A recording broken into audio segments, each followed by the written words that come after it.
The Poem of the Man God, the second year of the public life. Chapter 207, From Bethany to the Grotto of Bethlehem, 3rd of July, 1945. Dawn has just begun to smile when Jesus leaves Bethany and turns his steps towards Bethlehem with his mother, Mary of Alphaeus, Mary Salome, followed by the apostles and preceded by the boy, who finds reason to rejoice in everything he sees. The butterflies which awake, little birds that sing or peck on the path, flowers sparkling with dewy diamonds, a flock that comes into sight and in which there are many little bleating lambs. After crossing the torrent which foams merrily amongst stones, south of Bethany, the group turns towards Bethlehem, along a road running between two ranges of hills, completely covered with green olive trees and vineyards, and a few small fields in which the golden corn is almost ready for reaping. The valley is cool and the road quite comfortable. Simon of Jonah comes forward. He reaches Jesus' group and asks, "Is this the road to Bethlehem? John says that the last time you took another road." "That is true," replies Jesus. "But that was because we were coming from Jerusalem. This one is shorter. At Rachel's sepulchre, which the women wish to see, we will part, as you decided some time ago. We will meet later at Bethzur, where my mother wishes to stop." "Yes, we said so, but it would be so lovely if we were all there, particularly your mother, because, after all, she is the Queen of Bethlehem and of the Grotto, and she knows everything so well. If we heard the story from her, it would be quite different. That's what I mean." Jesus smiles, looking at Simon, who has kindly expressed his desire. "Which grotto, Father?" asks Marcia. "The grotto where Jesus was born." "Oh, lovely! I will come too." "It would be lovely indeed," says Mary of Alphaeus and Salome. "It would be beautiful. It would mean going back to the time when the world did not know you, that is true, but did not hate you yet. It would mean finding once again the love of simple people who could but love and believe with humility and faith. And I would be able to lay aside this burden of bitterness, which has been lying heavily on my heart since I learned that you are so hated, and I would lay it in your manger. The kindness of your eyes, of your breath, of your childish smile must still be there, and they would caress my heart. It is so grieved." Mary is speaking slowly in a low voice, expressing desire and sadness. "Then we shall go there, Mother. You will lead us. You are the teacher today, and I am the little boy who is learning." "Oh, son, no. You are always the master." "No, Mother. Simon of Jonah is quite right. In the land of Bethlehem, you are the queen. It is your first castle. Mary of the house of David, lead this little group to your abode." The Iscariot is on the point of speaking, but he remains silent. Jesus, who has noticed and understands, says, "If anyone does not wish to come because he is tired or for any other reason, he is free to proceed to Bethzur." But no one replies. They proceed westwards along the cool valley. The road then bends lightly to the north along a protruding hill, and they thus reach the road which takes from Jerusalem to Bethlehem, near a cube-shaped building surmounted with a small dome, which is Rachel's tomb. They all go near it and pray reverently. Joseph and I stopped here. Everything is exactly the same as then. Only the season is different. It was a cold day in the month of Chislev. It had rained, and the roads were muddy. Then an ice-cold wind began to blow, and perhaps during the night there was a frost. The roads had been hardened, but furrowed by cart wheels and crowded with people. They were like a sea crowded with boats, and my little donkey had difficulty in proceeding. "And did you not, mother?" "Oh, I had you." And she looks at him with a tender, blissful face. She then resumes speaking. It was getting dark, and Joseph was very worried. A biting cold wind was blowing stronger and stronger. People were rushing towards Bethlehem, pushing one another, and many took to abusing my little donkey because it was going so slowly in an effort to find suitable places for its hooves. It seemed to be aware that you were there, and that you were sleeping for the last time in the cradle of my bosom. It was cold, but I was warm. I could feel you coming. You could say, Mother, I had been there 9 months, yes. But now it was as if you were coming from heaven. Heaven was bending down over me, and I could see its brightness. I could see God inflamed with joy for your oncoming birth. And those flames pierced me, burned me, abstracted me from everything. Cold, wind, crowds. It was all nothing. I saw God.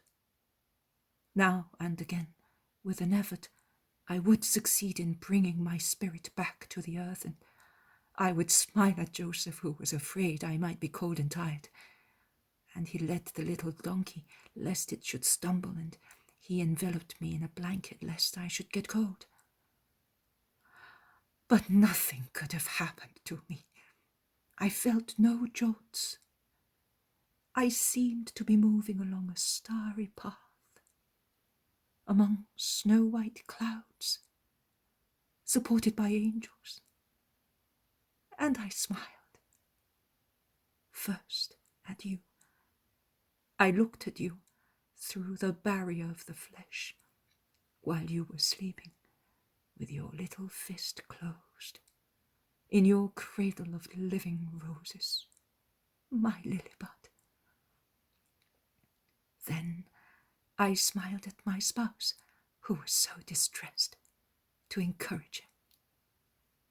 And then at the people who were not aware that they were already breathing the air of the Saviour. We stopped near Rachel's tomb to let the donkey rest for a moment and to eat a little bread and some olives, the provisions of poor people. But I was not hungry. I could not be hungry. I was nourished with my joy. We took to the road again. Come, I will show you where we met the shepherd. Do not worry, I cannot go wrong. I am living that hour again, and I can find every place, because I see everything through a bright angelical light. Perhaps the angelical group is here once again, invisible to our bodies, but visible to our souls with its brightness, and everything is revealed and clear. They cannot be mistaken, and they are leading me, for my joy and yours. Here, Elias came from that field into this one with his sheep, and Joseph asked him for some milk for me. And we stopped over there, in that field, while he was drawing the warm, nourishing milk and giving some advice to Joseph. Come, come, here is the path of the last little valley before Bethlehem. We took it because the main road was a confusion of people and horses close to the town. There is Bethlehem. Oh, dear land of my fathers, you gave me the first kiss of my son. You opened your door, as good and fragrant as the bread of which you bear the name, to give the true bread to the world, dying of starvation. Like a mother, in whom there is still Rachel's maternal love, you embraced me, O holy land of David's Bethlehem, first temple of the Saviour, of the morning star born of Jacob, to show mankind the route to heaven. Look how beautiful she is now in springtime. But she was beautiful also then, although fields and vineyards were bare. A thin veil of frost was sparkling on the bare branches, which looked as if they were covered with diamond dust, enveloped in a heavenly, impalpable veil. The chimney of every house was smoking while supper was being prepared, and the smoke, rising from terrace to terrace up to this brow, made the town look veiled as well.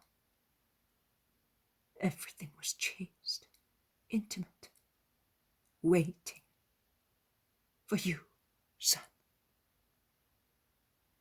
The earth perceived your coming, and also the people of Bethlehem would have perceived you, because they are not bad, even if you do not believe so. They could not give us hospitality. The good, honest homes in Bethlehem were crowded with insensitive, proud people who are always arrogant, and are so also nowadays, and they could not perceive you.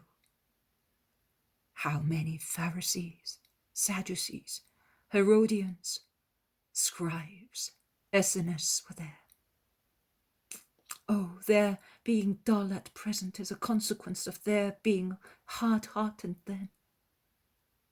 They closed their hearts to love for their poor sister that night, and they remained, and still are, in darkness. They rejected God then, by rejecting love for their neighbour. Come, let us go to the grotto. It is useless to enter the town. The best friends of my child are no longer there. Friendly nature is quite sufficient to make a fire, with its stones, its stream, its wood. Nature perceived the coming of its Lord. There. Come without hesitating. We go round here.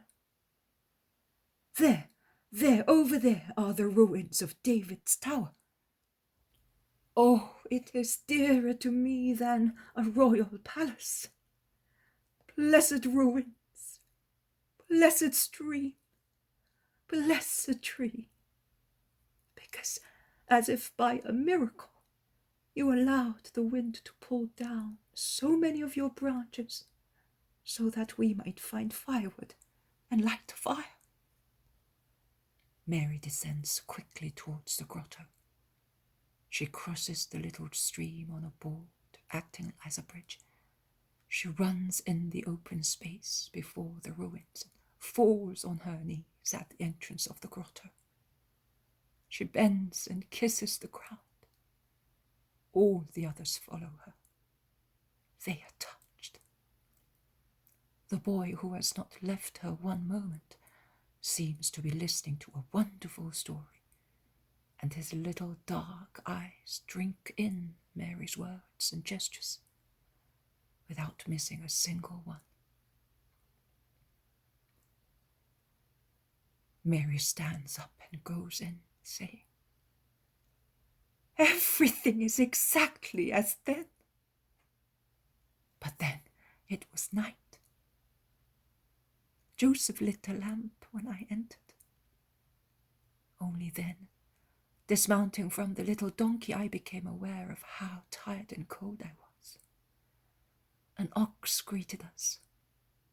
I went near it to feel its warmth and lean against the hay. Joseph laid the hay out here, where I am, to make a bed for me, and he dried the hay for me, and for you, son, at the fire he had lit at that corner, because he was as good as a father in his love of an angelical spouse. And holding each other's hand like brother and sister lost in the darkness of night, we ate our bread and cheese. Then he went over there to kindle the fire, and he took off his mantle to close the entrance. In actual fact, he put a veil before the glory of God descending from heaven. You, my Jesus. And I lay on the hay, in the warmth of the two animals, enveloped in my mantle and covered with a woolen blanket. My dear spouse, in that hour of anxiety when I was all alone before the mystery of my first maternity, an hour full of uncertainty for every woman, and in my case, in my only maternity. It was also full of the mystery of what it would be to see the Son of God emerge from mortal flesh. He, Joseph, was like a mother, an angel to me. He was my comfort, then and always afterwards. Then silence and sleep enveloped the just man, so that he might not see what for me was God's daily kiss.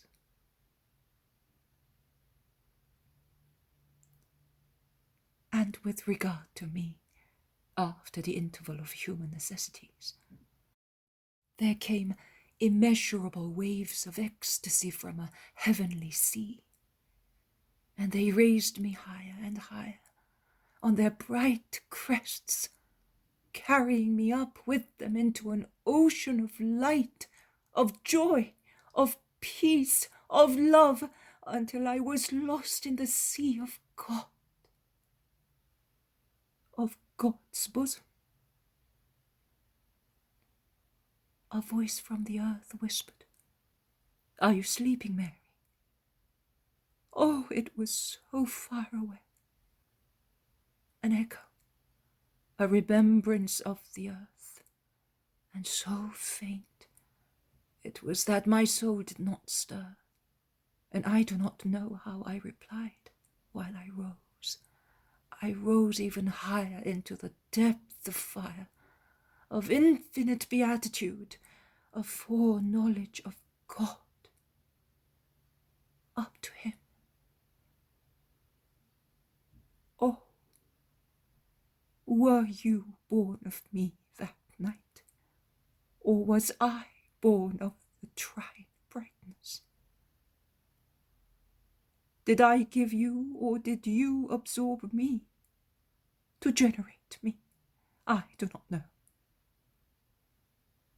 And then the descent, from choir to choir, from star to star, from cloud to cloud.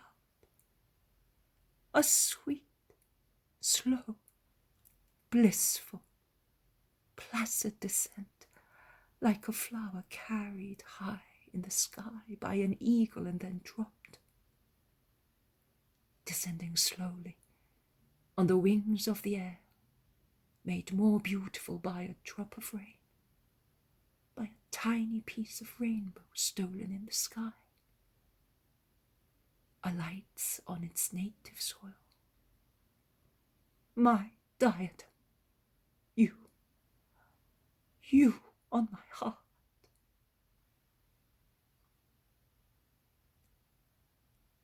Sitting here after adoring you on my knees, I loved you at last I could love you without the barrier of the flesh. And I moved from here to take you to the love of him who, like me, was worthy of being one of the first to love you. And here, between these two rustic columns, I offered you to the Father. And here you rested for the first time on Joseph's heart. Then I swaddled you, and together we laid you here. And I lulled you while Joseph was drying hay at the fire, and when it was warm he placed it on your chest, and then we both adored you, bending over you as I am doing now, to inhale your breath, contemplating the humiliation to which love can lead, and shedding tears which are certainly shed also in heaven, for the inexhausted joy of seeing God.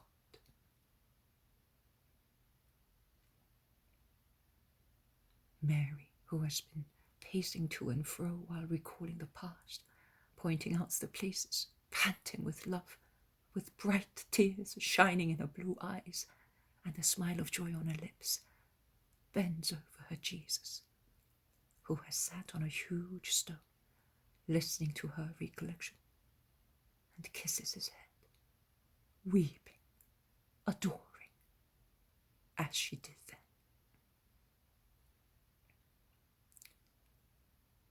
And then the shepherds, they were in here, adoring with their good souls, and with their deep sigh of the earth which entered with them, with their scent of humanity, of herds and hay. And outside there were the angels everywhere, who adored with their love, with their songs which no human creature can repeat, and with the love of heaven, with the air of heaven which came in with them, which they brought in all their brightness. Your birth, blessed Son. Mary has knelt down beside her son and weeps emotionally, with her head resting on his knees. No one dares speak for some time. More or less moved, they all look around as if they expected to see the scene painted among the cobwebs and rough stones. Mary collects herself and says, "Now I told you of the infinitely simple and infinitely great birth of my son. With my woman's heart, not with the wisdom of a master. There is nothing else, because it was the greatest thing on the earth, concealed under very ordinary appearances." "But the day after, and then later?" many ask, amongst them the two Marys. "The following day? Oh, very simple. I was the mother who nurses a baby, washes him and swaddles him, as every mother does. I used to warm the water from the stream on a fire let out there, so that the smoke would not hurt his little blue eyes. And then, in the most sheltered corner, in an old tub, I washed my child and put fresh swaddling clothes on him. I washed his napkins in the stream and hung them out in the sun. And then, and it was my greatest joy, I suckled him, and he sucked and became rosier and happier. On the first day, at the warmest hour of the day, I sat out there to see him properly. The light glimmers in here. It does not come in direct, and the lamp and the flame of the fire made things look strange. I went out there in the sun, and I looked at the incarnate Word. The mother then became acquainted with her son, and the handmaid of the God with her Lord. And I was a woman and a worshipper.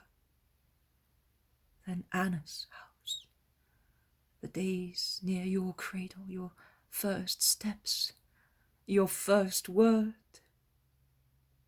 But that happened later, in due course. And nothing was equal to the hour of your birth. Only when I return to God, I will find that fullness once again. But why set out at the last moment? How unwary of you! Why not wait? The decree provided for an extension for special cases such as birth or disease. Alphaeus said so, says Mary of Alphaeus. Wait? Oh, no. That evening when Joseph brought the news, you and I, son, leapt for joy. It was the call, because you were to be born here and nowhere else, as the prophets had foretold. And that sudden decree was as if merciful heaven wanted Joseph to erase even the memory of his suspicion. It was what I was waiting for you, for him, for the Judaic world, and for the future world, forever and ever. We decided, and we acted accordingly. Wait? Can the bride delay her nuptial dream? Why wait? Well, anything might have happened, says Mary of Alphaeus once again. I was not afraid of anything. I rested in God. But did you know that everything would happen thus? Nobody told me, and I never thought of it. So much so that, to encourage Joseph, I let him and you doubt that there was still time for the birth. But I really knew that the light of the world was to be born during the feast of the dedication. And you, mother, why did you not go with Mary? And why did father not think of it? After all, you were both going to come here. Did we not all come? Asks Judas Thaddeus sternly. Your father had decided to come after the dedication, and he told his brother, but Joseph would not wait. But at least you, insists Thaddeus. Do not reproach her, Judas. By mutual consent, we decided it was just to lay a veil on the mystery of this birth. Did Joseph know that it was to take place with those signs? If you did not know, how could he have known? We knew nothing except that he was to be born. So divine wisdom guided us, as it was right that it should. Jesus' birth and his presence in the world were to appear devoid of uncommon features, which might rouse Satan. And you are aware that the present bitter hatred of Bethlehem people towards the Messiah is the consequence of Christ's first epiphany. Demoniacal hatred made use of the revelation to cause bloodshed and thereby intensify hatred. Are you satisfied, Simon of Jonah, who are speechless and almost breathless? Yes, so much that I seem to be out of this world, in a holier place than if I were beyond the velarium of the temple. So much that now that I have seen you in this place, and in the light of that night, I am afraid that I did behave with respect towards you, as if you were a great woman, but just a woman. Now I will not dare to call you Mary, as I did before. Heretofore, You were the mother of my master. Now I have seen you on the crest of those heavenly waves. I have seen you as a queen, and I, a poor wretch, prostrate myself because I am a slave." And he throws himself on the ground, kissing Mary's feet. Jesus speaks now. "Simon, stand up. Come here, close to me." Peter goes to the left-hand side of Jesus because Mary is on his right. "What are we now?" asks Jesus. We are Jesus, Mary, and Simon." "Very well. But how many are we?" "3, Master." "So we are a Trinity. One day, in heaven, the divine Trinity had a thought. It is now time that the Word should go to the world. And in a throb of love, the Word came upon the earth.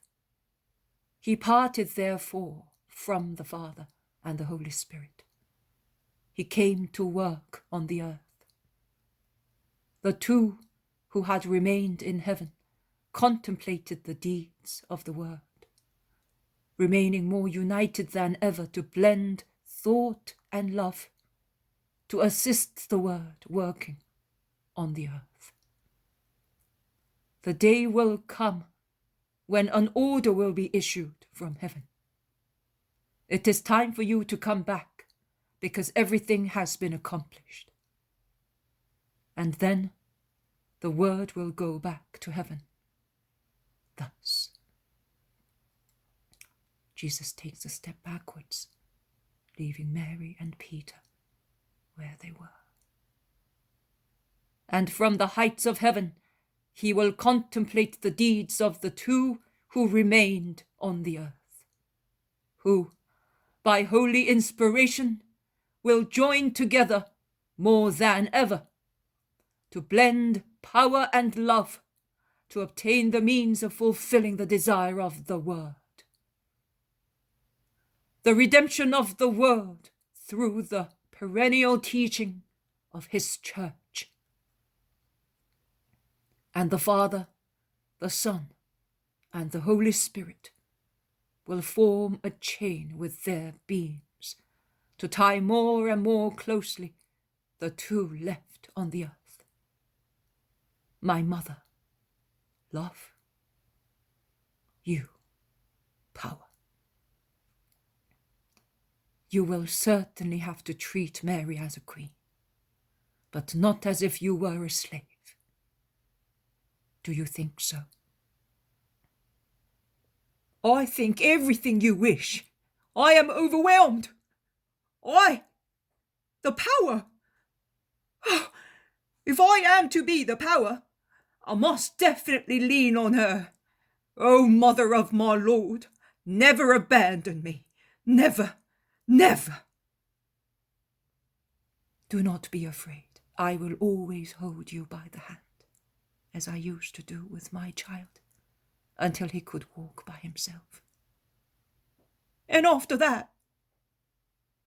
"And after, I will support you with my prayers. Cheer up, Simon. Never doubt God's power. I did not doubt it, neither did Joseph. You must not doubt it either. God gives us his help hour by hour, if we remain humble and faithful. Come out here now, near the stream, in the shade of the good tree, which, if it were later in summer, would give you its apples in addition to its shade. Come. We shall eat before going." "Where, son?" "To Juttah. It is near, and tomorrow we shall go to Bethzur." They sit in the shade of the apple tree, and Mary leans against its robust trunk. Bartholomew watches her, so young, and still heavenly moved by the recollection she made. while she accepts from her son the food which he has blessed, and she smiles at him with loving eyes. And he whispers, "In his shade I am seated, and his food is sweet to my taste." Judas Thaddeus replies to him, "It is true, she is sick with love, but we cannot say that she was awakened under an apple tree." "Why not, brother? What do we know about the secrets of the king?" replies James of Alphaeus. And Jesus, smiling, says, "The new Eve was conceived of the thought at the foot of the apple tree of paradise, in order to put to flight the serpent and detoxicate the poisoned fruit by means of her smile and her tears. She became the tree of the redeeming fruit. Come, friends, and eat of it, because to be nourished by its sweetness is to be nourished by the honey of God." "Master, please satisfy an old desire of mine for some clarification. Does the song which we are reciting foresee her?" asks Bartholomew in a low voice, while Mary is looking after the boy and speaking to the women. "The book speaks of her from its beginning, and future books will speak of her, until the word of man changes into the everlasting Hosanna of God's eternal city." And Jesus turns towards the women. "You can hear that he descends from David. What wisdom, what poetry," says the zealot, speaking to his companions. "Listen," joins in the conversation the Iscariot, who is still in the mood of the previous day and speaks very little, although he endeavours to emulate the freedom he had before. "Listen, I would like to understand why the incarnation had to take place. Only God can speak in such a way as to defeat Satan.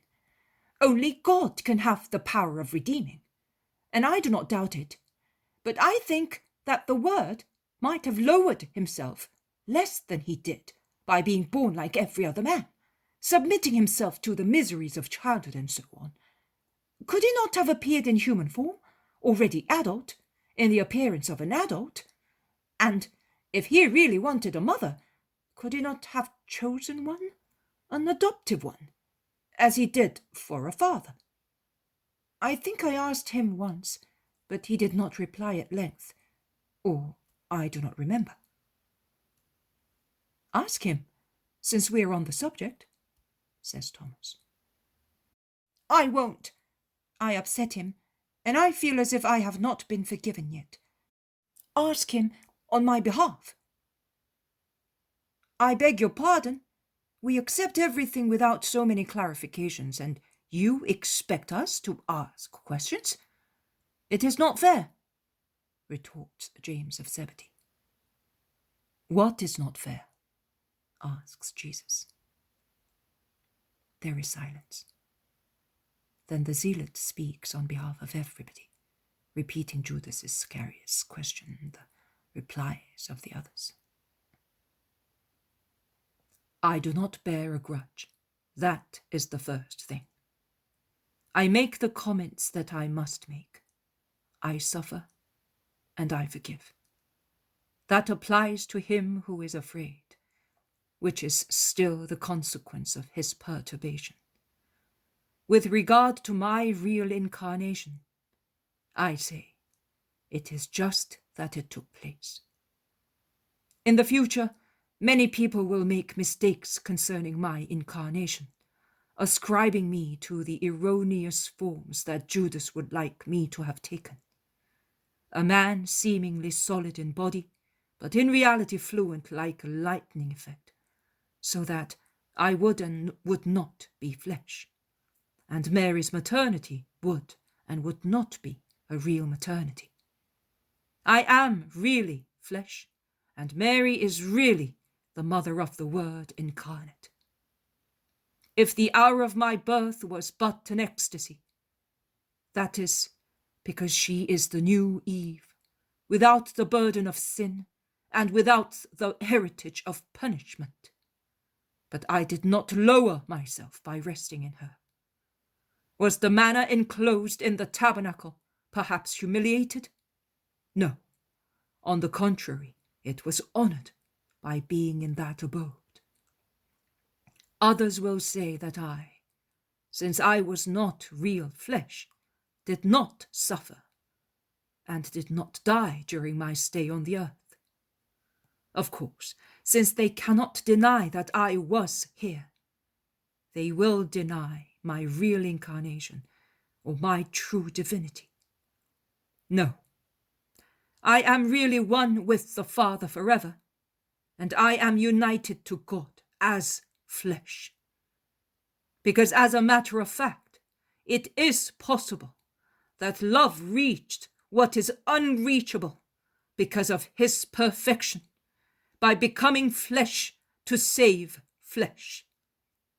A reply to all these errors is given by my whole life, which shed blood from birth to death, and was submitted to everything that is common to man, except sin. Yes, I was born of her.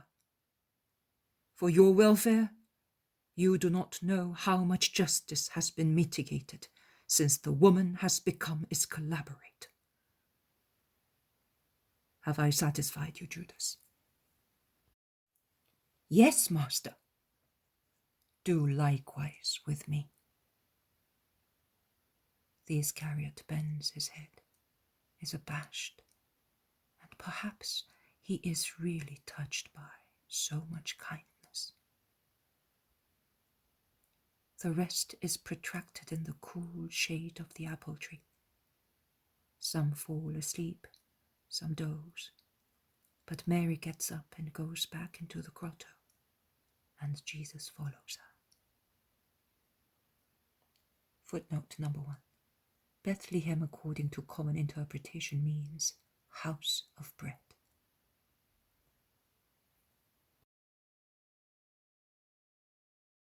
The poem of the man God, the second year of the public life.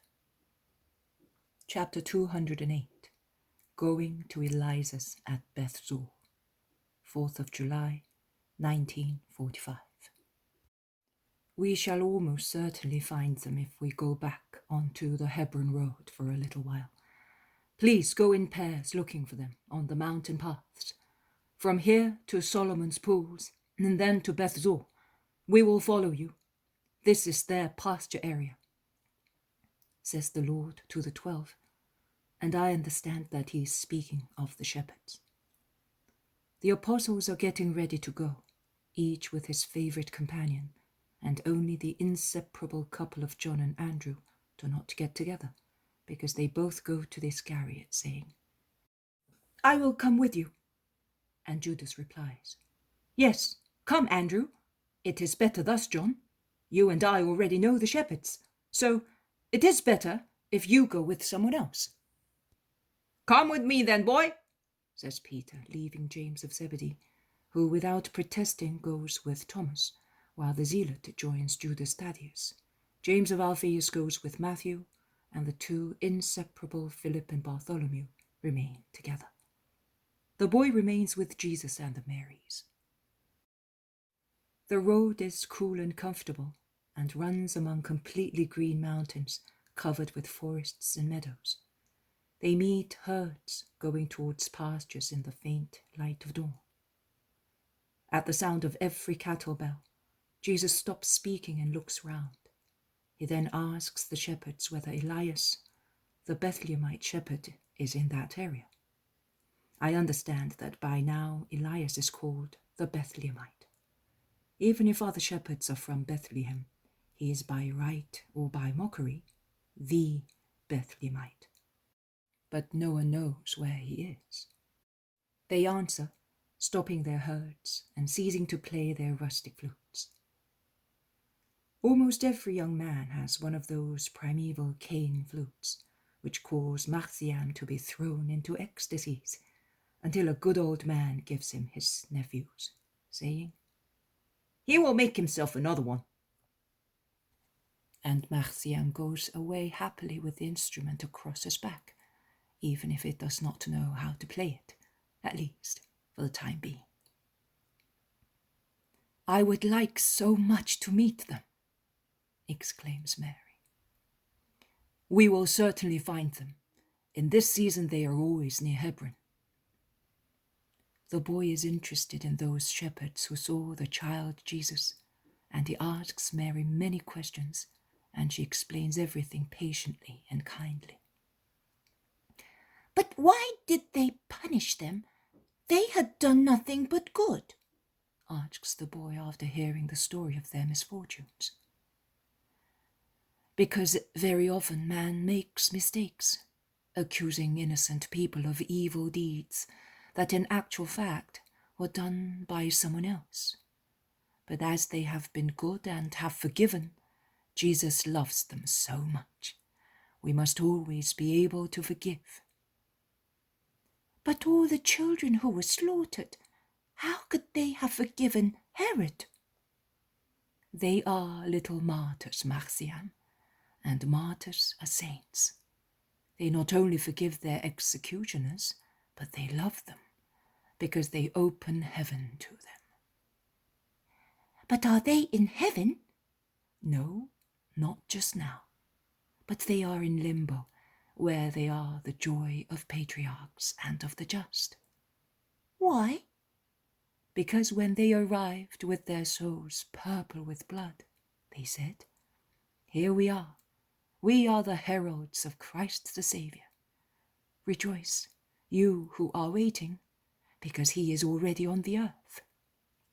And everybody loves them, because they are the bearers of these good tidings." "My father told me that also Jesus' word is good tidings. So when my father goes to limbo after repeating it on the earth, and I also go there, will we be loved as well?" "You will not go to limbo, my dear little one." "Why?" "Because Jesus will have already gone back to heaven, and will have opened it, and all good people will go straight to heaven when they die." "I will be good, I promise. And Simon of Jonah, he too, eh? Because I do not want to become an orphan a second time." "He will be there as well, you may be sure. But there are no orphans in heaven. We have God, and God is everything. We are not orphans here either, because the Father is always with us." "But Jesus, in that lovely prayer, which you teach me day by day, and my mother at night, says, 'Our Father who are in heaven.' We are not in heaven yet. Therefore, how can we be with him?" "Because God is everywhere, son. He watches over the baby that is born, and over the old man who is dying. The child who is born this moment, in the most remote part of the world, has God's love and eye with him, and will have them until he dies." "Even if he is as bad as Doris?" "Yes." "But can God, who is so good, love Doris, who is so bad and makes my old father weep?" He looks at him with disdain and sorrow, but if he should repent, he would say to him what the father of the parable said to his repentant son. You should pray that he may repent and— "No, mother, I will pray that he may die," says the child impetuously.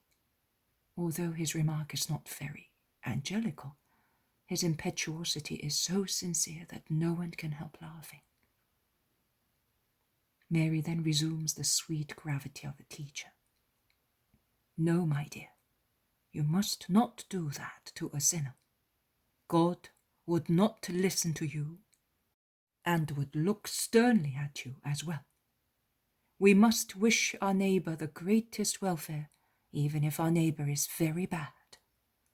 Life is a good thing because it gives man the possibility of gaining merits in the eyes of God. But if one is bad, one gains sins. We pray that he may become good. The boy is pensive, but he does not like this sublime lesson, and he concludes. Doris will not become good even if I pray for him. He is too bad. Even if all the baby martyrs of Bethlehem should pray with me, he would not become good. You do not know. You do not know that one day he struck my old father with an iron rod because he found him sitting during working hours. He was not able to stand because he was not feeling well, and he beat him and left him half dead and then kicked him on the face. I saw him because I was hiding behind the hedge. I had gone there because no one had brought me any bread for 2 days and I was hungry. I had to run away so that he might not hear me, because I was crying seeing my father like that, with blood on his beard, lying on the ground as if he were dead. I was weeping when I went to beg some bread, but that bread is still lying here, and it tastes of the blood and tears of my father and mine, and of all those who are tortured and who cannot love those who torture them. I would like to strike Doris, that he may feel what a blow is, and I would like to leave him without any bread, that he may learn what it is to be hungry. And I would make him work in the sun, in mud, under the threats of the overseer, without food, that he may know what he gives the poor. I cannot love him, because he kills my holy father. And if I had not found you, to whom would I have belonged? The child, in a fit of pain, shouts and cries, trembling, deranged, striking with his closed fists in the air, as he cannot strike the slave driver. The women are amazed and touched, and they endeavour to calm him. But he is really in a fit of grief and does not hear anything. He shouts, I cannot love and forgive him. I hate him. I hate him on behalf of everybody. I hate him. I hate him. He is in a pitiful and frightful state. It is the reaction of a creature who has suffered too much. And Jesus says so. That is Doris's grievous felony, to drive an innocent child to hate. He then takes the child in his arms and speaks to him. Listen, Marcian. Do you want to go one day with your mummy, your daddy, your little brother and the old father? Yes. Then you must not hate anybody. He who hates does not go to heaven. You cannot pray for Doris just now. Well, do not pray, but do not hate. Do you know what you must do? You must never look back to think of the past. But my father who suffers is not past. That is true. But look, Marcian, try and pray like this. Our Father who are in heaven, please see to what is my wish.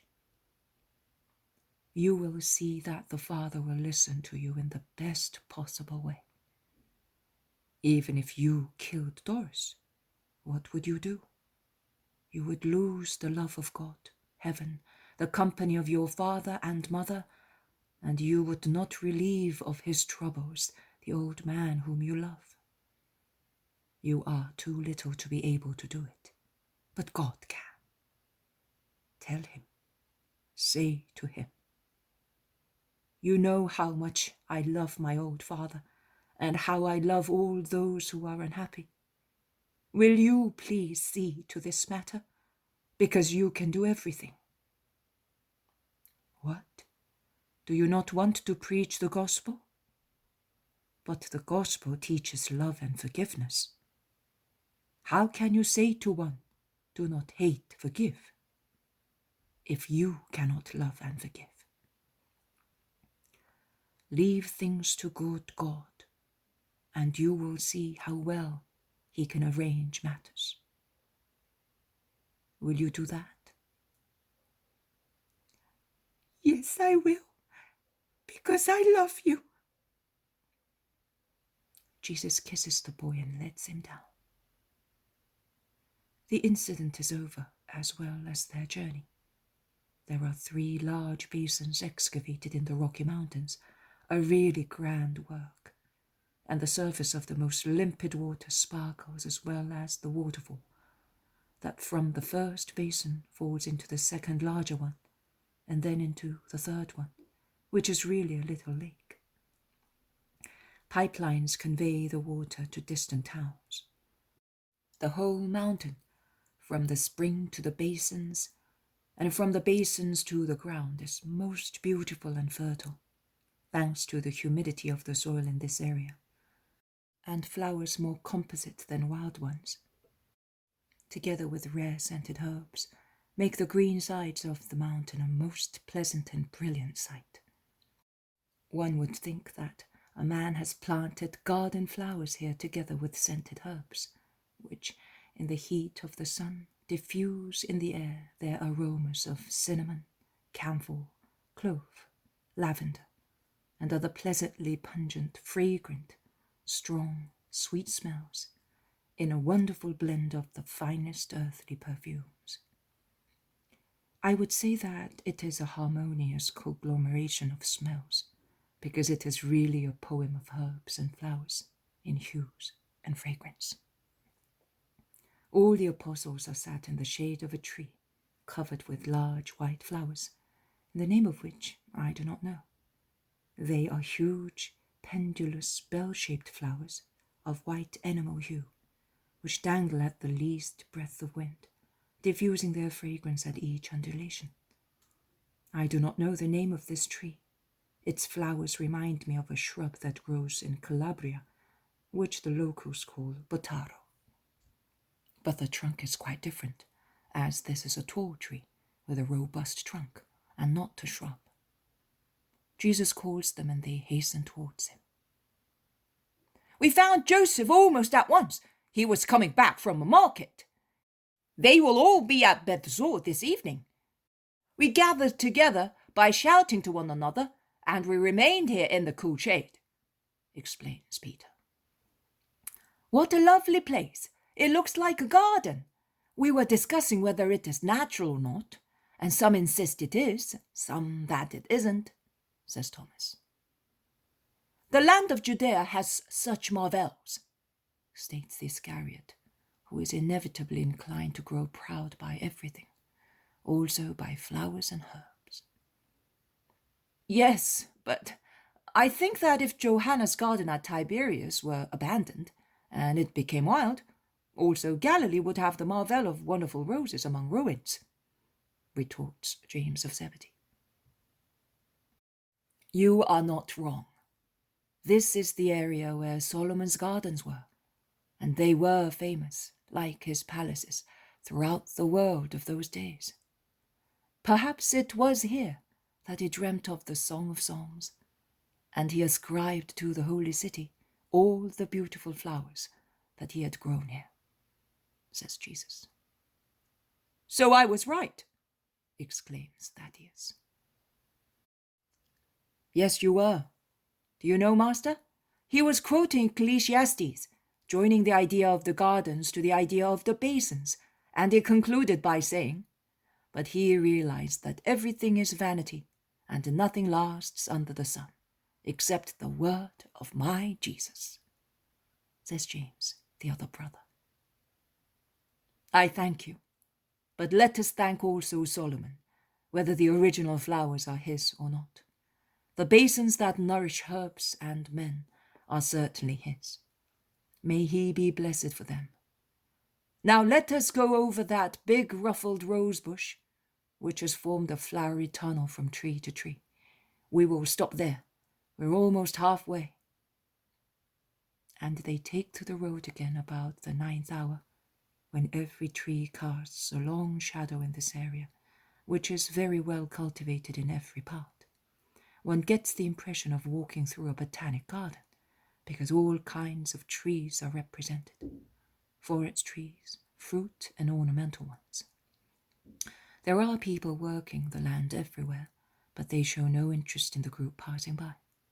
On the other hand, it is not the only one. Other groups of Israelites are on their way back from the Passover celebration.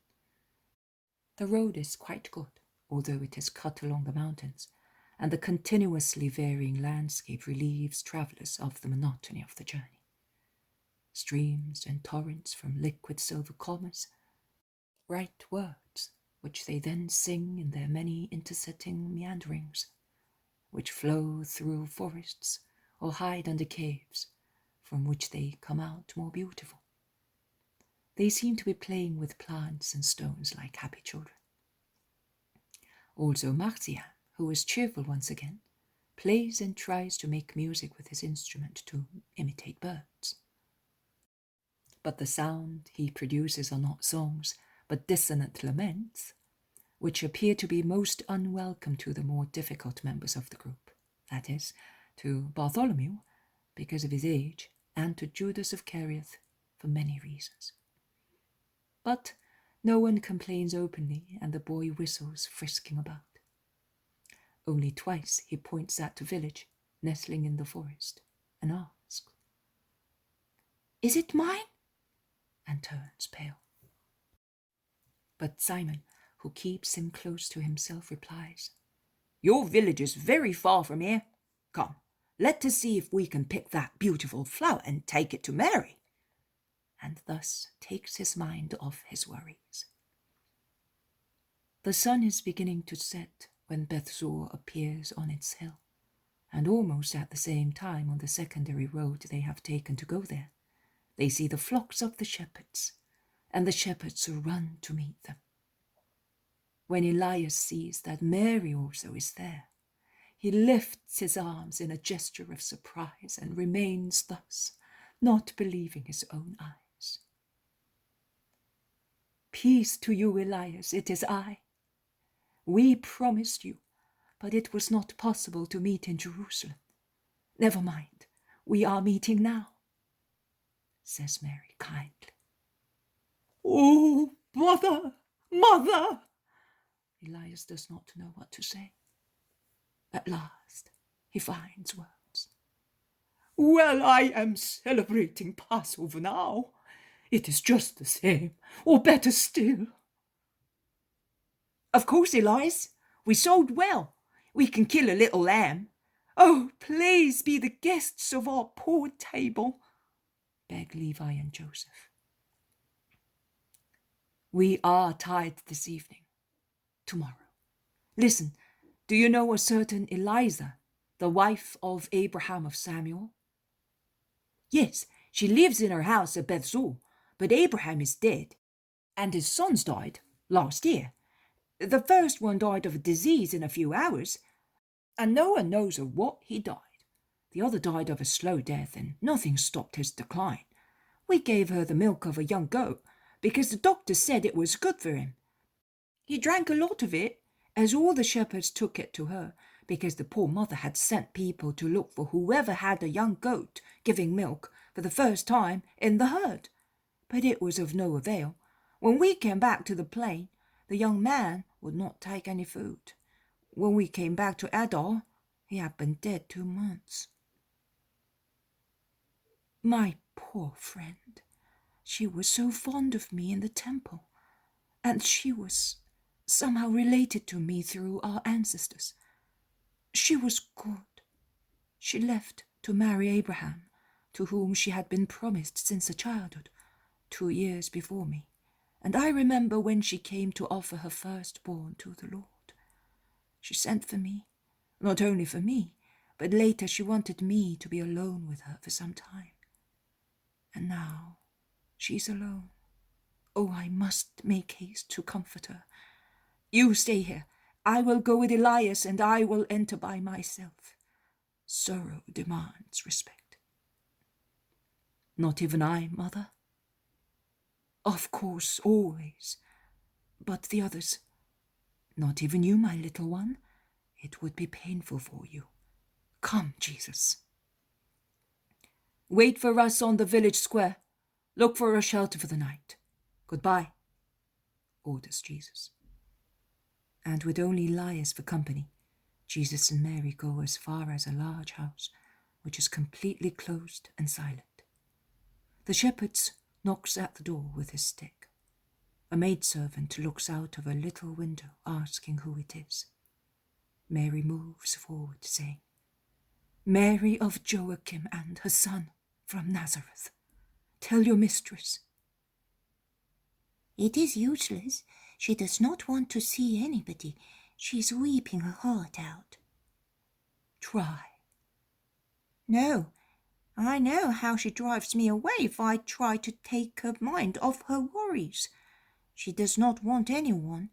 She will not see anyone or speak to anyone. She speaks only to the memory of her sons. Go, woman. I order you to go. Say to her, little Mary of Nazareth is here, the one who was your daughter in the temple. You will see that she will be wanting me. The woman goes away, shaking her head. Mary explains to her son and to the shepherd. Eliza was much older than I was. She was waiting in the temple for her fiancé to come back from Egypt, where he had gone on inheritance matters, and so she remained there up to an unusual age. She is almost 10 years older than I. The teachers used to entrust the little girls to the guidance of adult pupils, and she was my companion teacher. She was good. Here's the woman. In fact, the servant, thoroughly amazed, rushes to open the door wide. Come in, she says, and then in a low voice, May you be blessed for getting her out of that room. Elias takes his leave, and Mary enters with her son.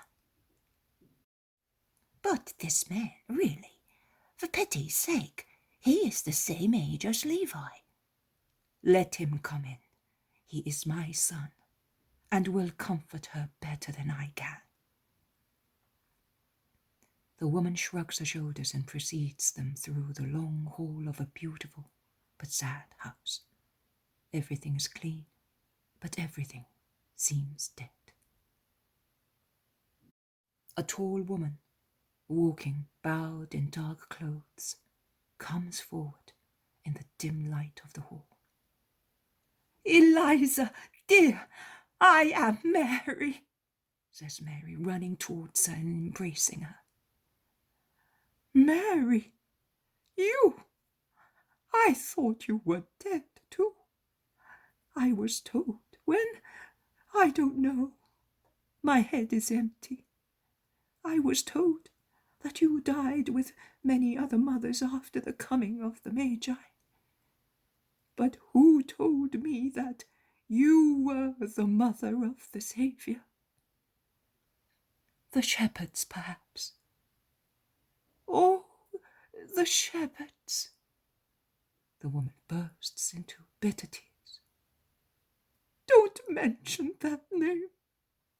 It reminds me of the last hope for Levi's life.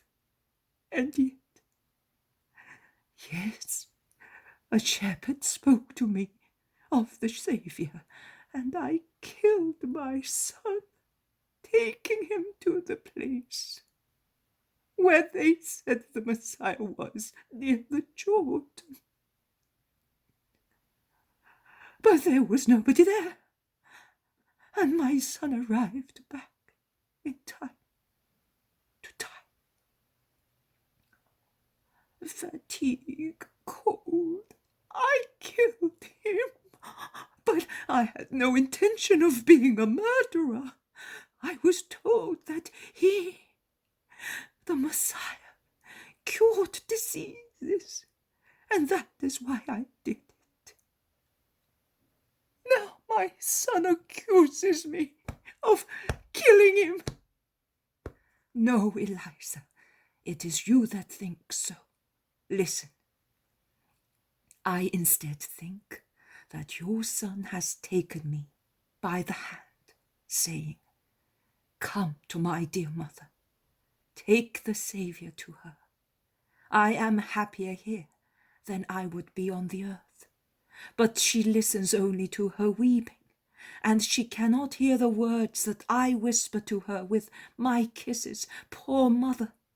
She's like a woman possessed by a demon who wants her to surrender to despair, because he wants us to be divided. If instead she resigns herself and believes that God does everything for a good purpose, we would be united for good with our father and brother. Jesus can do it.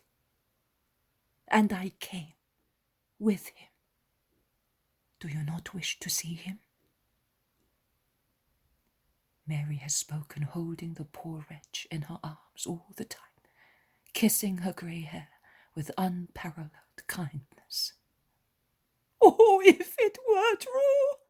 But why then did Daniel not come to you, to tell you to come sooner? But who told me some time ago that you were dead? I do not remember. I don't remember. That is another reason why perhaps I waited too long to go to the Messiah. But they said that everybody had died at Bethlehem. Never mind who said so. Come here. Look, my son is here. Come to him. Make your children and your Mary happy. Do you know that we suffer seeing you thus? And she leads her towards Jesus, who is standing in a dark corner, and only now comes forward under a lamp that the maidservant has placed on top of a tall coffer. The poor mother raises her head, and I now see that she is the Eliza, who was also on Calvary with the pious women. Jesus stretches out his hands in a gesture of loving invitation. The poor wretch hesitates a moment. Then she entrusts her own hands to his. And finally, all of a sudden, she throws herself onto Jesus' chest, moaning, "Tell me that I am not guilty of Levi's death. Tell me that they are not lost forever. Tell me that I will soon be with them." Yes, I will. Listen. They are now exulting because you are in my arms. I will soon be going to them. And what shall I tell them? That you are not resigning yourself to the Lord? Shall I tell them that? The women of Israel, the women of David, so strong, so wise, are to be given the lie by you? No. You are suffering because you suffered all alone. Your grief and you and your grief. One cannot endure it thus. Are you no longer bearing in mind the words of hope for those whom death has taken away from us? I mean to raise you from your graves and lead you back to the soil of Israel. And you will know that I am the Lord when I open your graves and raise you from your graves. When I put my spirit in you, you will live. The soil of Israel, for the just sleeping in the Lord, is the kingdom of God. I will open it and give it to those who are waiting. Also to my Daniel and to my Levi. He was so horrified at death. He could not stand the idea of being far from his mother. That is why I wanted to die and be buried beside him. But they were not there with their living parts. Only dead things were there, and they could not hear you.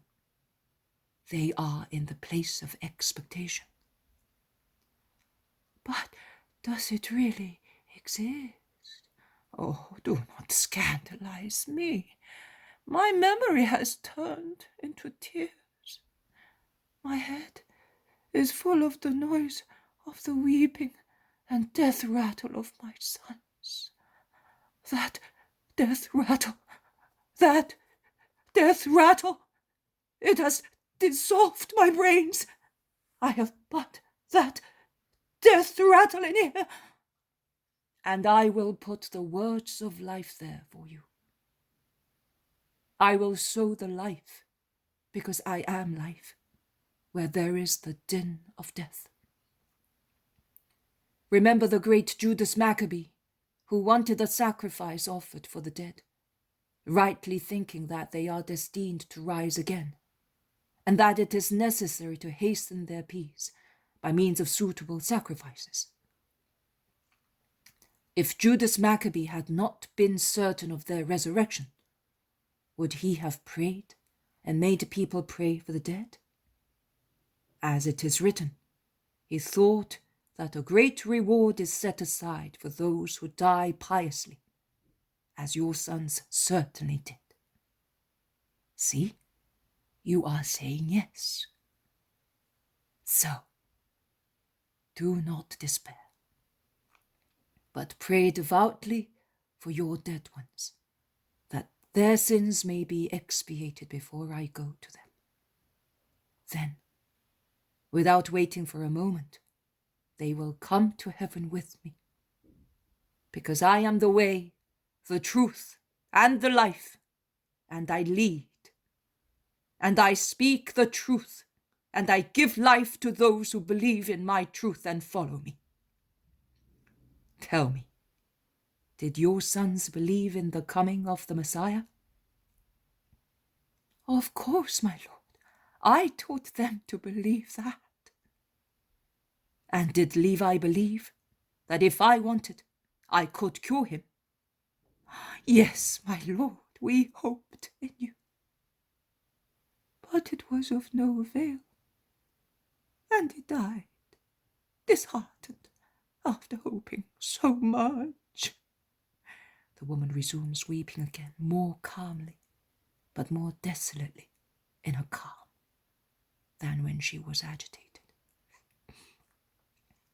Do not say that it was of no avail. He who believes in me, even if he is dead, will live forever. Night is falling, woman. I will join my apostles. I leave my mother with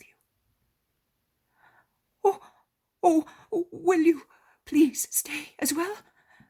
I am afraid that if you go away, my torture will begin again. The storm is just beginning to calm at the sound of your words. Do not be afraid. You have Mary with you. I will come again tomorrow. I have something to tell the shepherds. Can I tell them to approach your house? Oh, yes. They used to come also last year for my son. Behind the house There is an orchard and a rustic yard. They can go there as they used to do then, to keep the flocks together. All right, I will come. Be good. Remember that Mary in the temple was entrusted to you. I entrust her to you as well tonight. Yes, do not worry. I will look after her. I will have to see to her supper, to her rest. For how long? I have never thought of these things. Mary, will you sleep in my room, as Levi did when he was ill? I in my son's bed, you in mine. And I will feel as if I heard his light breathing again. He always held me by the hand. Yes, Eliza, but before we shall speak of many things. No, you are tired, you must sleep. You too. Oh, I have not slept for months. I weep and weep. I can do nothing else. This evening instead, we shall pray, and then we shall go to bed, and you will sleep. We shall sleep holding each other's hand. You may go, son, and pray for us. I bless you. Peace to you and to this house. And Jesus goes away with the maidservant, who is dumbfounded and keeps repeating, "What a miracle, my lord, what a miracle! After so many months, she has spoken, she has reasoned. Oh, what a wonderful thing! They were saying that she should die insane, and I was sorry, because she is good." Yes, she is good, and that is why God will help her. Goodbye, woman. Peace also to you. Jesus goes out onto the almost dark street, and it all ends.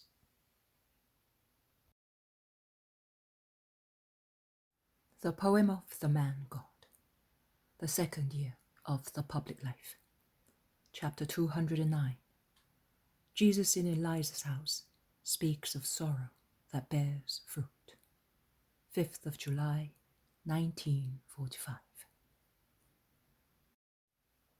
The news that Eliza has convinced herself that she should get rid of her tragic melancholy must have spread through the village, so much so that when Jesus, followed by his apostles and disciples, goes towards the house, crossing the village, many people watch him carefully. They also ask the various shepherds questions about him, why he came, about those who are with him, about the boy, the women, the medicine he gave Eliza to relieve her of the darkness of insanity so quickly as soon as he arrived, about what he is going to do or say, and who wishes to ask more questions may do so. The last question is, "Could we not come as well?" To which the shepherds reply, "That we do not know. You ought to ask the master. Go and ask him." "And if he should ill-treat us?" "He does not ill-treat even sinners. Go, he will be pleased." A group of people, mainly elderly men and women, of the same age as Eliza, consult one another, and then move forward, approaching Jesus, who is speaking to Peter and Bartholomew, and rather hesitantly they call him, "Master." "What do you want?" asks Bartholomew. "To speak to the master, to ask." "May peace come to you. What questions do you wish to ask me?" They take heart, seeing Jesus smile, and say, "We are all friends of Eliza and of her house. We heard that she has been cured. We would like to see her and to hear you. Can we come?" "You can come certainly to hear me. To see her? No, my dear friends. Mortify your friendship and also your curiosity, because it is also curiosity. Have respect for a deep grief which is not to be disturbed. But has she not recovered? She is turning towards the light. But when night comes to an end, it is suddenly midday. And when you light a fire, is the flame bright at once? The same applies to Eliza. And if a sudden gust of wind blows on the little starting flame, does it not put it out? Use discretion, therefore. The woman is one big sore.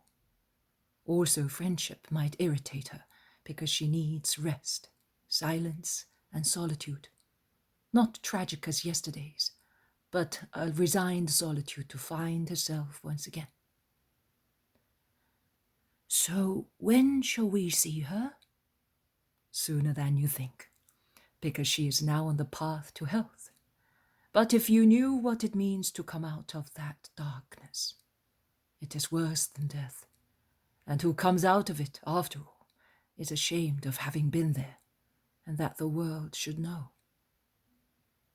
Are you a doctor? I am the master. They have reached the house. Jesus speaks to the shepherds. Go into the yard. Who wishes to come with you may do so, but no one must make any noise or go beyond the yard. Will you watch as well? He says to the apostles, that everybody complies. And you, he speaks to Salome and Mary of Alphaeus, watch that the boy does not make any noise. Goodbye.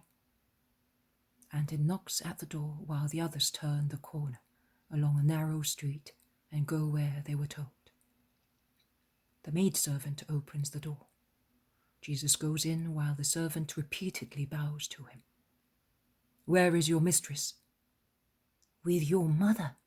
And just imagine, she has come down into the garden. How wonderful! How wonderful! And yesterday evening she came into the dining room.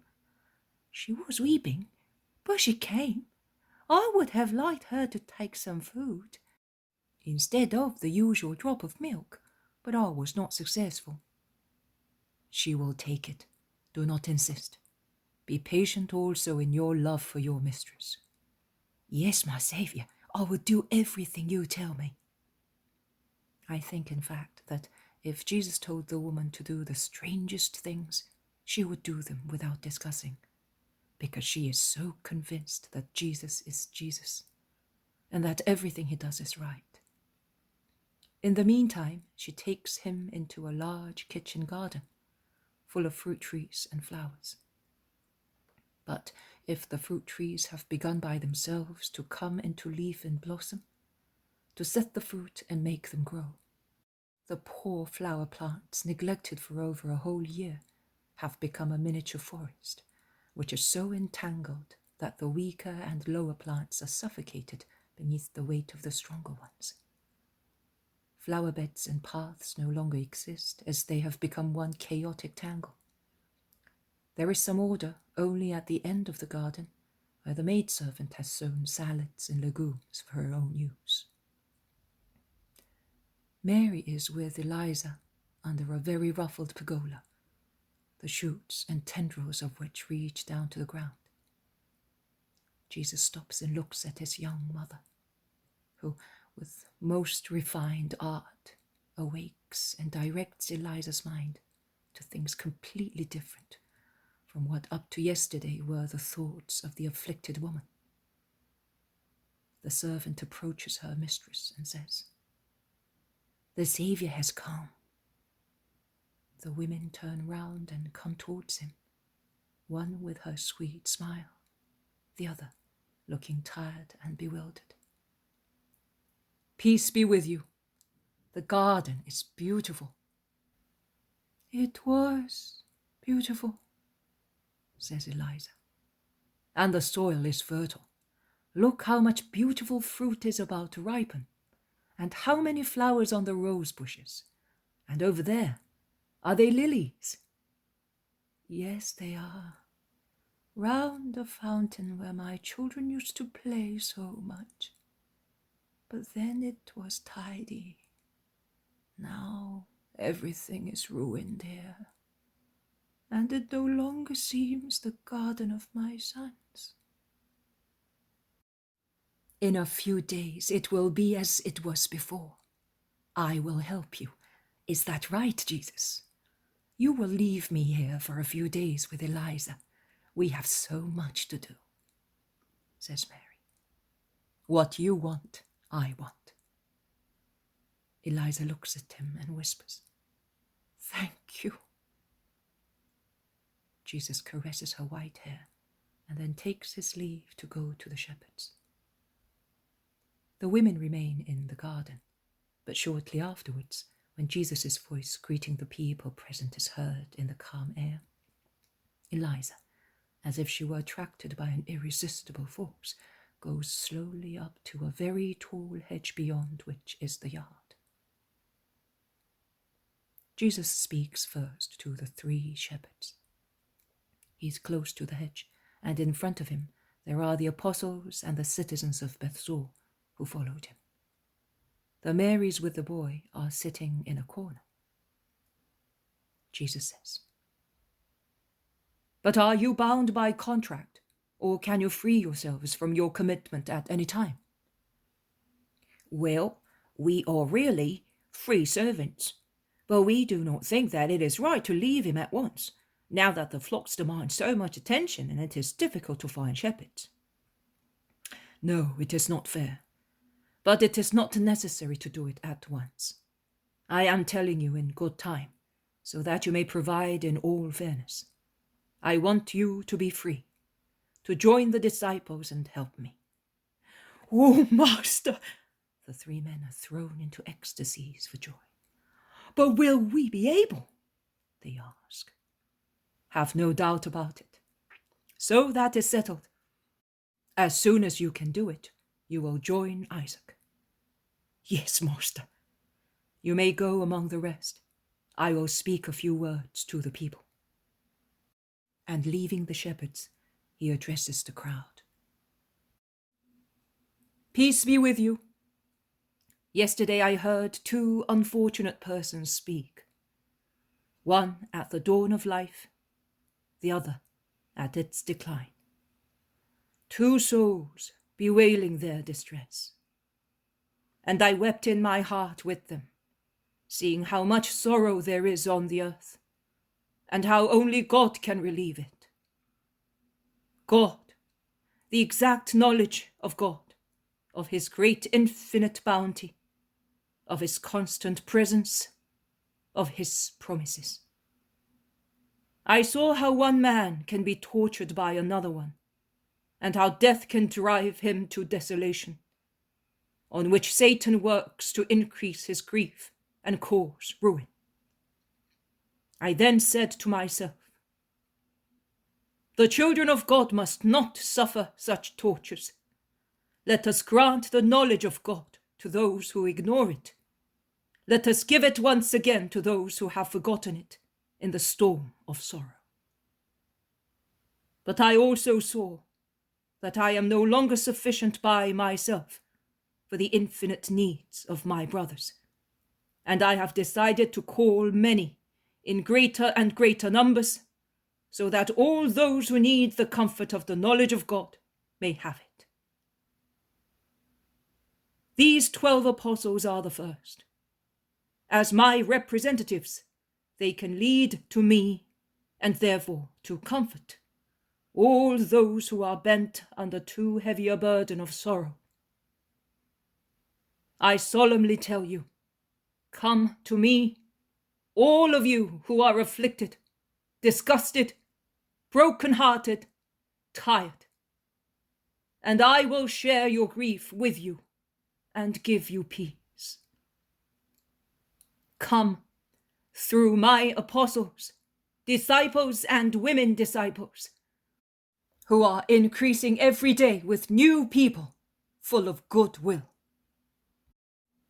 You will find comfort in your grief, company in your solitude, the love of your brothers to make you forget the hatred of the world. You will find, above all, the supreme comforter, the perfect companion, the love of God. You will no longer doubt anything. You will no longer say, everything has come to an end for me. But you will say, everything begins for me in a supernatural world, which abolishes distances and cancels separations, so that orphans will be reunited to their parents who have risen to Abraham's bosom, and fathers and mothers, wives and widows, will find their lost children and husbands. In this land of Judea, still near Bethlehem of Naomi, I remind you that love relieves pain and gives joy. Consider, you who are weeping, Naomi's desolation when her house was left without men. Listen to the words of her downhearted dismissal of Orpah and Ruth. Go back, each of you, to your mother's house. May the Lord be kind to you as you have been to those who have died and to me. Listen to her weary insistence. She who once had been the beautiful Naomi and now was the tragic Naomi, crushed by grief, did not hope for anything else in life. She only wished to go and die in the place where she had been happy, in the days of her youth, with the love of her husband and the kisses of her children. She said, "Go, go, it is useless to come with me. I am as good as dead. My life is no longer here, but there, in the next world, where they are. Do not sacrifice your lives any longer beside a dying thing, because I really am a thing. I am indifferent to everything. God has taken everything away from me. I am bitter grief, and I would grieve you, and that would weigh sorely on my heart, and the Lord would ask me to account for that. He who has already struck me so hard, because it would be selfishness to keep you alive, near me, dead. Go to your mothers." But Ruth stayed to support the sorrowful old woman. Ruth had understood that there are sorrows which are always greater than one's own, and that her grief of a young widow was lighter than the woman's who had lost her husband and 2 sons. The grief of an orphan boy who is compelled to live begging, without caresses, without good advice, is by far greater than the deep sorrow of a mother bereft of her children. Likewise, the keen regret of him who, for a number of reasons, goes as far as to hate mankind and see in every man an enemy whom he must fear and against whom he must defend himself, is even greater than other sorrows, because it involves not only flesh, blood, and mentality, but the soul with its supernatural duties and rights, and drives it to perdition. How many childless mothers there are in the world for motherless children? How many childless widows there are who could be compassionate towards solitary old-aged people?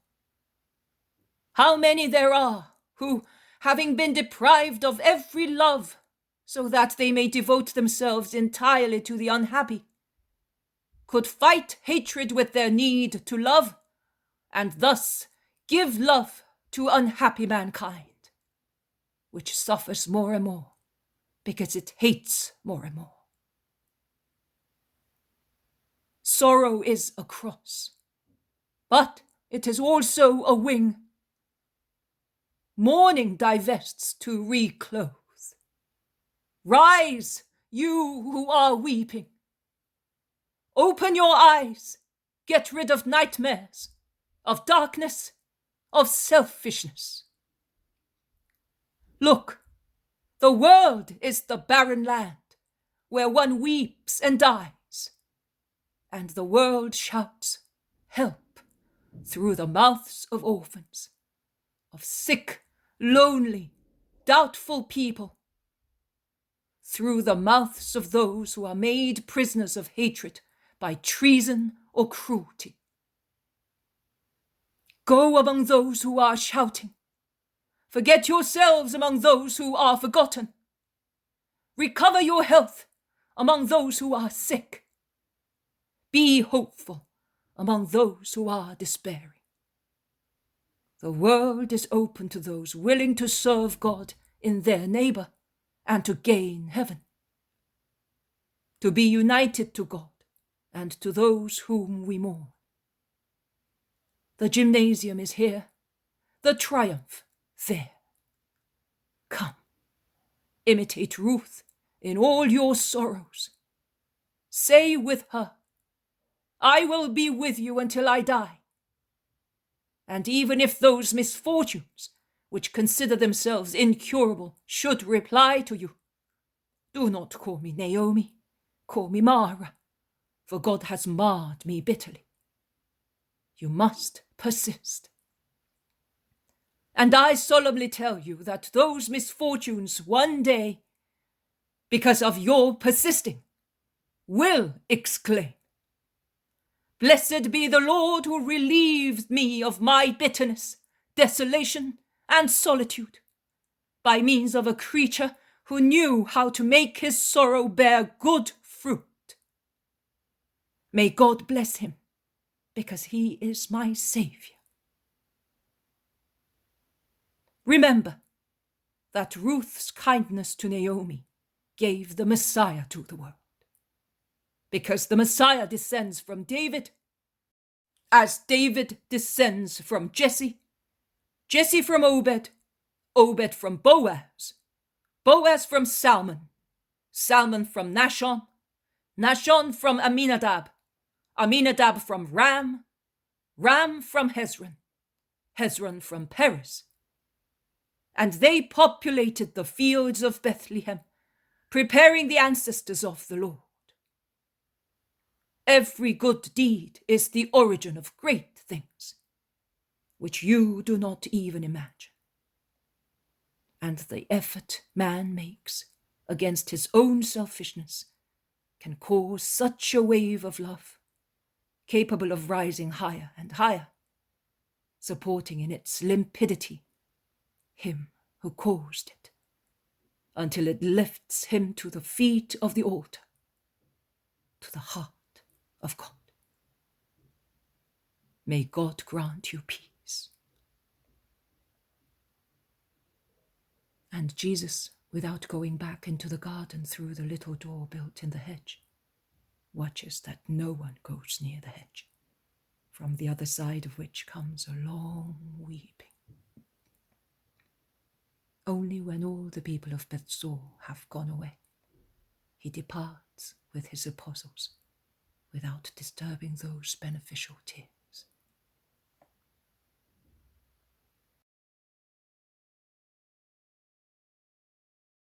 The poem of the man God, the second year of the public life.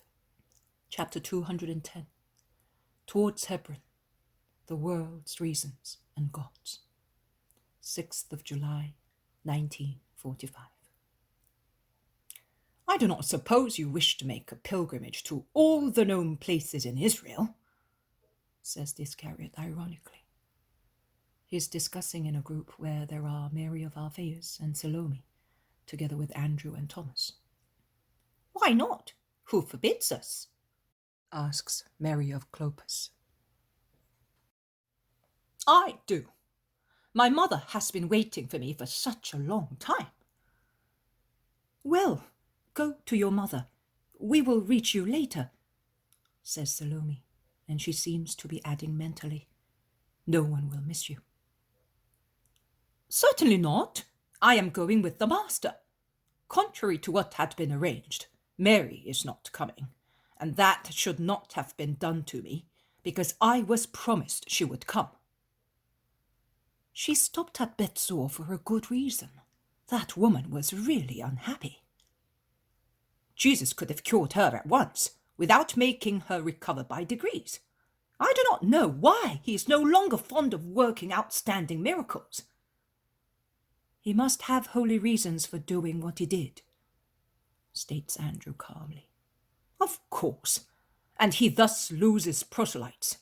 Our stay at Jerusalem, what a disappointment it was.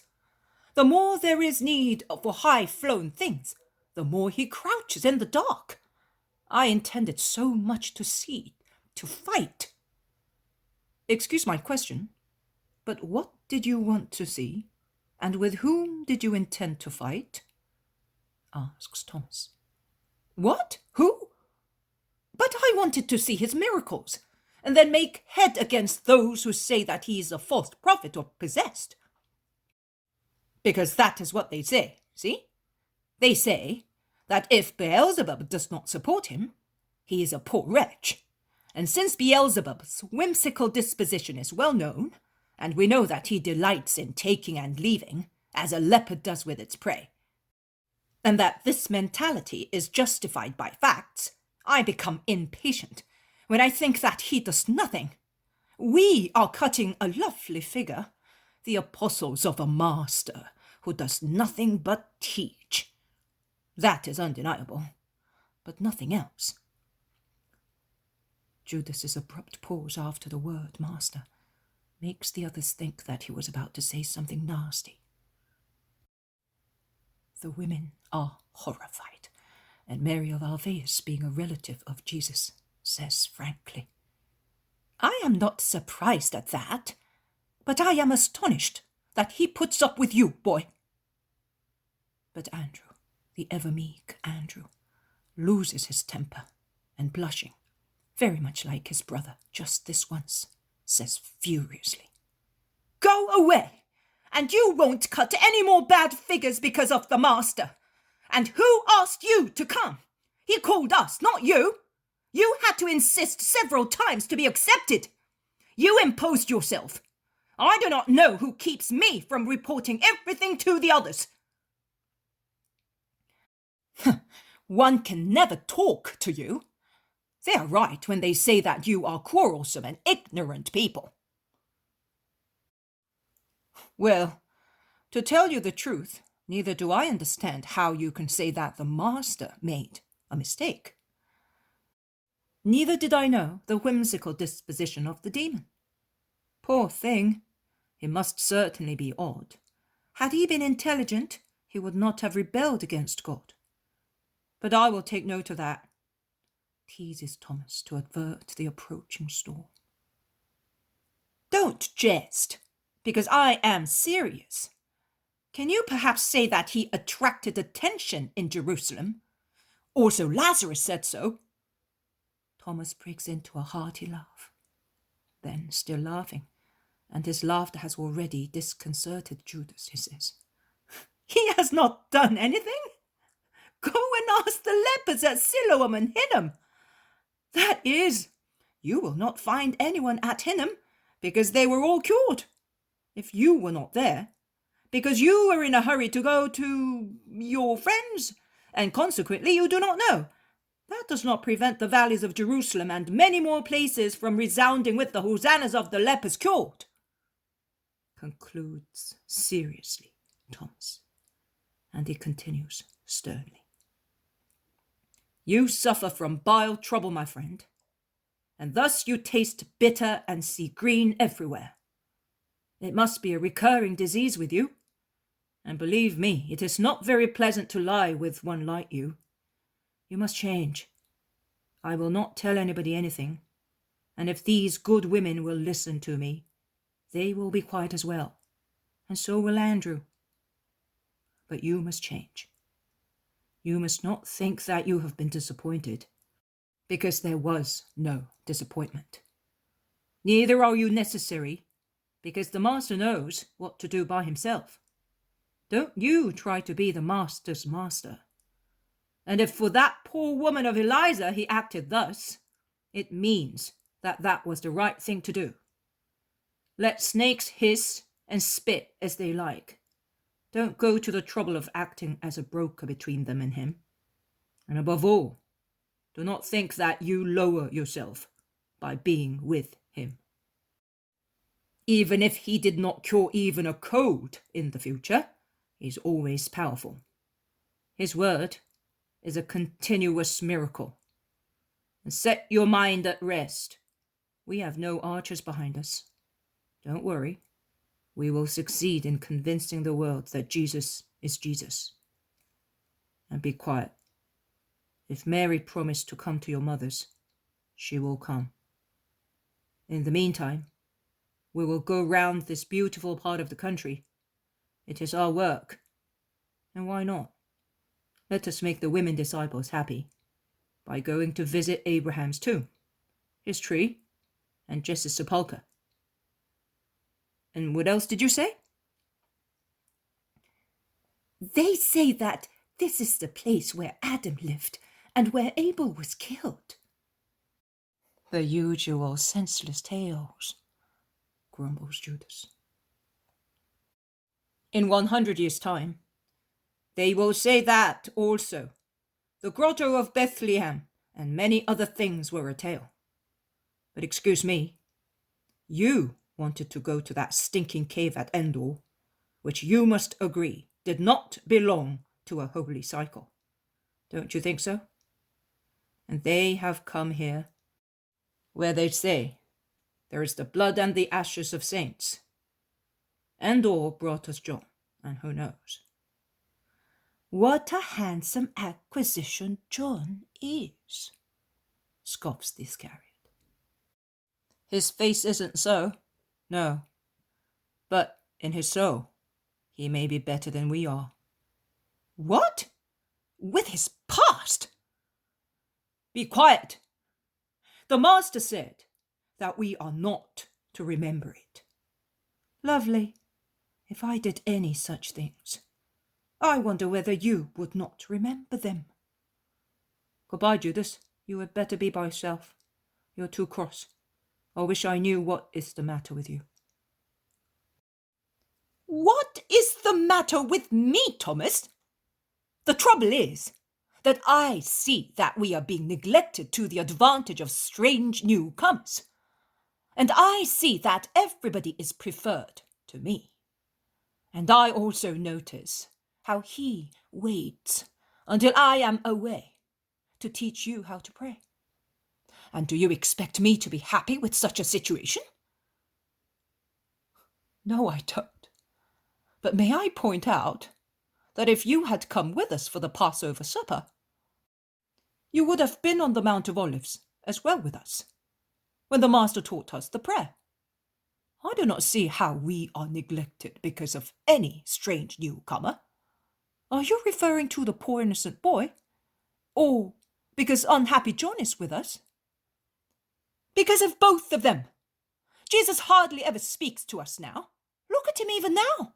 He's loitering over there, talking and talking to the boy. He will have to wait a long time before he can put him among the disciples. And the other one will never be a disciple. He's too proud, too learned, too hardened, with bad tendencies. And yet, John here, John there. Father Abraham, help me to bear this in patience. And in what do you think the Master prefers others to you? Do you not see that even now? When it was time to leave Bethzur, after stopping to teach 3 shepherds, who could have very well been taught by Isaac, whom does he leave with his mother? Me? You? No, he leaves Simon, an old man who can hardly speak. But the little he says is always said right, retorts Thomas, who is now alone because the women and Andrew have gone away and are talking fast in front of them, as if they wish to get past a stretch of the road where the sun is very warm. The 2 apostles have become so excited that they do not hear Jesus coming, because the noise of his footsteps is completely muffled by the dust of the road. But if he makes no noise, the 2 are shouting as loud as 10 people, and Jesus can hear.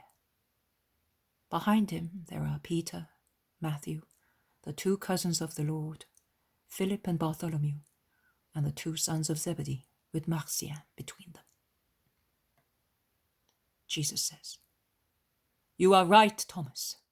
Simon speaks little, but the little he says is always right. His mind is placid, and his heart is honest. And above all, he has a great goodwill. That is why I left him with my mother. He is a true, reliable man, and at the same time he knows how to live. He has suffered and is old.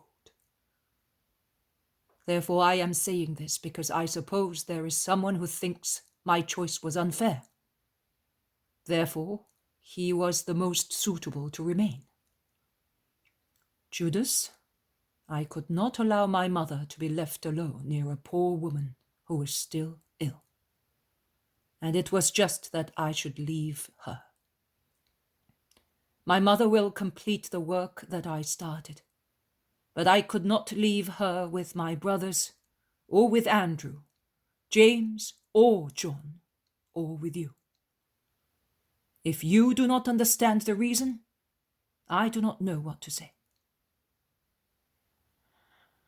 Because she is your mother. She is young, beautiful, and people. No. People will always have filth in their thoughts, on their lips and hands, and particularly in their hearts. Dishonest people who see their sentiments in everybody else. But I am not concerned with their mud. It falls off by itself when it is dry. But I preferred Simon, because he is old, and he would not remind the desolate woman too much of her dead sons. You, young men, would have recalled them with your youth. Simon knows how to watch without being noticed. He never demands anything. He understands and can control himself. I could have taken Peter. Who would be better than he near my mother? But he is still too impulsive. You know that I tell him openly, and he takes no offense. Peter is sincere, and he loves sincerity even to his own detriment. I could have taken Nathanael, but he has never been to Judea before. Simon, instead, knows the country well, and he will be invaluable in bringing my mother to Kerioth. He knows where your country house and the town one are, and he will not. But, Master, is your mother really coming to mine? We said so, and when you say something, you do it. We shall proceed slowly, stopping to evangelize these villages. Do you not want me to evangelize your Judea? Of course, Master. But I believed... I thought... Above all, you are causing yourself a lot of trouble through your own imagination. By the second phase of the moon of Sivan, we shall be all at your mother's. We, that is also my mother and Simon.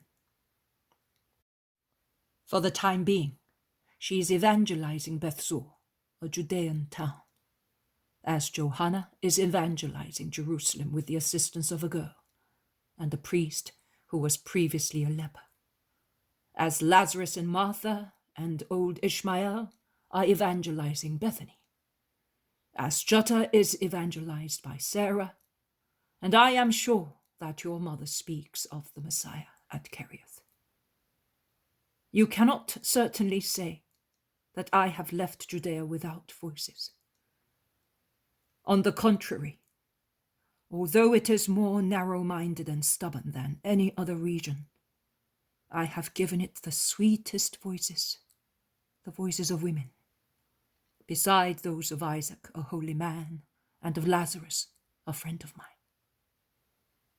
A woman knows how to use words with the subtle art of a woman, a mistress in leading souls to where she wants.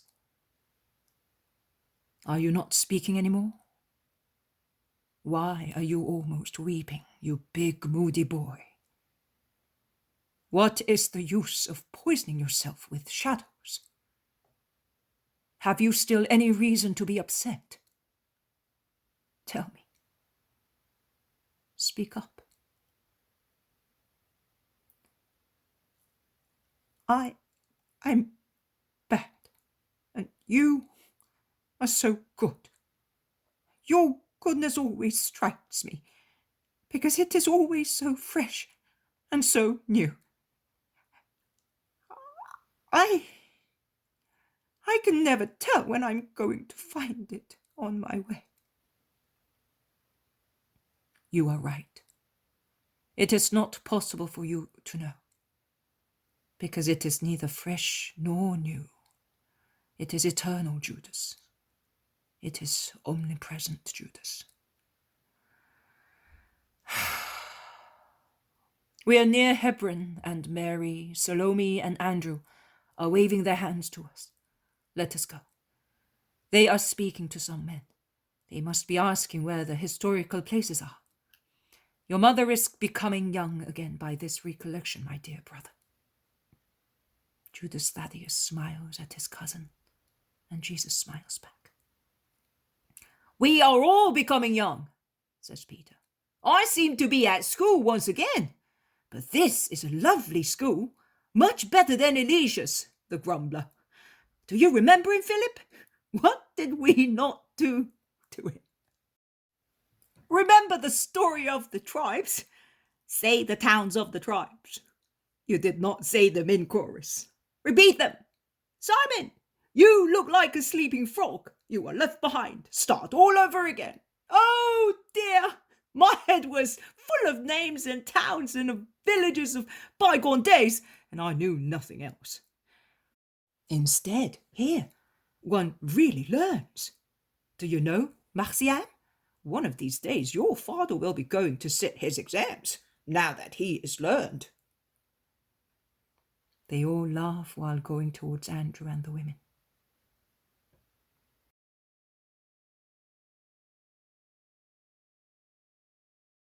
The poem of the man God. The second year of the public life.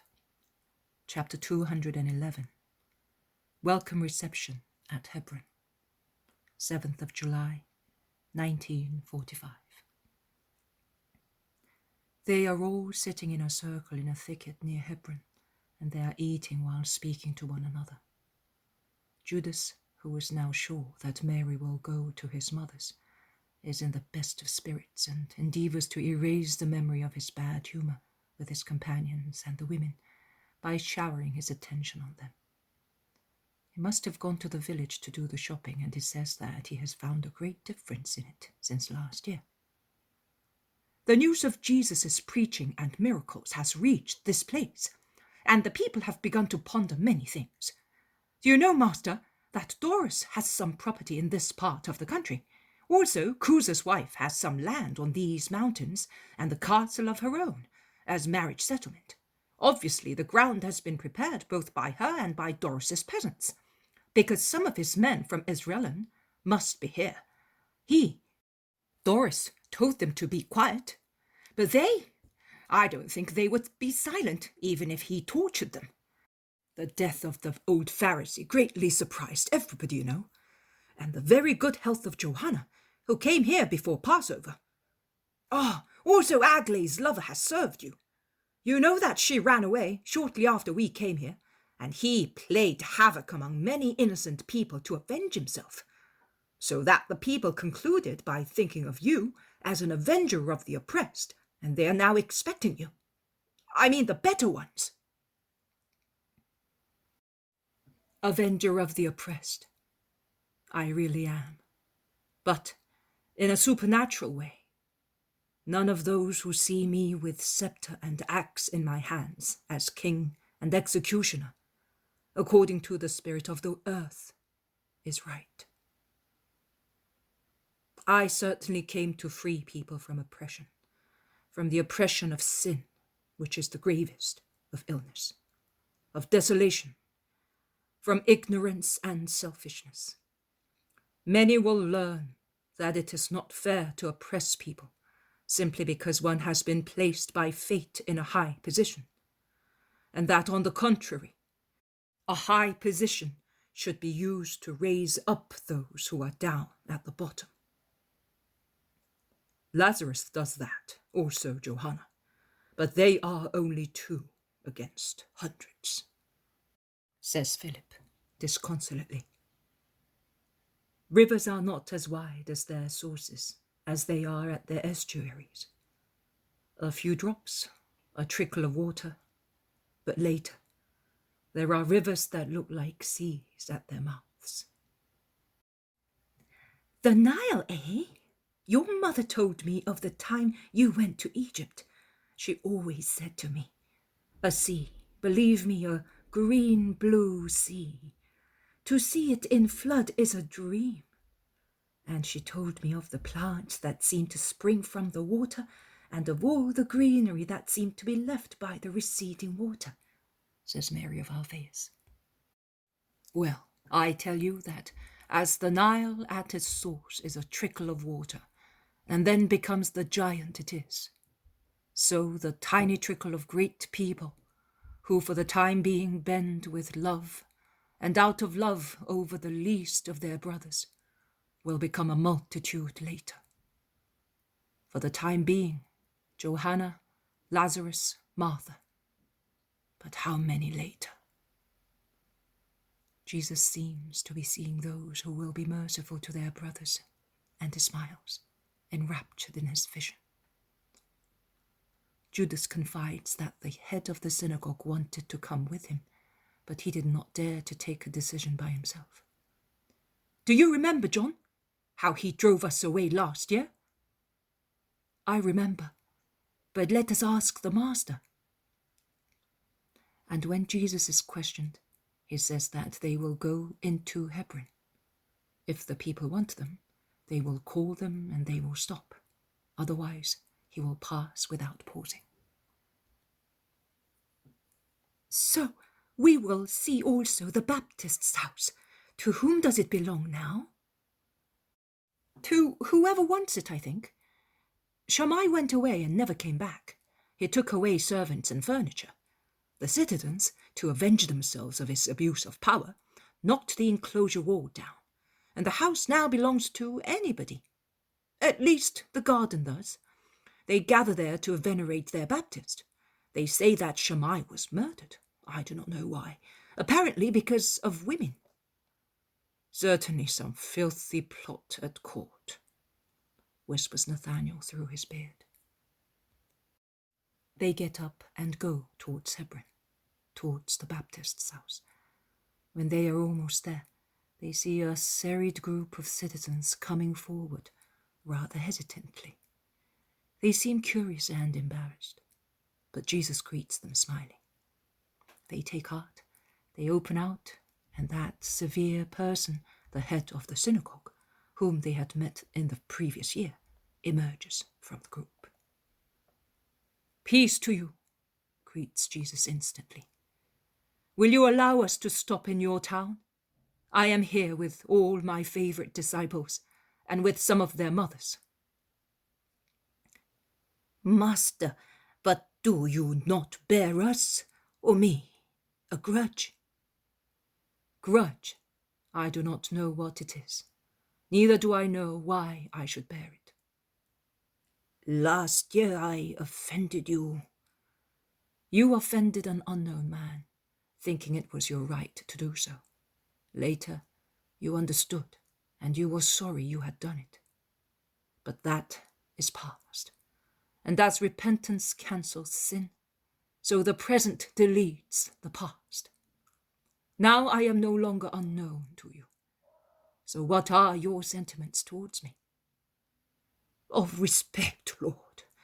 Of desire. Desire? What do you want from me? To know you better than I do at present. How? In what way? Through your word and your deeds. We have received news about you. your doctrine, your power, and we were told that you were involved in the liberation of the Baptist. So you did not hate him. You did not try to oust our John. He himself admitted that it was through you that he saw once again the valley of the holy Jordan. We went to him and spoke to him of you, and he said to us, "You do not know what you have rejected. I should curse you, but I forgive you because he taught me to forgive and to be meek. But if you do not wish to be anathematized by the Lord and by me, love the Messiah. And have no doubts. This is his evidence. Spirit of peace, perfect love, greatest wisdom, heavenly doctrine, absolute meekness, power over everything, total humility, angelical chastity. You cannot be wrong when you breathe peace near a man who says he is the Messiah, when you drink the love emanating from him, when you pass from your darkness into light, when you see sinners being redeemed and flesh being cured, then say, "This is truly the Lamb of God." We know that your deeds are those mentioned by John. Therefore forgive us. Love us. Give us what the world expects from you. That is why I am here. I have come from far away to give to the town of John also what I give every place that accepts me. Tell me what you wish from me. We also have sick people, and we are ignorant. We are ignorant particularly with regard to what is love and goodness. John, in his total love for God, has an iron hand and a fiery word, and he wants to bend everybody as a giant bends a blade of grass. Many give way to dejection, because man is more sinful than holy. It is difficult to be saints. They say that you raise, you do not bend, you do not cauterize, you use balms, you do not crush, you caress. We know that you are paternal with sinners, and you are powerful against diseases, whichever they may be. Also and above all, the diseases of hearts. Our rabbis can no longer do that. Bring me your sick people and then gather in this garden, which has been abandoned and was desecrated by sin, after it had been made a temple for the grace that lived in it.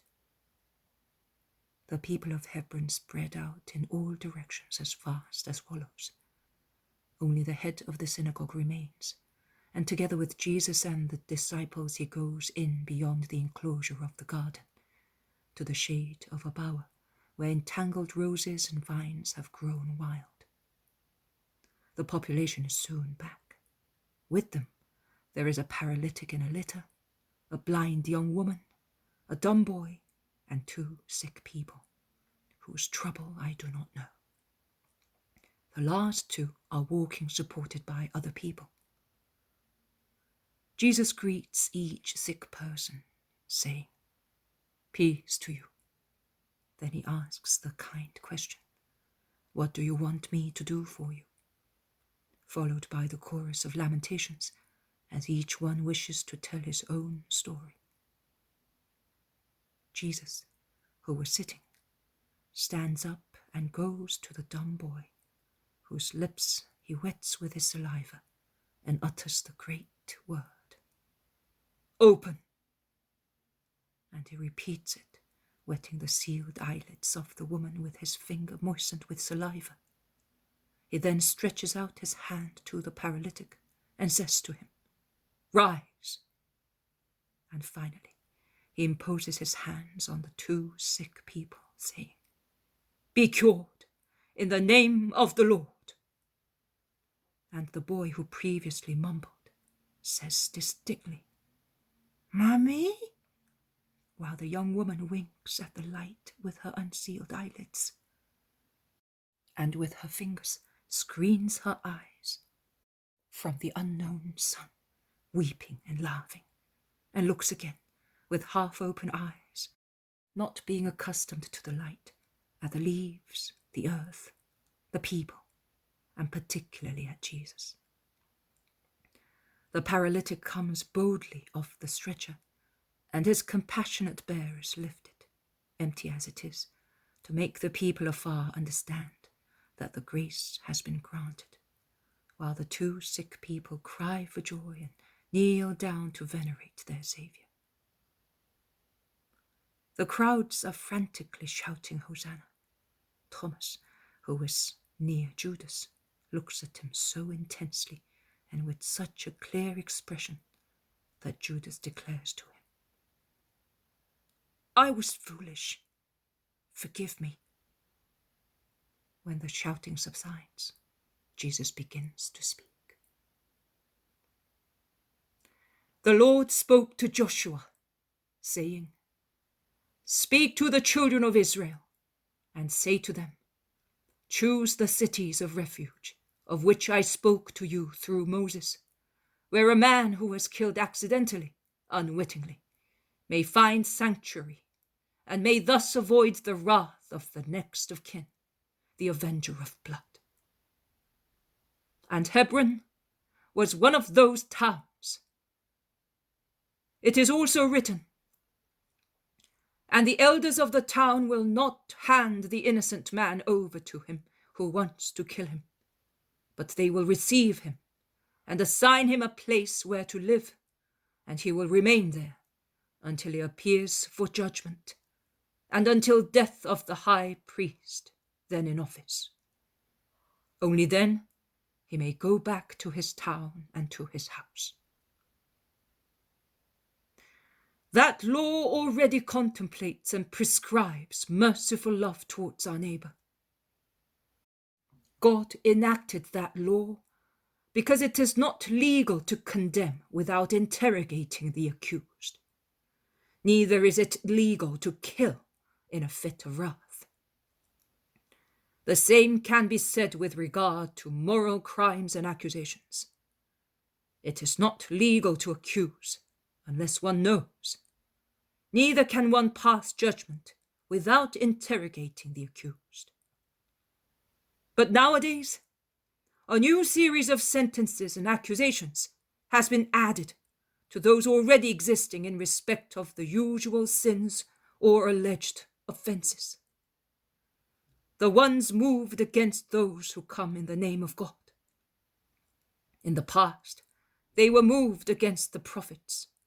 Now they are repeated against the precursor of Christ and against Christ. You are aware of it.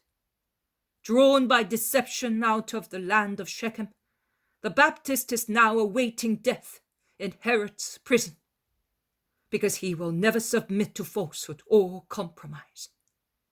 And his life may be crushed and his head cut off, but they will not be able to suppress his honesty or cut off his soul from the truth, which he has served faithfully in all its divine, supernatural, and moral forms. And likewise, Christ is persecuted with double and decoupled fury, because he does not confine himself to saying it is not lawful to Herod, but he thunders the same it is not lawful wherever he finds sin or knows it is a sin, without excluding any class, in the name of God and for God's honor. How can that happen? Are there no more servants of God in Israel? Yes, there are, but they are idols. In Jeremiah's letter to the exiles, the following is written among many other things. And I am drawing your attention to it, because every word of the book is a lesson. That as the Spirit had it written for a current event, refers to an event that will take place in the future. So it is written, when you enter Babylon, you will see gods made of gold, silver, stone, wood. Be on your guard. Do not imitate the foreigners. Do not have any fear of their gods. Say in your hearts, Lord, it is you only that we must worship.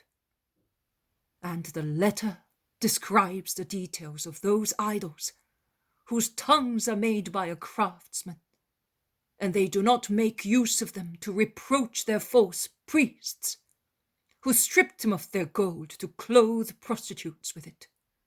And later, they remove the same gold, desecrated by the perspiration of prostitution, to re-clothe the idol.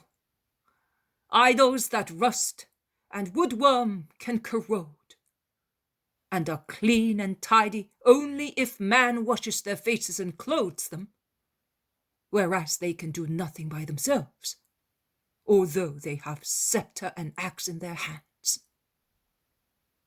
And the prophet concludes, therefore, be not afraid of them. And he continues, those gods are as useless as broken pots. Their eyes are full of the dust raised by the feet of those who enter the temple, and they close them tight, as in a sepulchre, or like a man who has offended the king. Because anyone can steal their precious robes, they cannot see the light of the lamps, so they are like temple beams, and the lamps serve only to blacken them with smoke, while owls, swallows, and other birds fly over their heads and soil them with excrement, and cats nestle among their clothes and tear them. So you must not be afraid of them. They are dead things. Neither is their gold of any use to them. It is only a display. And if it is not polished, the idols do not shine, as they did not feel anything when they were made. Fire did not awake them. They were bought at fabulous prices. They are carried everywhere. A man wants to take them, because they are shamefully powerless. So why are they called gods? Because they are worshipped with offerings and a show of false ceremonies, which are not felt by those who perform them, nor believed by those who see them. Whether they are treated badly or well, they are incapable of paying back either treatment, as they are incapable of electing or overthrowing a king.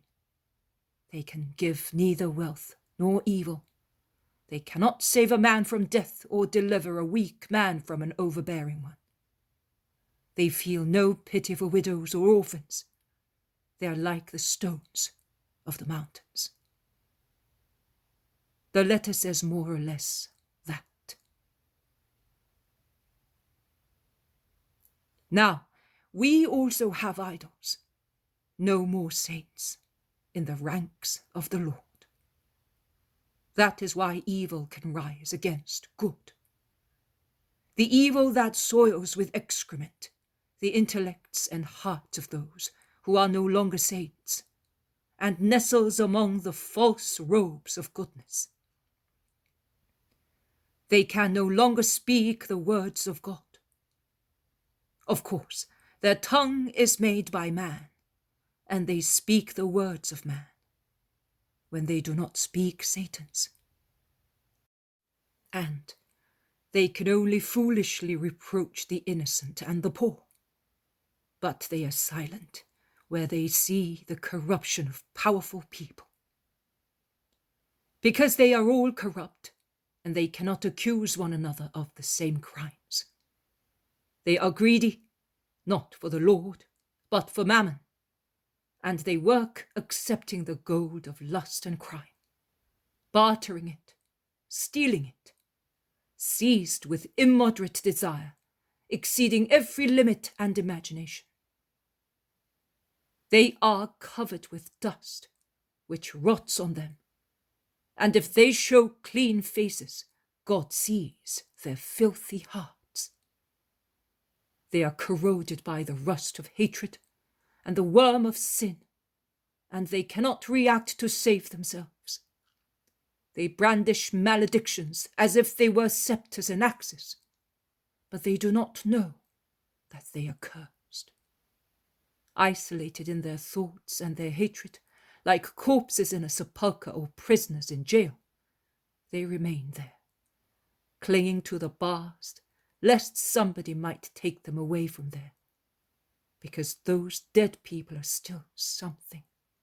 Mummies, nothing else but mummies, looking like human beings, while their bodies have turned into dry wood, and outside they would be old-fashioned articles in a world seeking life, in need of life, as a child needs a mother's breast, a world that wants who can give it life, and not the stench of death.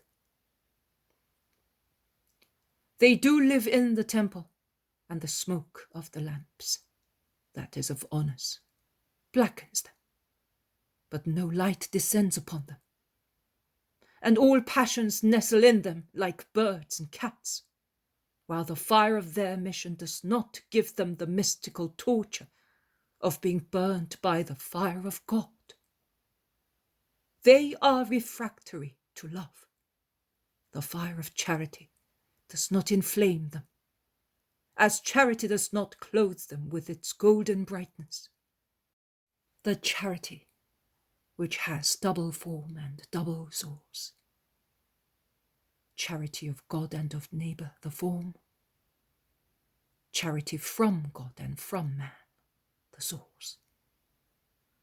Because God withdraws from a man who does not love, and thus the former source ceases, and man withdraws from a wicked man, and also the latter source ceases.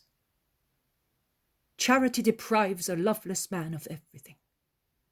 They allow themselves to be bought at a cursed price, and to be led where it suits profit and power. No, it is not right. No money can buy a conscience, particularly the conscience of a priest or a teacher. It is not right to acquiesce in the mighty things of the earth when they induce acts contrary to God's commandments. That is spiritual inability, and it is written, a eunuch is not to be admitted to the assembly of the Lord. Thus, if a man, impotent by nature, cannot belong to the people of God, can a spiritually impotent man be his minister? Because I solemnly tell you that many priests and masters are suffering from guilty spiritual barrenness, as they lack spiritual virility. Many, too many. Meditate, observe, compare. You will see that we have many idols, but few ministers of the good which is God. That is why the sanctuary towns are no longer a sanctuary. Nothing is now respected in Israel, and saints die, because those who are not saints hate them. But I invite you, come. I call you in the name of your John, who is languishing because he is a saint, who was struck because he precedes me, and because he endeavoured to remove the filth from the paths of the Lamb. Come to serve God. The time is near. Do not be unprepared for redemption. Let the rain fall on the sown ground, otherwise it will fall in vain. You, people of Hebron, must be the leaders. You lived here with Zacharias and Eliza, the holy people who deserved John from heaven. And here, John spread the scent of grace by means of his true childish innocence, and from the desert he sent you the anti-corrupting incense of his grace, which has become a wonder of penance. Do not disappoint your John. He raised the love for our neighbor to an almost divine level, whereby he loves the last dweller on the desert, as he loves you, his fellow citizens, and he certainly implores salvation for you. And salvation means to follow the voice of the Lord and believe in his word. And from this sacerdotal town, come in a body to the service of God. I am passing, and I call you. Do not be inferior to prostitutes, for whom one word of mercy is sufficient to persuade them to abandon their previous life and come onto the way of good. I was asked upon my arrival, but do you not bear us a grudge? Grudge? No. I have love for you, and I hope to see you in the multitude of my people, whom I lead to God, in the new exodus towards the true promised land, the kingdom of God, beyond the Red Sea of sensuality and the deserts of sin, free from all kinds of slavery to the eternal land, which abounds in delight and is saturated with peace. Come, this is love passing by. Whoever wishes can follow him, because only goodwill is required to be accepted by him. Jesus has finished, and there is wonderstruck silence. It seems that many are weighing, testing, enjoying, and comparing the words they have heard. While that is happening, and Jesus, who is tired and hot, sits down and speaks to John and Judas, a loud noise is heard coming from the other side of the garden enclosure. The shouts, at first confused, becomes clearer. Is the Messiah there? Is he there? And when they receive an affirmative reply, they bring forward a cripple who is so deformed that he looks like an S. Oh, it is Marshall. But he's too crippled. What does he expect? There is his mother, poor woman. Master, her husband left her because of that freak of nature, her son, and she lives here of charity, but she's old and will not live very long. The freak of nature he really is now before Jesus. It is not possible to see his face, as he is so bent and twisted. He looks like the caricature of a man chimpanzee, or of a humanized camel. His mother, a poor old wretch, does not even speak. She only moans. Lord, Lord, I believe. Jesus lays his hands on the crooked shoulders of the man, who hardly reaches up to his waist, looks up to heaven and thunders. Rise and walk in the ways of the Lord. And the man gives a start, and then springs up as straight as the most perfect man. His movement is so rapid that one would think that the springs holding him in that abnormal position had suddenly broken. He now reaches up to Jesus' shoulder. He looks at him, then falls on his knees with his mother, kissing the feet of his Saviour. What happens in the crowd is indescribable. And against his will, Jesus is compelled to stay in Hebron, because the people are ready to make barriers at the gates to prevent him from going out. He thus enters the house of the elderly head of the synagogue, who is so changed from last year.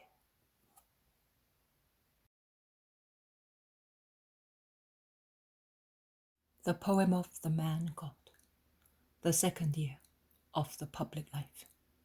Chapter 212. At Juttah, Jesus speaks in Isaac's house. 8th of July, 1945.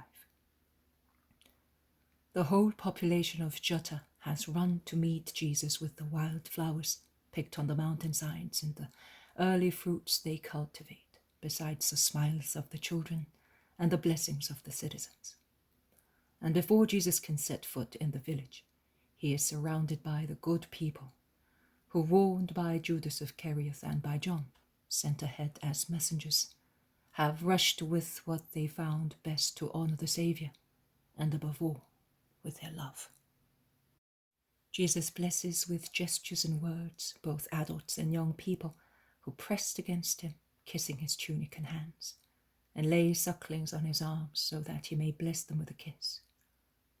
The first to do so is Sarah, who places against his heart the beautiful 10-month-old baby, whose name is Zacchie. Their love is so impetuous that it prevents progress, and yet it is like a rising wave.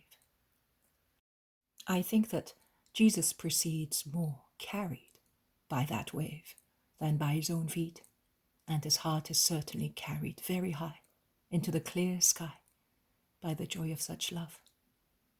His face shines with the brightness of the moments of greatest joy of man, God. It is not the powerful magnetic-looking face of the moments when he works miracles, nor the majestic face as when he discloses his continuous union with the Father, nor the severe one as when he condemns sin.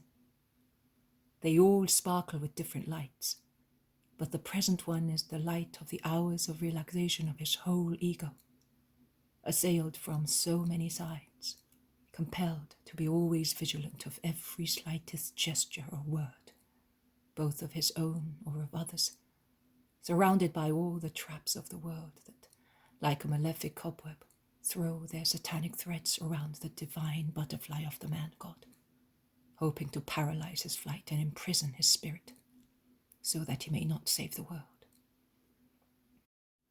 To gag his word, so that he may not instruct the supreme guilty ignorance of the earth.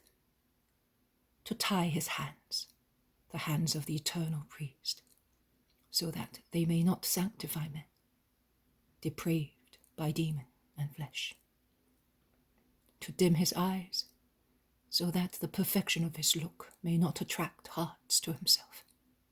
His look, in fact, is a magnet, forgiveness, love, charm, overwhelming every resistance that is not the resistance of a perfect Satan. Oh, is the work of the enemies of the Christ still not always the same against the Christ? Science and heresy, hatred and envy, the enemies of mankind, who sprang from mankind itself like poisoned branches of a good tree. Do they not do all that, so that mankind may die, as they hate it more than they hate the Christ, because they hate it in an active way, unchristianizing it in order to deprive it of its joy, whereas they can breathe Jesus of nothing, as he is God, whilst they are dust. Yes, they do that. But the Christ takes shelter in faithful hearts, whence he looks, speaks, and blesses mankind. Then he gives himself to those hearts, and they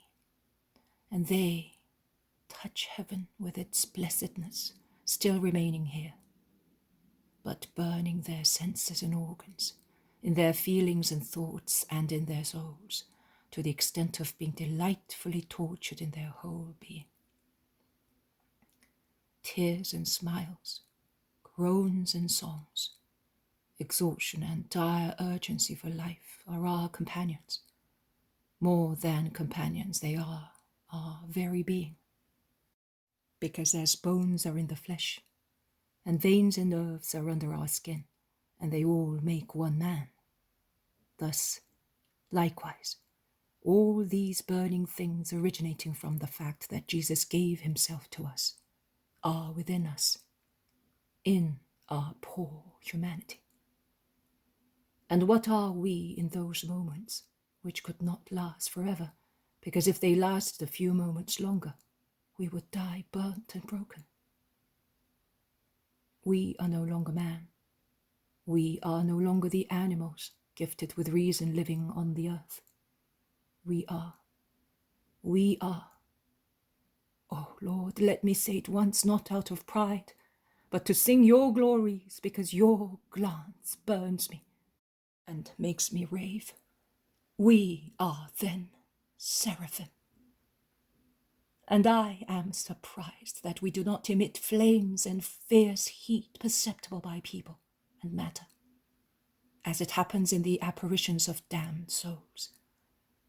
Because if it is true that the fire of hell is such that even the reflection emitted by a damned soul can set a piece of wood on fire and melt metals, what is your fire like, O God, in whom everything is infinite and perfect? One does not die of fever. One does not burn because of it. One is not consumed by the fever of bodily diseases. You are our fever, love. And by it we are burned.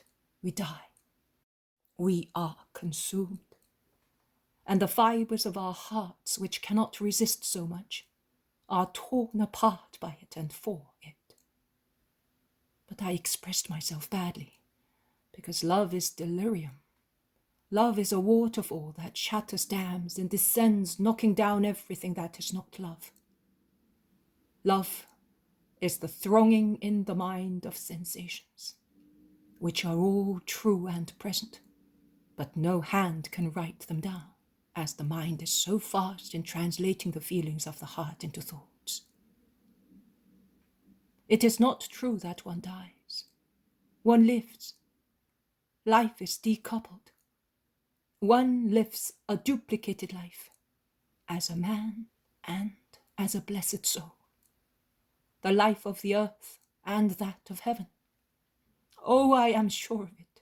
One achieves and exceeds the life without faults, without restrictions and limitations, that you, Father, Son, and Holy Spirit, you, God, Creator one and trine, had given to Adam a prelude to the life, after sending to you to be enjoyed in heaven, following a placid transition from the earthly paradise to the heavenly one, a transfer made in the loving arms of angels, like the sweet sleep and assumption of Mary into heaven, to come to you.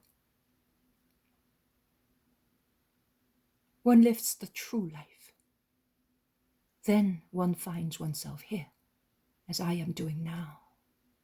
One is amazed and ashamed of going so far, and one says, Lord, I am not worthy of so much. Forgive me, Lord.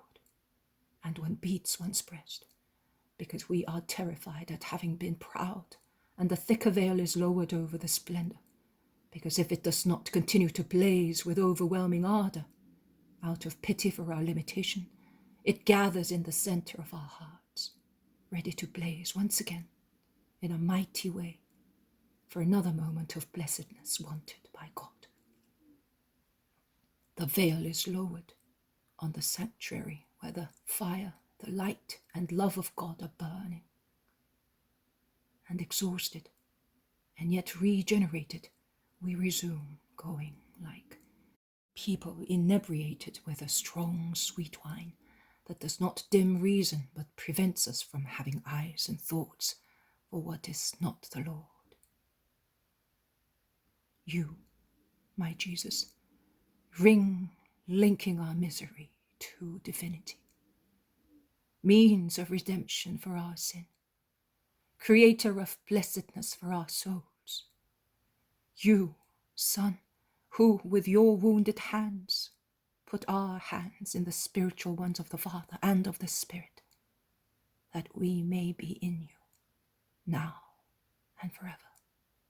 Amen. But where have I been while Jesus inflames me, inflaming the people of Juttah with his loving glance? you may have noticed that I no longer speak of myself, or I do so only seldom. How many things I could say, but the tiredness and physical weakness which oppress me immediately after dictations, and spiritual modesty which grows stronger and stronger the more I proceed, convince me and compel me to be silent. But today I went too high, and we know the air of the stratosphere makes one lose one's control. I went much higher than the stratosphere, and I could not control myself any longer. And I think that if we always kept quiet, we who are caught in these vortices of love, we would end up by deflagrating like projectiles, or rather like overheated or closed boilers. Forgive me, Father. And now let us go on. Jesus enters Juttah and is led to the market square, and then to the poor little house where Isaac languished for 30 years. They say to him, "We come here to speak of you and to pray, as in a synagogue, the most true one, because it is here that we became acquainted with you, and here the prayers of a saint have asked you to come to us. Come in and see how we have arranged the place."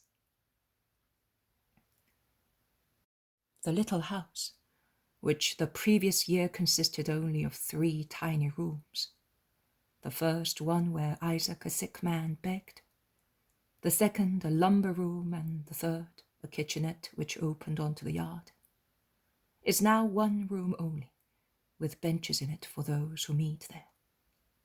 The few household implements of Isaac have been placed, like so many relics, in a little hut in the yard, and the respectful people of Juttah have made the yard less dreary-looking, as they have planted there some climbing plants, which now cover the rustic stockade with their flowers, and form an incipient pergola, growing on a network of rope stretched out over the yard at the height of the low roof. Jesus praises them and says, "We can stop here. I only beg to give hospitality to the women and the boy." "Oh, Master, that will never be needed.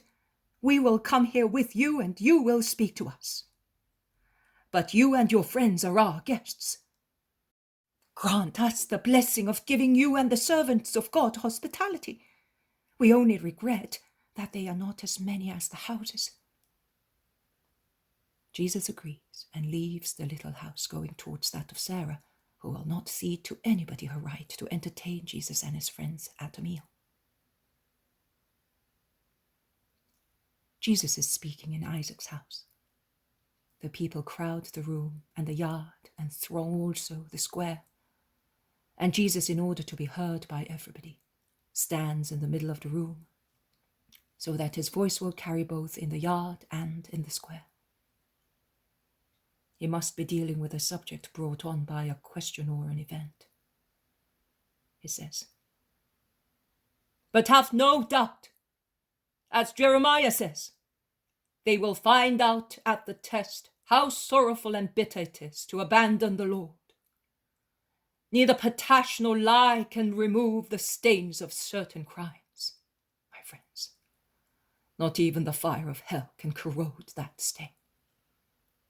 It is indelible. Also here, we must acknowledge the justice of Jeremiah's words. Our great ones in Israel really look like the wild she-asses mentioned by the prophet. They are accustomed to the desert for their hearts. Because believe me, as long as one is with God, even if one is as poor as Job, even if one is alone, even if one is nude, one is never alone, poor, or nude. One is never a desert, but they have rejected God in their hearts, and thus they are an arid desert.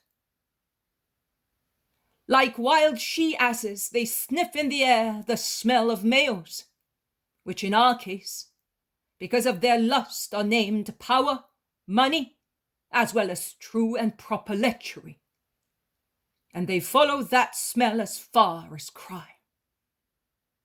Yes, they follow it, and will follow it even more so in future.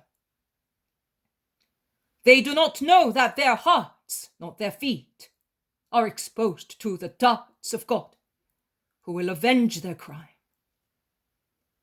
How confused kings, princes, priests, and scribes will be, because they really said and still say to what is nothing or worse is sin, "You are my father, you have begotten me." I solemnly tell you that Moses, in a fit of anger, broke the tables of the law when he saw the people in idolatry. Later he climbed the mountain, prayed, adored, and obtained grace. That happened centuries ago. But idolatry has not yet died in the hearts of men, and will never rest. On the contrary, it will rise like yeast in flour. Almost every man now has his own golden calf. The earth is a forest of idols, because every heart is an altar, but hardly ever there is God upon it. Who is not a slave of one evil passion is slave of another, and who has not one wicked desire has another with a different name. Who has no greed for gold has a greed for positions. Who has no lust for the flesh is an utter egoist. How many egos are worshipped in hearts like golden calves? The day, therefore, will come when they are struck, and they will call the Lord and will hear him reply, "Go to your gods, I do not know you. I do not know you." A dreadful word when uttered by God to man. God created the race of men, and he knows each individual. If he therefore says, "I do not know you," it means that by the power of his will, he has erased that man from his memory. "I do not know you." Is God too severe because of that verdict? No. Man cried to heaven, "I do not know you," as faithfully as an echo. Consider, man is obliged to acknowledge God out of gratitude and out of respect for his own intelligence. Out of gratitude, God created man and granted him the ineffable gift of life, and provided him with the super-ineffable gift of grace. When man lost grace through his own fault, he heard a great promise being made to him. "I will give grace back to you." It is God, the offended party, who says so to the offender, as if he, God, were guilty and obliged to make amends. And God keeps his promise. "Behold, I am here to give grace to man." God has not confined himself to giving only what is supernatural, but he has lowered his spiritual essence to provide for the coarse necessities of man's flesh and blood. And he gives the heat of the sun, the relief of water, corn, vines, all kinds of trees, and all races of animals. Thus, man receives from God all the means of life. He is the benefactor. Man must be grateful and show his gratitude by endeavoring to know him. Out of respect for one's own reason. A madman and an idiot are not grateful to those who cure them, because they do not understand the true value of the cure. And they hate those who watch them and feed them, who accompany them and put them to bed, who watch that they do not get hurt, because beastly as they are on account of their illness, they mistake cures for tortures. The man who fails in his duties towards God disgraces himself, a being gifted with reason. Only a fool or an idiot cannot tell his father from a stranger, a benefactor from an enemy. But an intelligent man knows his father and his benefactor, and takes pleasure in knowing him better and better, also with regard to things of which he is unaware, as they happened before he was born, or before he was helped by his father or benefactor. That is what you must do with the Lord to show that you are intelligent and not brutes. But too many people in Israel are like those fools who do not know their father or their benefactor. Jeremiah asks, "Can a girl forget her ornaments and a bride her sash?" Oh, yes. Israel is made of such foolish girls, of such wanton brides who forget honest ornaments and sashes to put on tinsels of prostitutes. And this is found to happen more and more frequently. The more one climbs the classes that should be the teachers of the people. And God's reproach, with his wrath and regret, is addressed to them.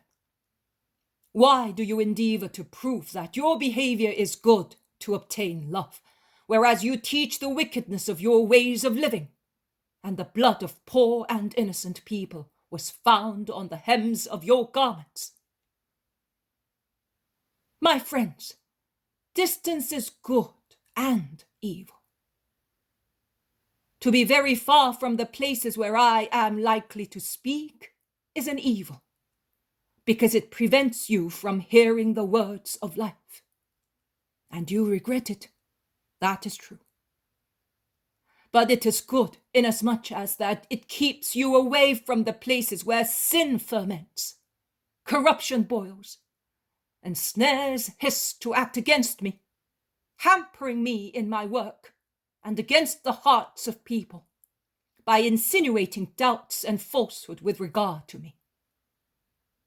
But I prefer you to be far away rather than corrupted. I will see to your formation. You know that God had provided before we were acquainted with each other, so that we might love one another. I was known before we met. Isaac was your announcer. I will send many Isaacs to speak my words to you. However, you must know that God can speak everywhere and privately to the spirit of man and instruct him in his doctrine. Do not be afraid that being alone you may be led into error. No, if you do not want, you will not be unfaithful to the Lord and to his Christ. On the other hand, he who just cannot stay away from the Messiah should know that the Messiah opens his heart and stretches out his arms to him and says, "Come, come, whoever wishes to come. Stay here, whoever wishes to stay." But both the former and the latter should preach Christ by means of an honest life. Preach him against the dishonesty which nestles in too many hearts. Preach him against the levity of the numberless people who do not know how to preserve faithfully and forget their ornaments and sashes of souls, called to the wedding with Christ. You said to me in your happiness, "Since you came here, we have neither sick nor dead people. Your blessing has protected us." Yes, health is a great thing. but make sure that my present coming makes you all wholesome spiritually, always and in everything. To that effect I bless you, and I give my peace to you, to your children, to your fields, crops, homes, herds, and orchards. Make a holy use of them. Do not live for them, but by them, giving what is superfluous to those in need, and you will thus obtain an overflowing measure of the Father's blessings and a place in heaven. You may go. I will stay here to pray.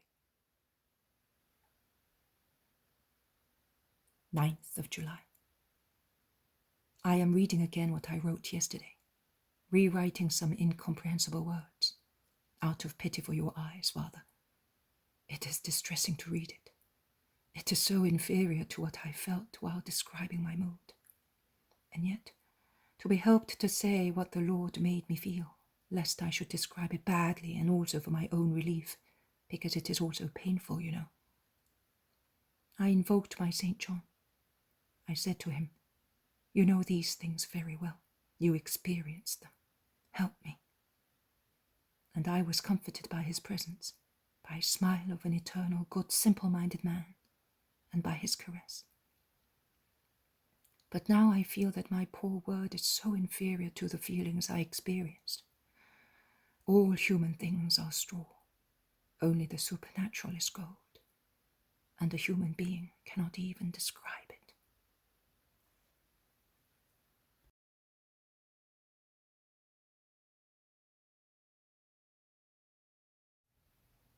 The poem of the man God, the second year of the public life.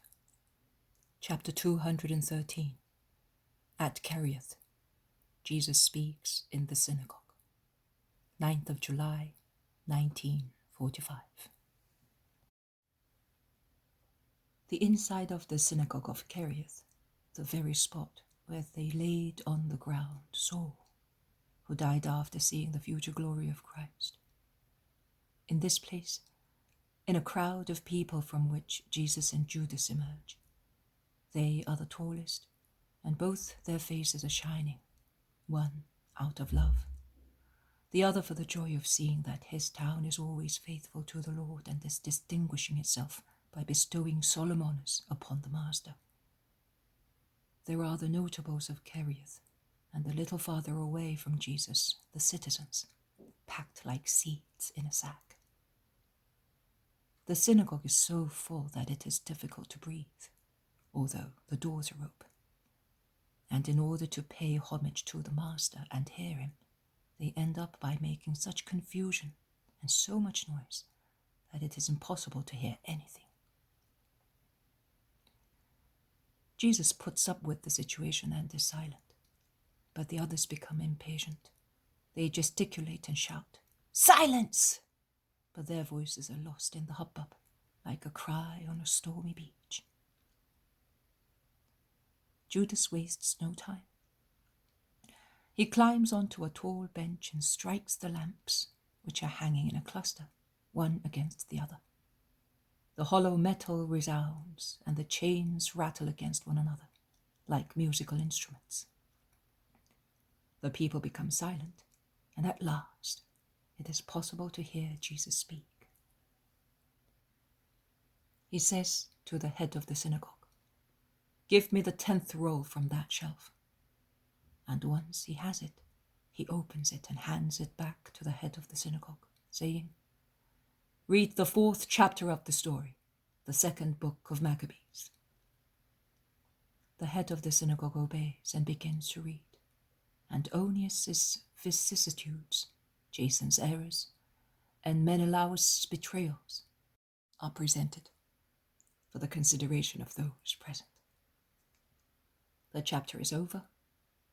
The head of the synagogue looks at Jesus, who has been listening carefully. Jesus nods that it is enough and then turns to the people. "In the town of my dearest disciple, I will not speak the usual words to teach you.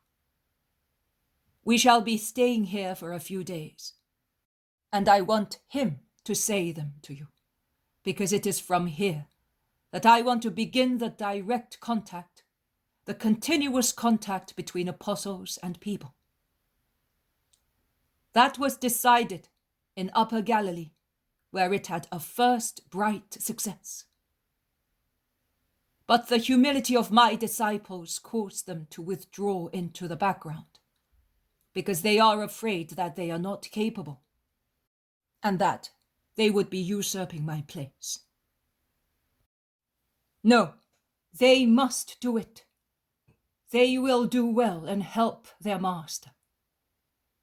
The true apostolic preaching is therefore to begin here, joining in one love only the Galilean, Phoenician borders to the lands of Judah, the southern ones, bordering on the countries of the sun and sands.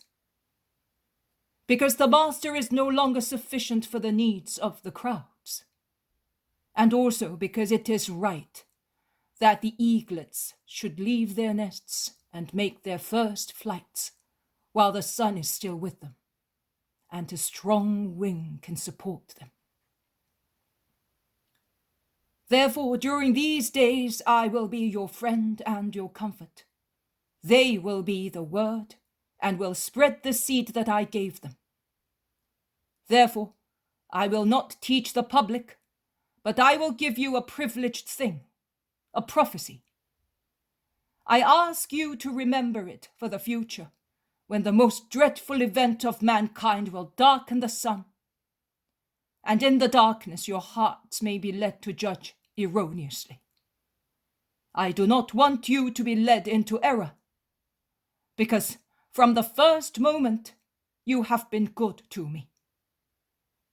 I do not want the world to be in a position to say, Kerioth was the enemy of Christ.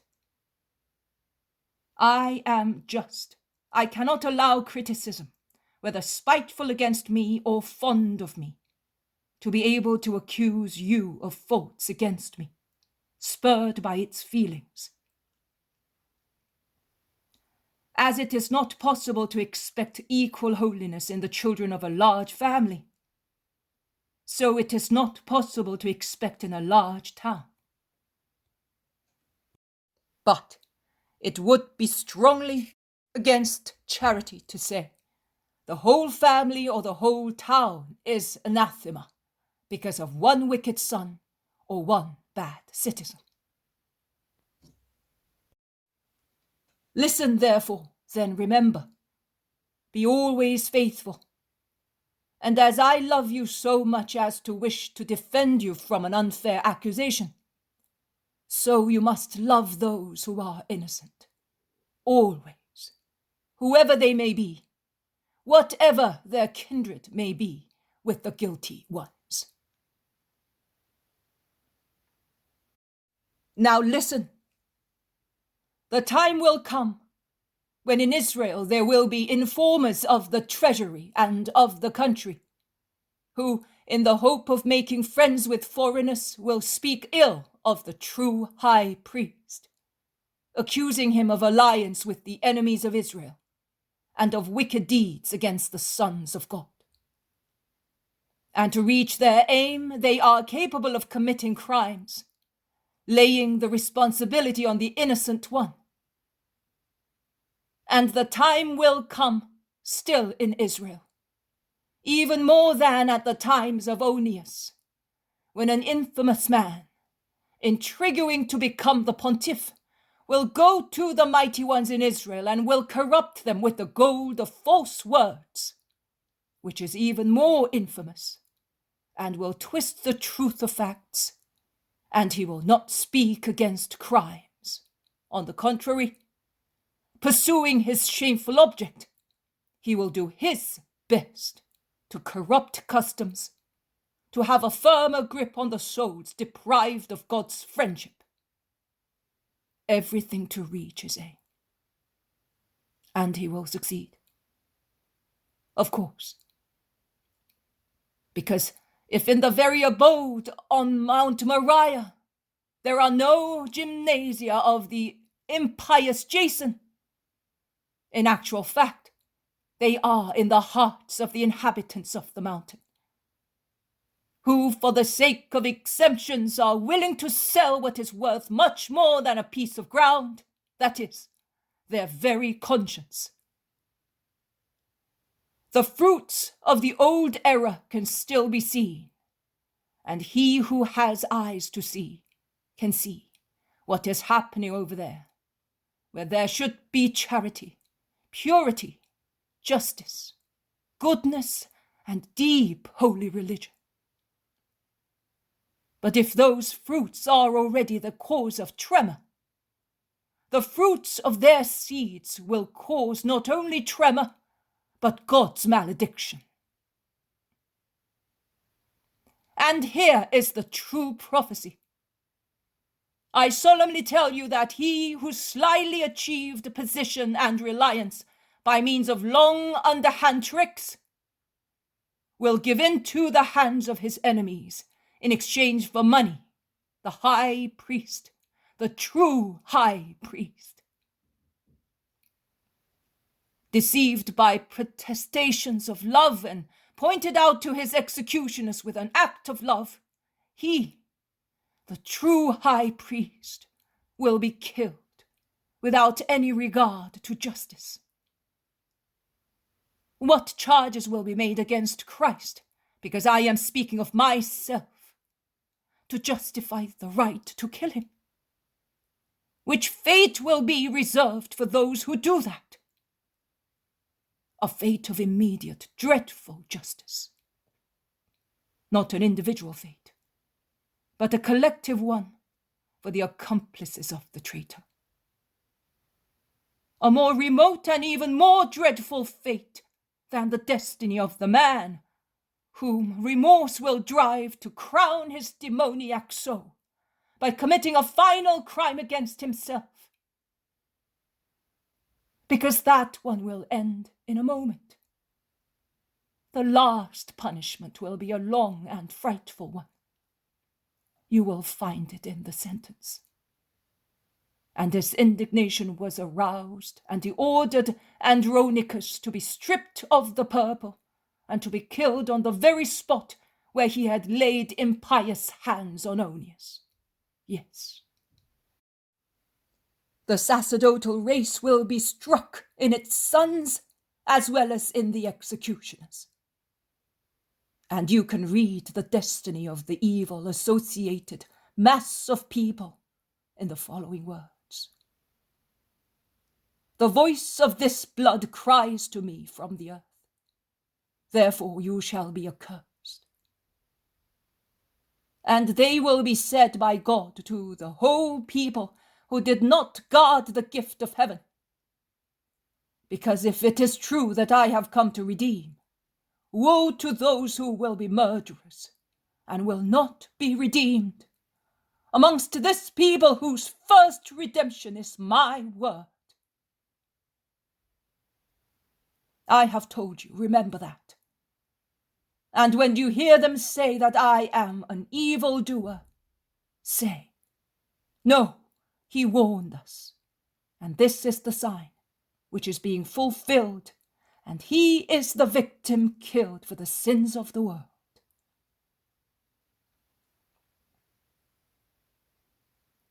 The people leave the synagogue, and gesticulating they speak all of the prophecy and of the esteem in which Jesus holds Judas. The people of Kerioth are elated at the honor conferred on them by the Messiah, by choosing the town of an apostle, and precisely of the apostle of Kerioth, to begin the apostolic teaching, as well as at the gift of the prophecy. Although it is a sad one, it is a great honor to have received it with the loving words preceding it. Jesus and the group of the apostles are the only ones to be left in the synagogue. They then go into the little garden between the synagogue and the house of the head of the synagogue. Judas has sat down and is weeping. Why are you weeping? I do not see any reason. says the other Judas. Well, I almost feel like doing the same myself. Did you hear him? We ought to speak now, says Peter.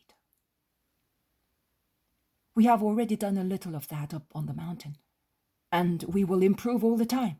You and John did it successfully at once, says James of Zebedee to encourage them. I am the worst, but God will help me. Is that right, Master? Asks Andrew. Jesus, who was looking through some parchment rolls he had brought with him, turns round and says, What were you saying? That God will help me when I have to speak. I will try and repeat your words as best I can. My brother is afraid and Judas is weeping. Are you weeping? Why? Asks Jesus. Because I have really sinned. Andrew and Thomas can tell you. I have been running you down. And you benefit me, calling me dearest apostle, and asking me to teach him. How much love. But did you not know that I loved you? Yes. But thank you, Master. I will never grumble again. I am really darkness and you are the light. The head of the synagogue comes back and invites them to his house. And while going there, he says, I am thinking of your words. If I have understood you properly, as in Kerioth you found a favourite disciple, a Judas of Simon, so you prophesy you will find an unworthy one. I am sorry for that. Unfortunately, our Judas will make up for the other. With my whole being, says Judas, who has collected himself. Jesus does not speak, but he looks at his interlocutors and makes a gesture, opening out his arms, as if he wanted to say, It is so.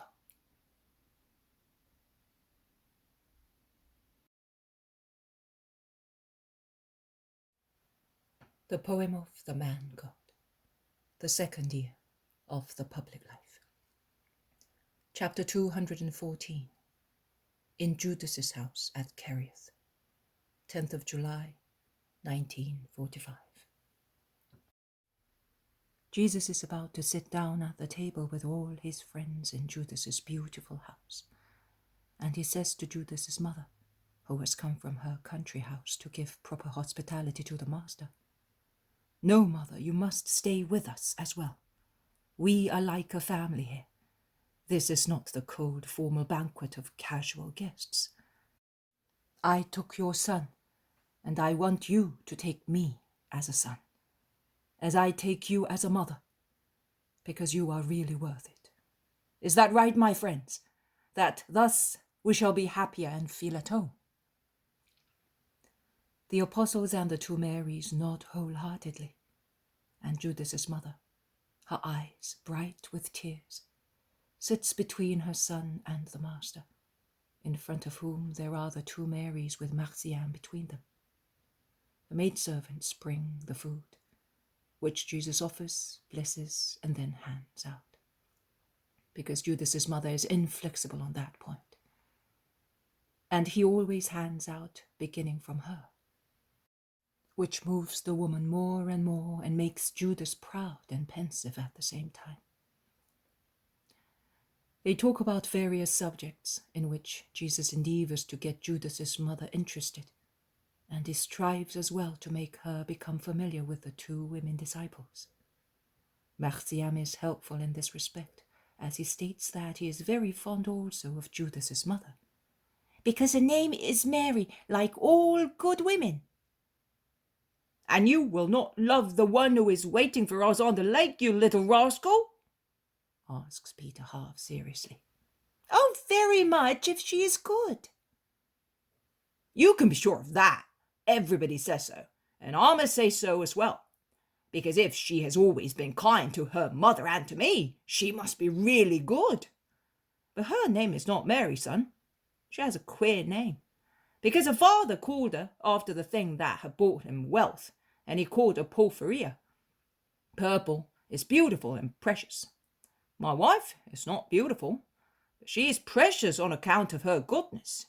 And I have been very fond of her because she is so peaceful, chaste, and quiet. 3 virtues, eh? Not easily found. I eyed her carefully since she was a girl. When I came to Capernaum with the fish, I used to see her mending the nets, or at the fountain, or working silently in the kitchen garden, and she wasn't an absent-minded butterfly fluttering here and there. Neither was she a thoughtless little hen, looking round at every crow of a cock.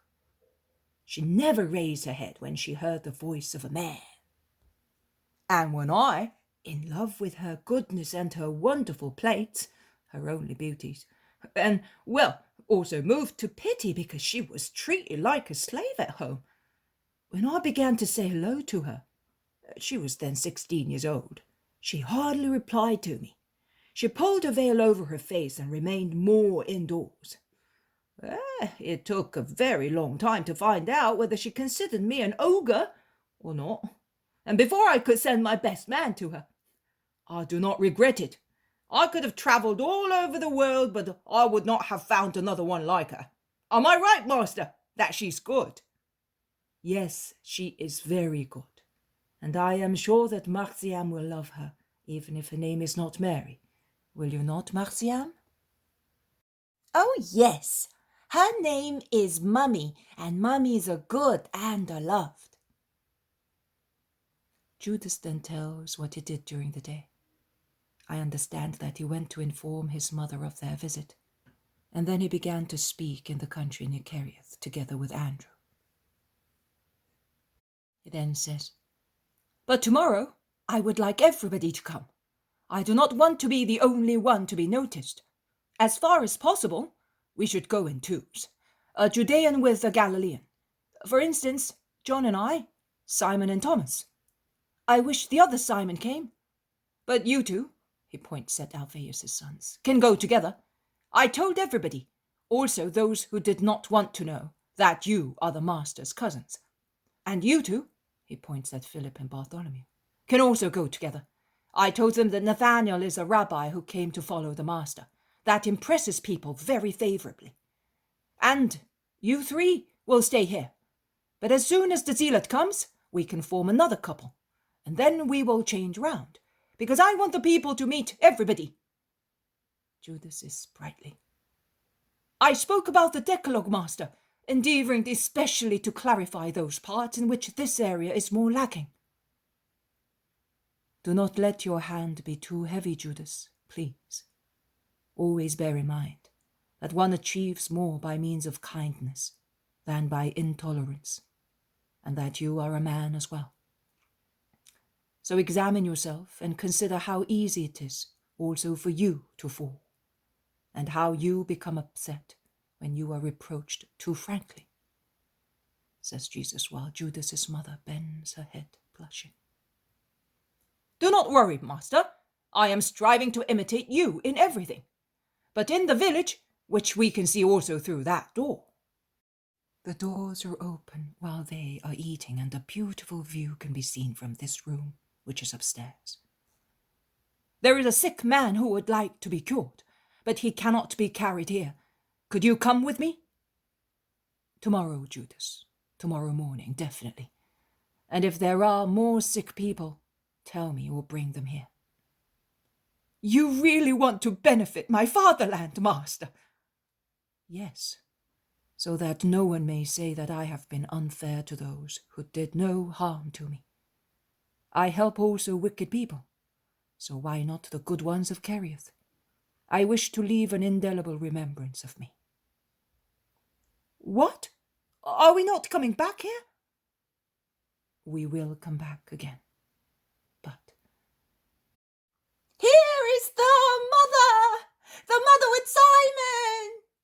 trills the boy who sees Mary and Simon climbing the staircase leading up to the terrace where is the room. They all stand up and go towards the two who have just arrived. There is the noise of exclamations, of greetings, of seats moved about. But nothing diverts Mary from greeting first Jesus and then Judas's mother, who has bowed down deeply, and whom Mary raises again, embracing her as if she were a dear friend met after a long absence. They go back into the room, and Mary of Judas tells the maidservants to bring in fresh food for the new guests. "Here, son, Eliza's greetings," says Mary, handing a small parchment roll to Jesus, who unfolds it and reads it, then says, "I knew, I was sure. Thank you, Mother. On my behalf and on Eliza's, you really are the health of the sick. You, son, not I. You, and you are my greatest help." He then turns to the apostle and the women disciples and says, "Eliza writes, 'Come back, my peace. I want not only to love you, but to serve you.' So we have relieved the creature of her anguish and melancholy, and we have gained a disciple. Yes, we will go back." She wishes to meet also the women disciples. She is recovering slowly, but without relapsing. Poor Eliza. She still undergoes moments of frightful bewilderment. Does she not, Simon? One day she wanted to try to come out with me, but she saw a friend of Daniel's, and we had great difficulty in calming her weeping.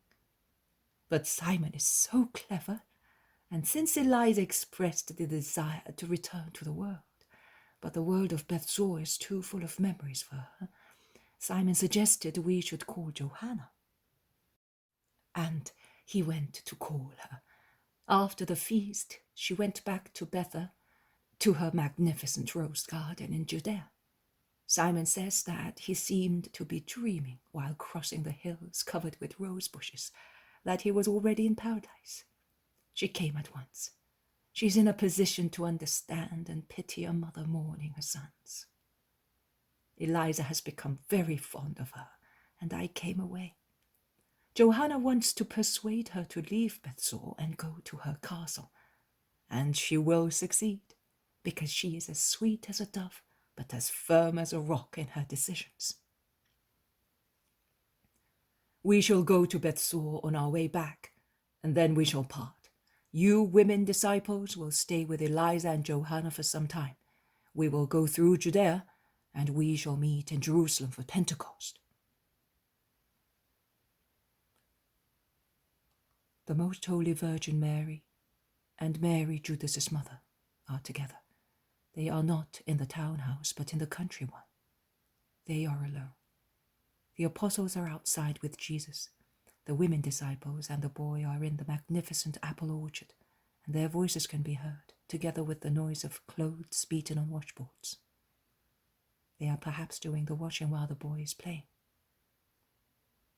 Judas's mother, sitting in a dim-lit room beside Mary, is speaking to her. "These peaceful days will be like a dream to me. Too short. Yes, too short. I know that we must not be selfish, and that it is fair that you should go to that poor woman, and to so many other unhappy people. But I wish I could. I wish I could spare the time or come with you. But I cannot. I have no relatives apart from my son, and I must look after the property of the family. I understand. It is painful to part from one's son. We mothers would always like to be with our children, but we are giving them for a great cause, and we will not lose them. Not even death can take our sons away from us, if they and we are in grace in the eyes of God. But ours are still on the earth, even if by the will of God they are torn from our bosoms to be given to the world for its good. we can always join them, and even the echo of their deeds is like a caress to our hearts, because their deeds are the scent of their souls. What is your son to you, woman? Asks Mary of Judas in a low voice. And the Most Holy Mary replies promptly, He's my joy. Your joy. And then Judas's mother bursts into tears and lowers her head to hide them. She bows so low as to almost touch her knees with her forehead. Why are you weeping, my poor friend? Why? Tell me. I am happy in my maternity, but I can understand also those mothers who are not happy. Yes, not happy, and I am one of them. Your son is your joy. Mine is my grief. At least he has been so. Now, since he has been with your son, I am not so worried. Oh, of all those who pray for your holy son, for his welfare and triumph, there is no one after you, blessed woman, who prays so much as this unhappy mother who is speaking to you. Tell me the truth. What do you think of my son? We are two mothers, one facing the other. Between us there is God, and we are speaking of our sons. It can be but easy for you to speak of yours. I have to strive against myself to speak of mine. And yet, how much good or how much grief can come to me from this conversation? And if it is grief, it will always be a relief to speak about it. That woman of Bethzur became almost insane when her sons died, did she not? But I swear to you, sometimes I have thought and still think, looking at my Judas, who is handsome, healthy, intelligent, but is not good, not virtuous, not righteous in his soul, not sound in his feelings. I often think that I would prefer to mourn him dead rather than know that he is disliked by God. But tell me what you think of my son. Be frank. This question has been torturing my heart for over a year. But whom could I ask? The citizens? They did not yet know that the Messiah existed, and that Judas wanted to go with him. I knew. He told me when he came here after Passover, elated, violent as usual, when he has a sudden fancy, and as usual, scornful of his mother's advice. His friends in Jerusalem, a holy prudence and a pious hope prevented me. I did not want to say, Judas is following the Messiah, to those whom I cannot love, because they are everything but saints. And I hoped that his fancy notion would vanish like many others, like all of them, even at the cost of tears and desolation, as it happened in the case of more than one girl whom he fancied here and elsewhere, but never married. Do you know that there are places where he will no longer go, because he may receive a fair punishment? Also, his being off the temple was a whim. He does not know what he wants. Never. His father, may God forgive him, spoiled him. I never had any authority with the two men in my house. I could but weep and make amends with all kinds of humiliation. When Johanna died, and although no one told me, I know that she died of a broken heart when Judas told her that he did not want to get married after she had been waiting for all her youth. whereas everybody knew that in Jerusalem he had sent friends to a very rich woman who owned stores as far as Cyprus to inquire about her daughter.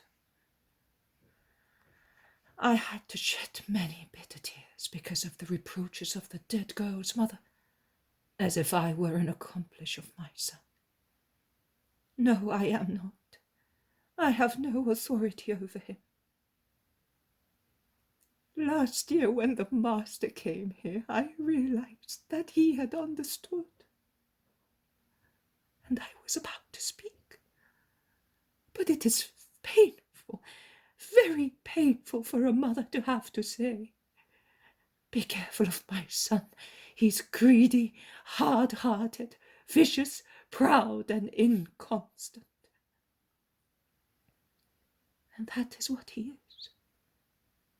I am praying that your son, who works so many miracles, may work one for my Judas.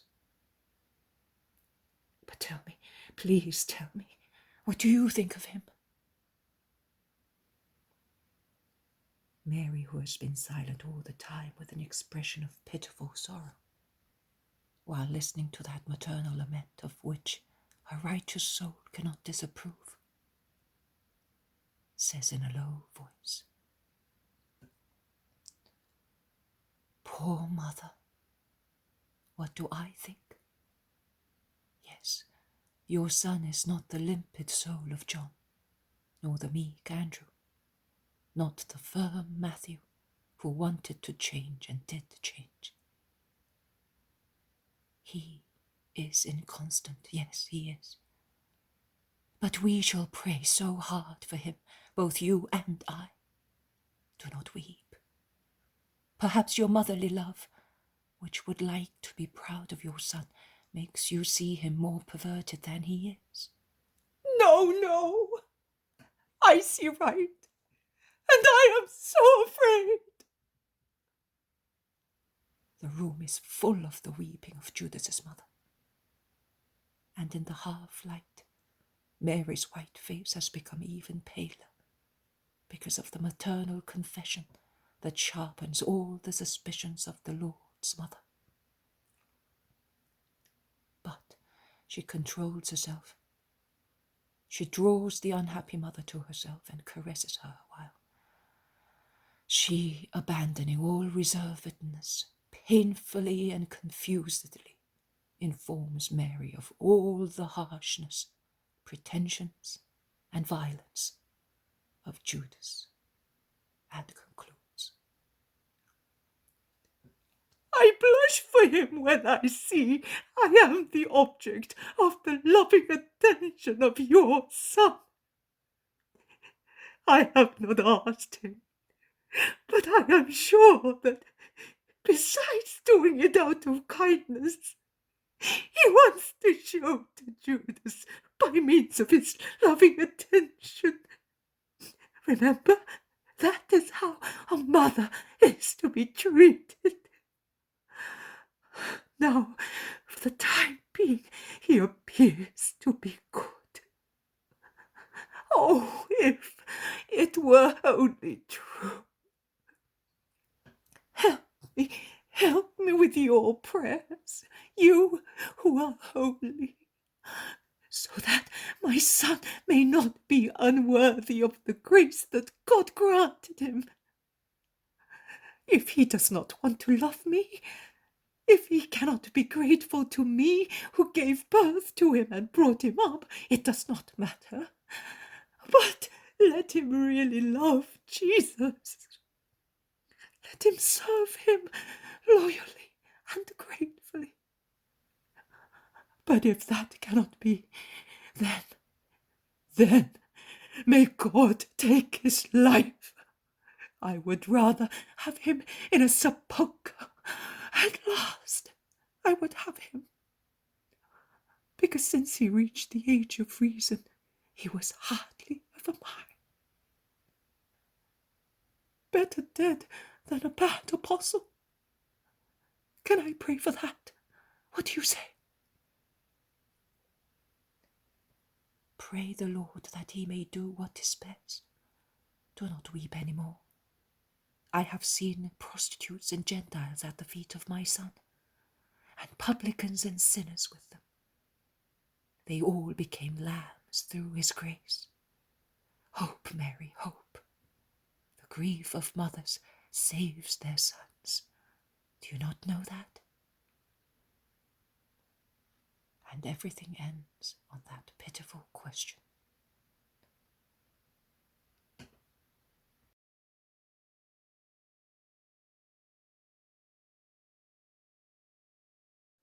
The poem of the man God, the second year of the public life. Chapter 215. The Lunatic Girl of Bethginna, 11th of July, 1945. I do not see the return to Bethzur, nor the rose gardens of Bethlehem, which I was so anxious to see. Jesus is alone with the apostles. Marciam is not there either, as he has obviously been left with Our Lady and the woman disciples. It is a very mountainous area, but also very rich in vegetation, with forests of conifers, or rather of pine trees, and the balsamic invigorating scent of resin spreads everywhere. And Jesus is walking across those green mountains with his disciples facing westwards.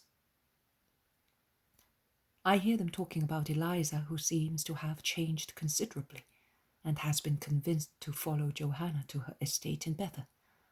And they are speaking also of Johanna's kindness.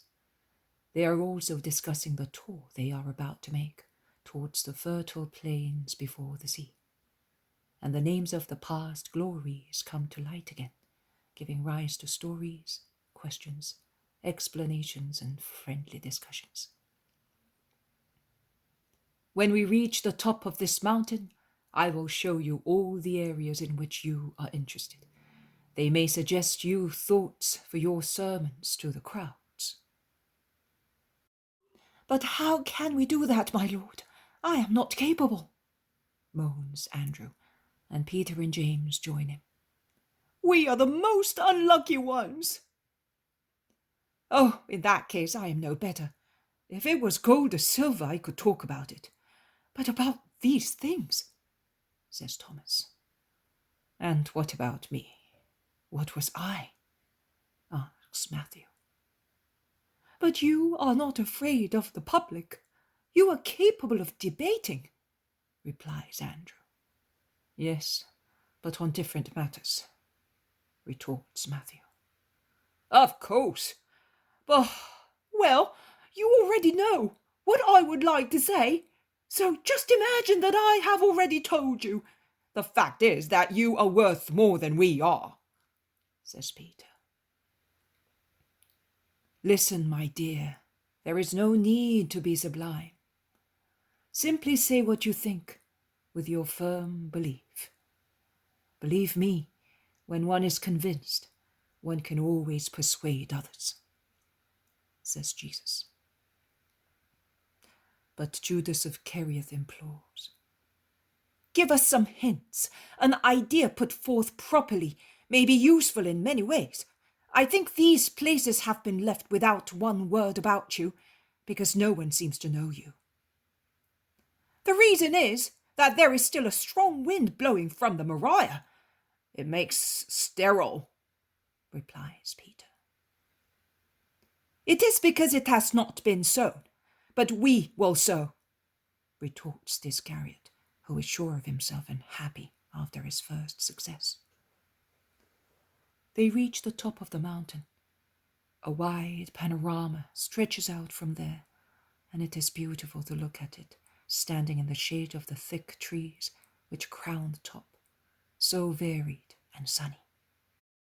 Overlapping chains stretching in every direction like petrified billows of an ocean, lashed by opposite gales.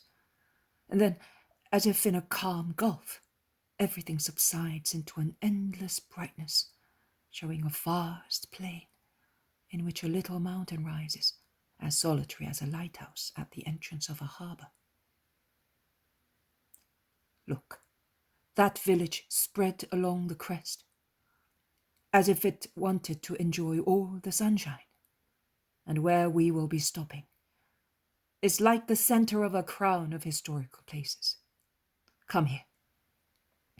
There is to the north, Yarmouth. Do you remember Joshua? The defeat of the kings who wanted to attack the camp of Israel, which was strengthened by the alliance with Gibeonites.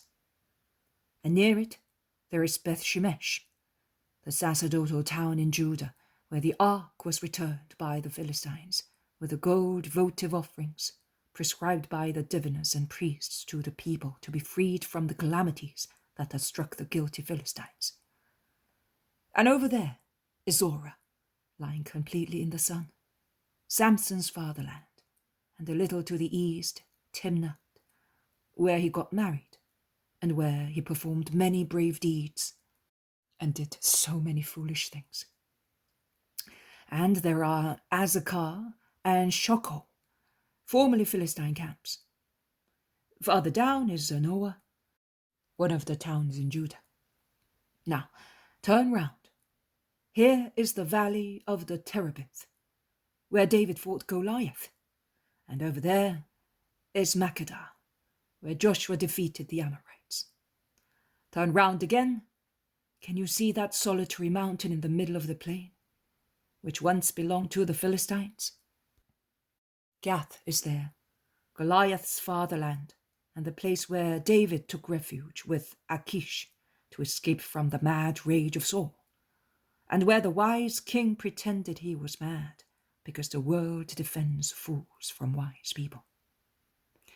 Where the horizon opens out, there are the plains of the very fertile land of the Philistines. We will go through there as far as Rami. And now let us enter Bethginna. You, precisely you, Philip, who are looking at me so imploringly, will go round the village with Andrew. While you are walking about, we shall stop near the fountain or in the village square. Oh, Lord, don't send us alone. Please, come with us, they beg. Go, I said. Obedience will be of more help to you than my mute presence. And so, Philip and Andrew go, at random, through the village, until they find a small hotel, an inn, rather than an hotel, and inside there are some brokers bargaining for lambs with some shepherds. They go in and stop disconcertedly in the middle of the yard, which is surrounded by very rustic porches. The hotel keeper rushes towards them. What do you want? Lodgings? They consult, looking at each other, and they appear to be utterly dismayed. Probably they cannot remember even one word of what they had decided to say. Andrew is the first to regain control of himself, and he replies, Yes, lodgings, for us and for the Rabbi of Israel. Which Rabbi? There are many of them, but they are wealthy gentlemen. They do not come to the villages of poor people to bring their wisdom to the poor. The poor have to go to them, and we are lucky if they allow us to go near them. There is only one Rabbi of Israel, and he has come to bring the gospel to the poor. And the poorer and more sinful they are, the more he looks for them and approaches them, replies Andrew kindly. In that case, he will not make much money. He does not seek wealth. He is poor and good. When he can save a soul, it is a full day for him, replies once again Andrew. Oh, it is the first time that I hear that a rabbi is good and poor. The Baptist is poor, but severe. All the others are severe and rich, as greedy as leeches. You, over there, have you heard? Come here. You who travel round the world. These men say that there is a poor but good master who comes looking for poor people and sinners. Ah, it must be the one who wears a white robe like an S&E. I saw him one time ago at Jericho, says one of the brokers. No, that one is by himself. It must be the one whom Thomas told us, because he happened to speak about him with some shepherds on the Lebanon. replies a tall, brawny shepherd. Indeed, and he would come as far as here if he was on the Lebanon, for the sake of your eyes of a cat, exclaims another one. While the innkeeper is speaking and listening to his customers, the two apostles have remained standing in the middle of the yard like two poles. At last, one of the men says to them, "Hey, you, come here. Who is he? Where does that man you spoke of come from?" "He is Jesus of Joseph, from Nazareth," says Philip gravely, and he looks as if he were expecting to be laughed at. But Andrew adds, "He is the Messiah foretold. I implore you, for your own good, listen to him. You have mentioned the Baptist. Well, I was with him, and he pointed to us Jesus, who was passing, and said, 'There is the Lamb of God, who takes away the sins of the world.' When Jesus descended into the Jordan to be baptized, the heavens opened and a voice cried out, 'This is my beloved Son. My favor rests on him.' And the love of God descended like a dove, shining over his head." "See, it is the Nazarene. But tell me, since you say you were his friends—" "No, not his friends. We are his apostles, his disciples, and we have been sent to announce that he is coming, so that those who are in need of salvation may go to him," clarifies Andrew. "All right, but tell me, is he really, as some say, that is, a holy man, holier than the Baptist? Or is he a demon, as others describe him? You are always with him, because if you are his disciples, you must be with him. Tell us frankly, is it true that he is lewd and a guzzler, that he loves prostitutes and publicans, that he's a necromancer and he evokes spirits at night to find out the secrets of hearts?" "Why do you ask these men such questions? Ask them instead whether it is true that he is good. They will take it amiss, and they will go and tell the master our evil reasoning, and we will be cursed. One never knows whether he is God or a demon. It is better to treat him well." It is Philip who speaks now. "We can reply to you quite frankly, because there is nothing wicked to be concealed. He, our master, is the saint of all saints. He spends his day teaching. He goes tirelessly from place to place, seeking the hearts of men. He spends the night praying for us. He does not disdain the pleasures of the table and friendship, but not for his own advantage, but only to approach those who otherwise would be unapproachable. He does not repel publicans and prostitutes, but only because he wants to redeem them. His way is traced out with miracles of redemption and miracles over diseases. Winds and seas obey him.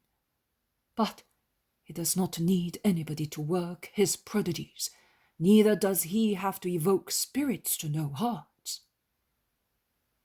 "How can he? You said that winds and seas obey him, but they are not endowed with reason. How can he give them orders?" asks the innkeeper. "Tell me, man, according to you, is it more difficult to give an order to the wind or the sea, or to death?" "By Jehovah, you cannot give orders to death. You can throw oil on the sea, you can hoist sails over it, or more wisely, you can avoid going to sea. You can lock doors against the wind, but you cannot give an order to death. There is no oil capable of calming it. There is no sail which, hoisted on our little boat, can make it sail so fast as to leave death behind. And there are no locks for it. It comes in when it wants to, even if the doors have been locked. Oh, no one gives orders to that queen."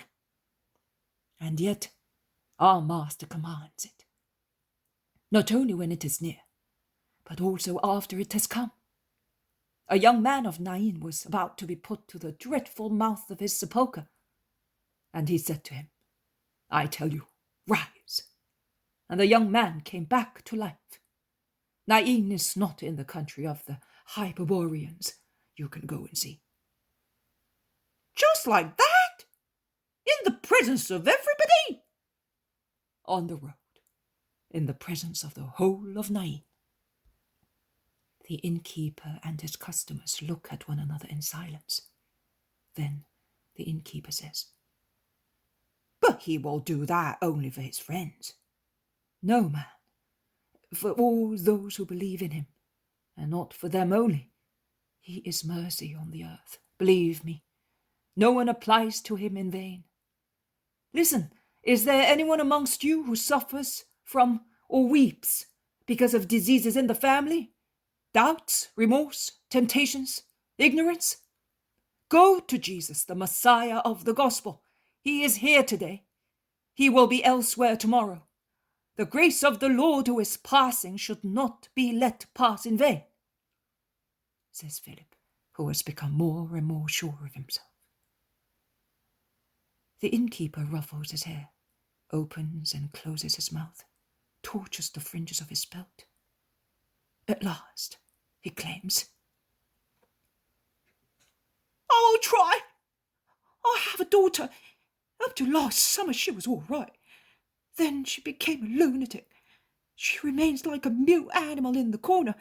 She never moves from it, and only with difficulty her mother can dress her and feed her. Doctors say that her brains have been burnt out by too much sunshine. Others say that it is due to an ill-starred love. The people say she's possessed. How can that be, as she has never been away from here? Where would she have got that demon? What does your master say? That a demon can take also an innocent person?" Philip replies without hesitation, "Yes, to torture the relatives and drive them to despair." "And can it cure lunatics? Should I hope?" "You must believe," says Andrew promptly. And he tells them of the miracle of the Gerasenes and concludes, "If those who were a legion in the hearts of sinners fled thus, why should the one who forced his way into the heart of a young person not flee? I tell you, man, for those who hope in him, also what is impossible becomes as easy as breathing. I have seen the works of my Lord, and I am a witness of his power." "Oh, in that case, which of you is going to call him?" "I will go myself, man. I will soon be back." And Andrew runs away while Philip remains speaking to them.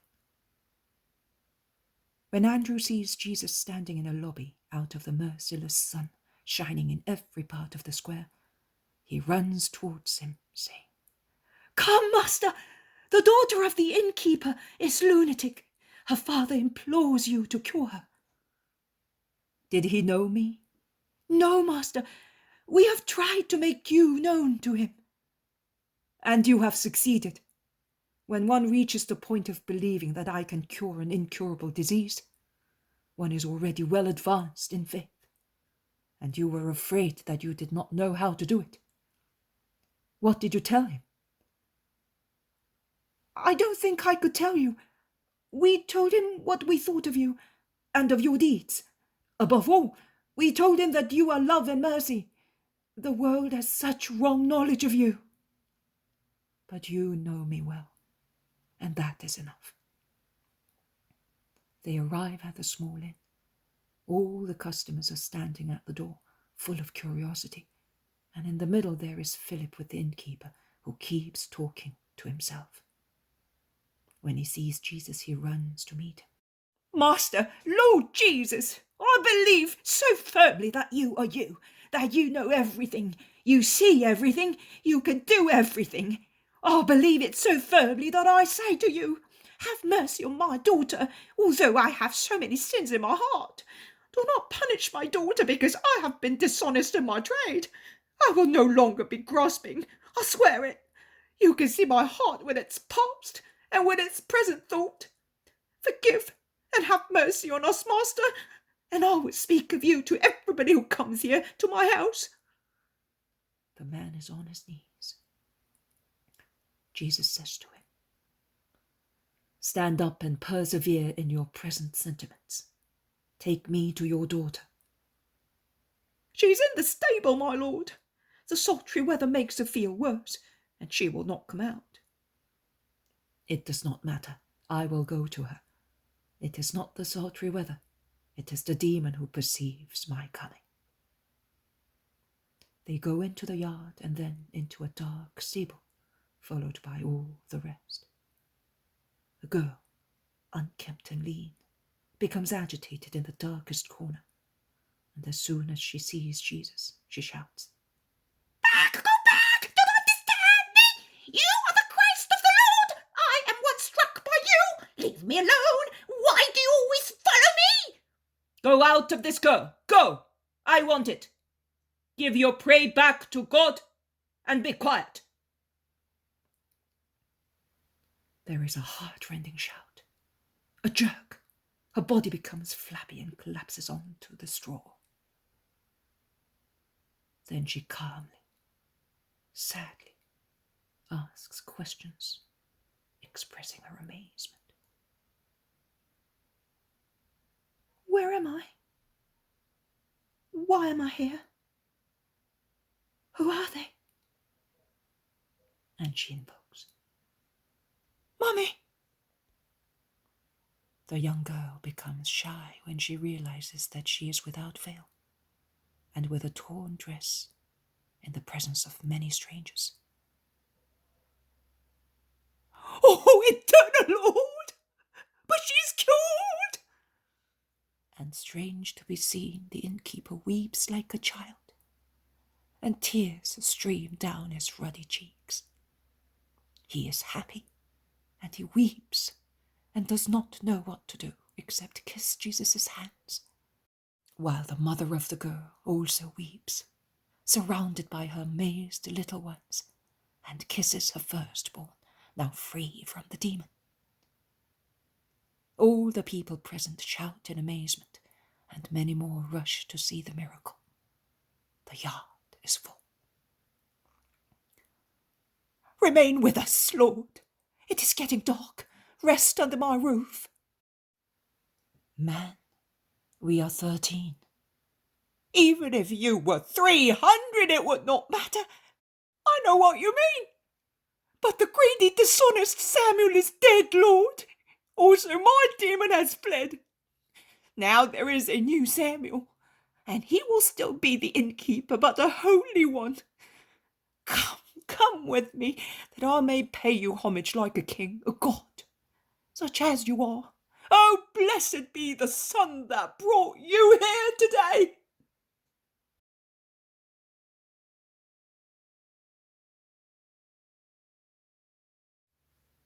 The poem of the man God, the second year of the public life, chapter 216, in the plain towards Ashkelon, 12th of July, 1945. The sun is blazing down on the countryside and is scorching the ripe corn, drawing a scent from it, which reminds one of the smell of bread. There is a vague smell in the air, the smell of sunshine, of laundry, of crops, of summer. Because every season, I could say every month, and even every hour of the day has its smell, as each place has its own, if one has sharp senses and a keen spirit of observation. The smell of a winter day with a biting cold wind is quite different from the mellow smell of a foggy winter day or of a snowy one. And how different is the smell of springtime that comes and announces itself by means of a scent, which is very different from the smell of winter. One gets up in the morning and the air has a different smell, the first breath of springtime, and so forth, for the smell of orchards in blossom, of gardens, of corn, down to the warm smell of vintage, and then, as an intermezzo, the smell of earth after a storm. And what about the hours? It would be foolish to say that the smell of dawn is like that of noon, or that the latter is like that of the evening or night. The first is fresh and virginal, The second is pleasant and jolly. The third is tired and saturated with all the smells exhaled by everything during the day. The last one, the night one, is calm and cozy, as if the earth were a huge cradle, taking in its little ones to rest. And what about places? Oh, the smell of a seashore is so different at dawn and in the evening, at noon and at night, when the sea is stormy or calm, if the beach is pebbly or sandy. And the smell of seaweed, which appears after tides, and the sea seems to have opened its bowels to let us breathe the stench of its depths. That smell is so different from that of inland plains, which differs from that of hilly places, which is different from the smell of high mountains. Such is the infinity of the Creator, who impressed a sign of light, or colour, or scent, or sound, or shape, or height on each of the infinite things that he created. Oh, infinite beauty of the universe, I now only see you through the visions and the remembrance of what I saw, loving God and praying him through his works, and the joy I felt watching them. How vast, mighty, inexhaustible, and ever fresh you are. You are never tired, and never tire anyone. Nay, man is renewed watching you, O universe of my Lord. He becomes better and purer. He is elevated and he forgets.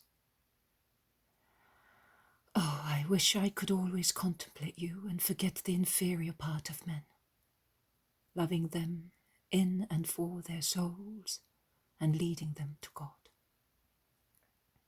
And so, following Jesus, who is going with his apostles across this plain full of crops, I digress once again, allowing myself to be carried away by the joy of speaking of my God through his magnificent works. That is love too, because one praises what one loves in a person, or simply praises the person one loves. The same applies to creature and creator. Who loves him, praises him, and the more one loves him, the more one praises him for himself and for his works. But I will now order my heart to be silent, and I will follow Jesus, not as a worshipper, but as a faithful chronicler. Jesus is walking through the fields. It is a hot day. The place is desert. There is not a soul in the fields. There are only ripe ears of corn and a few trees here and there.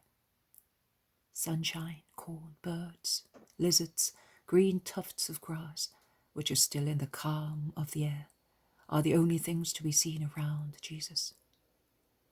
On one side of the main road along which Jesus is walking, a dusty, dazzling ribbon between the fields undulating with corn. There is a little village. On the other side, a farm. Nothing else. Everybody is hot and proceeds in silence. They have taken off their mantles, but as they are wearing woolen tunics, however light they may be, they suffer the heat just the same. Only Jesus, his two cousins, and the Iscariot are wearing linen or hempen clothes. Jesus's and the Iscariot's garments are of white linen, whereas those of Alphaeus' sons look thicker and heavier than linen, and they are also dyed in a darker ivory shade, exactly the shade of unbleached hemp. The others are wearing their usual robes and are drying their perspiration with the linen cloth which covers their heads.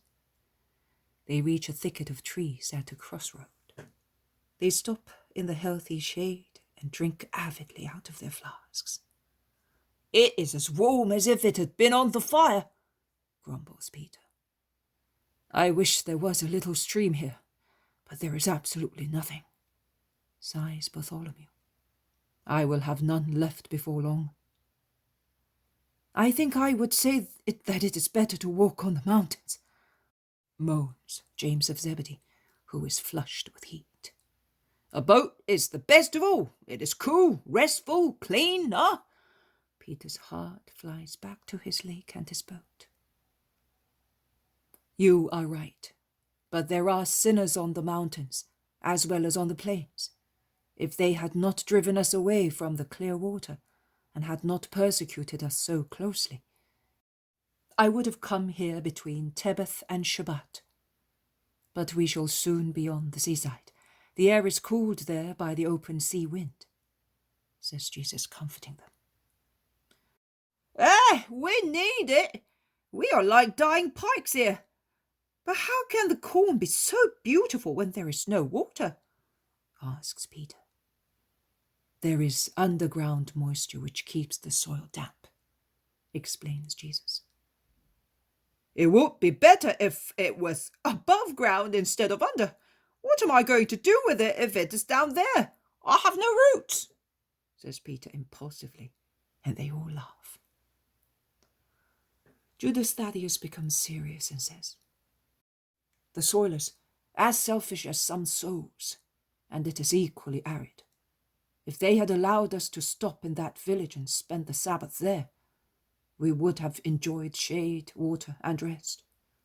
But they drove us away.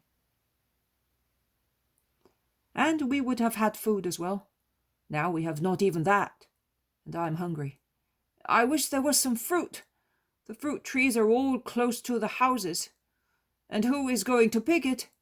If the people here are in the same mood as those over there, says Thomas, pointing at the village they left behind to the east. Take my portion of food.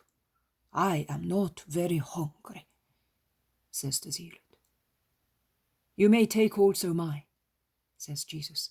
Those who feel more hungry should eat.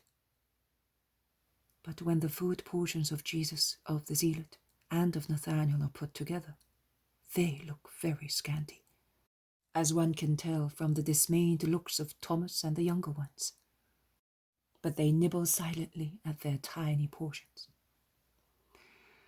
The patient zealot goes towards a spot where a row of green plants on the parched soil suggests the presence of moisture. There is, in fact, a trickle of water in the bottom of a ditch, just a trickle, which is bound to disappear before long.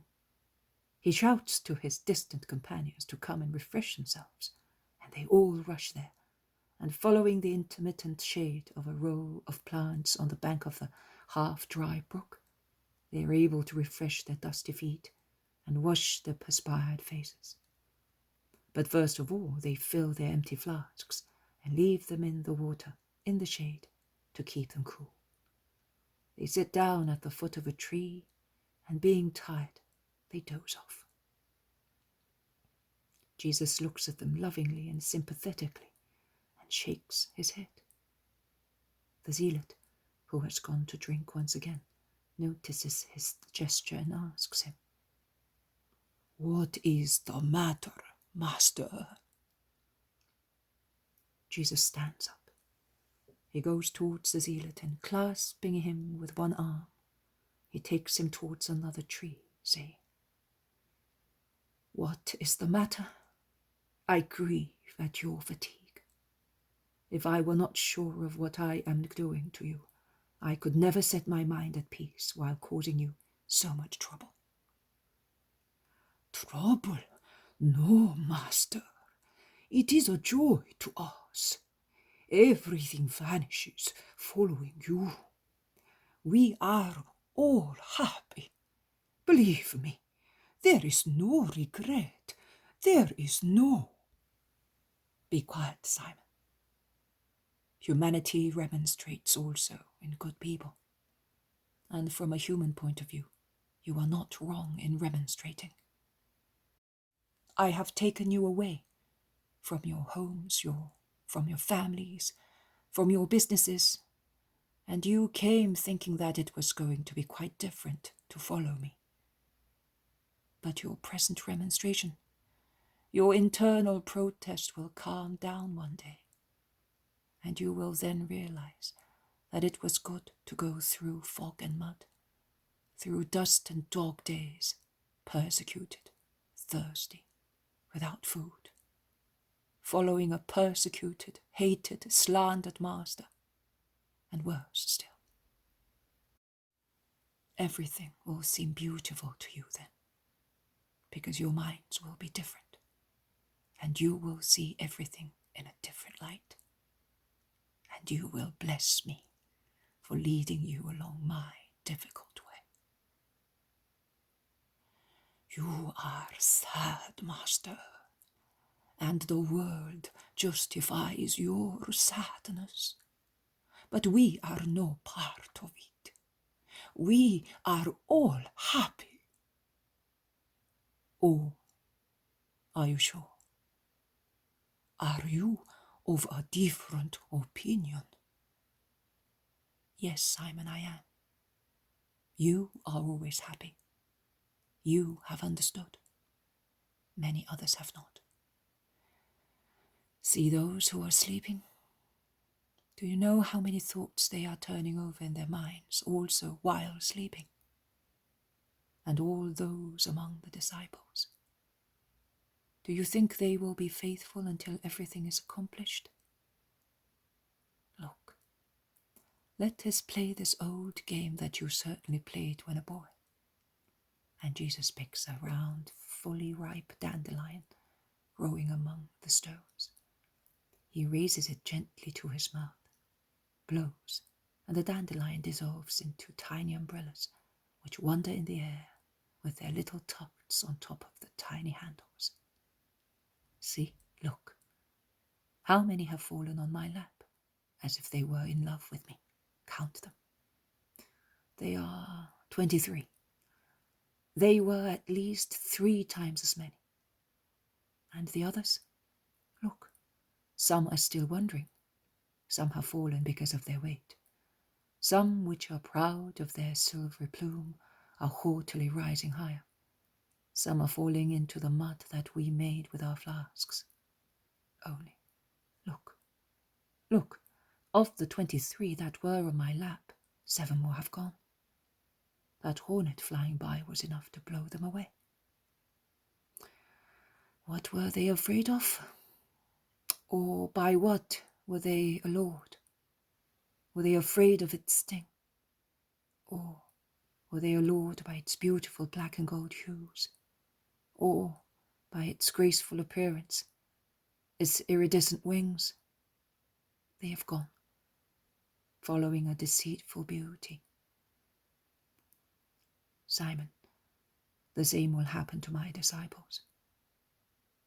Some will go because of their restlessness, some because of their inconstancy, their pride, their dullness, their frivolity, their lust for filth, some for fear, some because of their foolishness. Do you think that in the crucial hour of my mission I shall have beside me all those who, how, say to me, I will come with you? The tiny tufts of the dandelion, which my father created, were more than 70, and now there are only 7 left on my lap, because some more have been blown away by this puff of wind that has caused the thinner stems to flutter away. It will be like that. And I am thinking of how much you have to struggle to be loyal to me. Come, Simon. Let us go and look at those dragonflies dancing over the water, unless you prefer to have a rest. No, master. Your words have grieved me.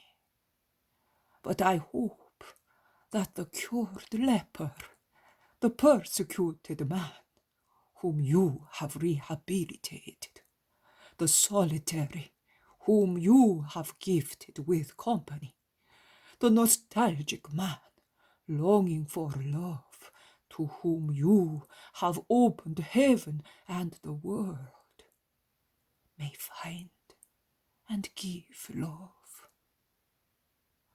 I hope that that man will not abandon you.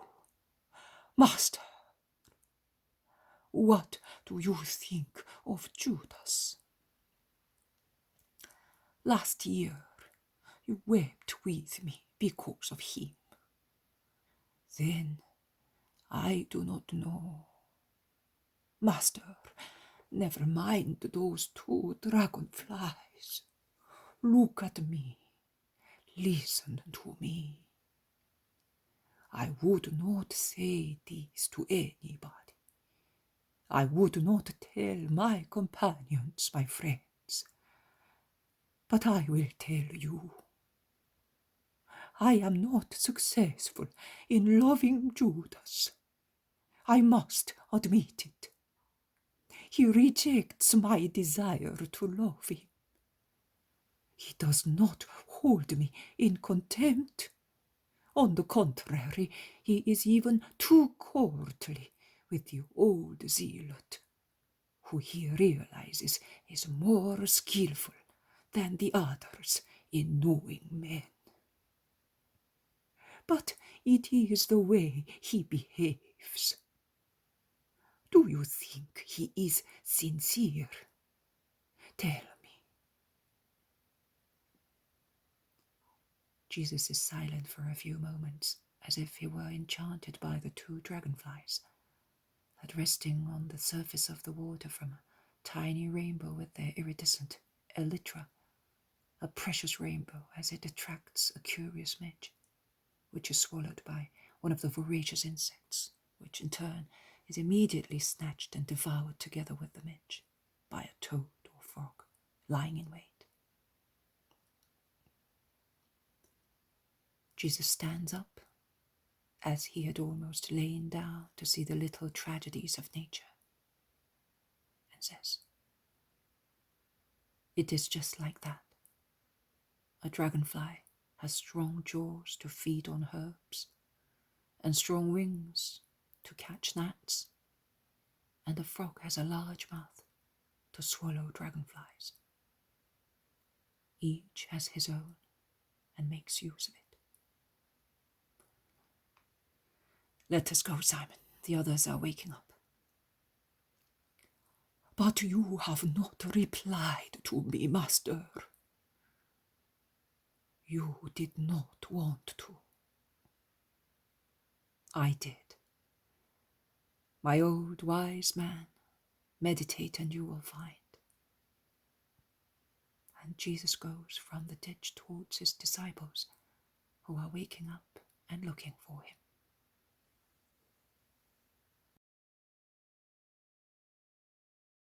The poem of the man God, the 2nd year of the public life. Chapter 217. Jesus is master also of the Sabbath. 13th of July, 1945. We are still in the same place, but the setting sun is more bearable. "We must go and reach that house," says Jesus. They set out and reach it. They ask for bread and refreshment, but the farmer drives them away rudely. Race of Philistines, vipers! They are always the same. They were born of that stock and bear poisonous fruit, grumble the tired and hungry disciples. May you be given tit for tat. Why do you lack charity? The time of the law of retaliation is over. Come forward. It is not yet night, and you are not dying of hunger. Offer this little sacrifice, so that these souls may become hungry for me, says Jesus, exhorting them. But the disciples go into a field and begin to pick the ears of corn. They rub them on the palms of their hands and eat them. I think they do it more out of spite than to satisfy their hunger. "They are good, master," shouts Peter. "Are you not having any? And they have a double flavour. I would like to eat up the whole field." "You're right. So they would repent for not giving us any bread," say the others, while walking through the corn and eating with relish. Jesus is walking alone on the dusty road. The zealot and Bartholomew are 5 or 6 yards behind him, speaking to each other. There is another crossroads, where a secondary road crosses the main one, and a group of sulky Pharisees is standing there. They must be coming back from the Sabbath celebration in the village that can be seen at the end of the secondary road, a large flat town which looks like a huge animal lying in its den. Jesus sees the Pharisees, looks at them, and smiling kindly greets them. "Peace be with you." Instead of replying to his greetings, one of them asks arrogantly, "Who are you?" "Jesus of Nazareth." "See, I told you it was him," says another. In the meantime, Nathanael and Simon have come close to the Master, whereas the other apostles are coming towards the road, walking along the furrows. They are still chewing and have some corn in their hands. The Pharisee, who had spoken first, probably because he is the most important one, resumes speaking to Jesus, who has stopped waiting to hear what they have to say. "Ah, so you are the famous Jesus of Nazareth. Why have you come so far?" "Because also here there are souls to be saved." "We are quite sufficient for that. We know how to save our souls and those of our subjects." "If it is so, you are doing the right thing. But I have been sent to evangelize and save." "Sent? Sent? Who can prove it to us? Not your deeds, certainly." "Why do you say that? Are you not interested in your life?" "Of course. You are the one who administers death to those who do not adore you. So you want to kill the whole sacerdotal and Pharisaic classes, and the class of scribes, and many more, because they do not worship you, and they never will. Never, do you understand? We, the chosen ones in Israel, will never worship you. Neither shall we love you." "I do not compel you to love me, and I say to you, worship God, because—" "That is you, because you are God, are you not? But we are not the horrible people of Galilee, nor the foolish people of Judah who follow you, forgetting our rabbis." "Do not be upset, man. I am not asking for anything. I am fulfilling my mission. I teach people to love God, and I repeat the Decalogue to them, because it has been forgotten, and what is worse, it is badly applied. I want to give life, eternal life. I do not wish anybody a bodily death, and much less a spiritual one. The life in which I asked you whether you were interested is the life of your soul, because I love your soul, even if your soul does not love me. And it grieves me to see that you are killing it by offending the Lord and despising his Messiah." The Pharisee becomes so excited that he seems to have fallen into a fit of convulsions.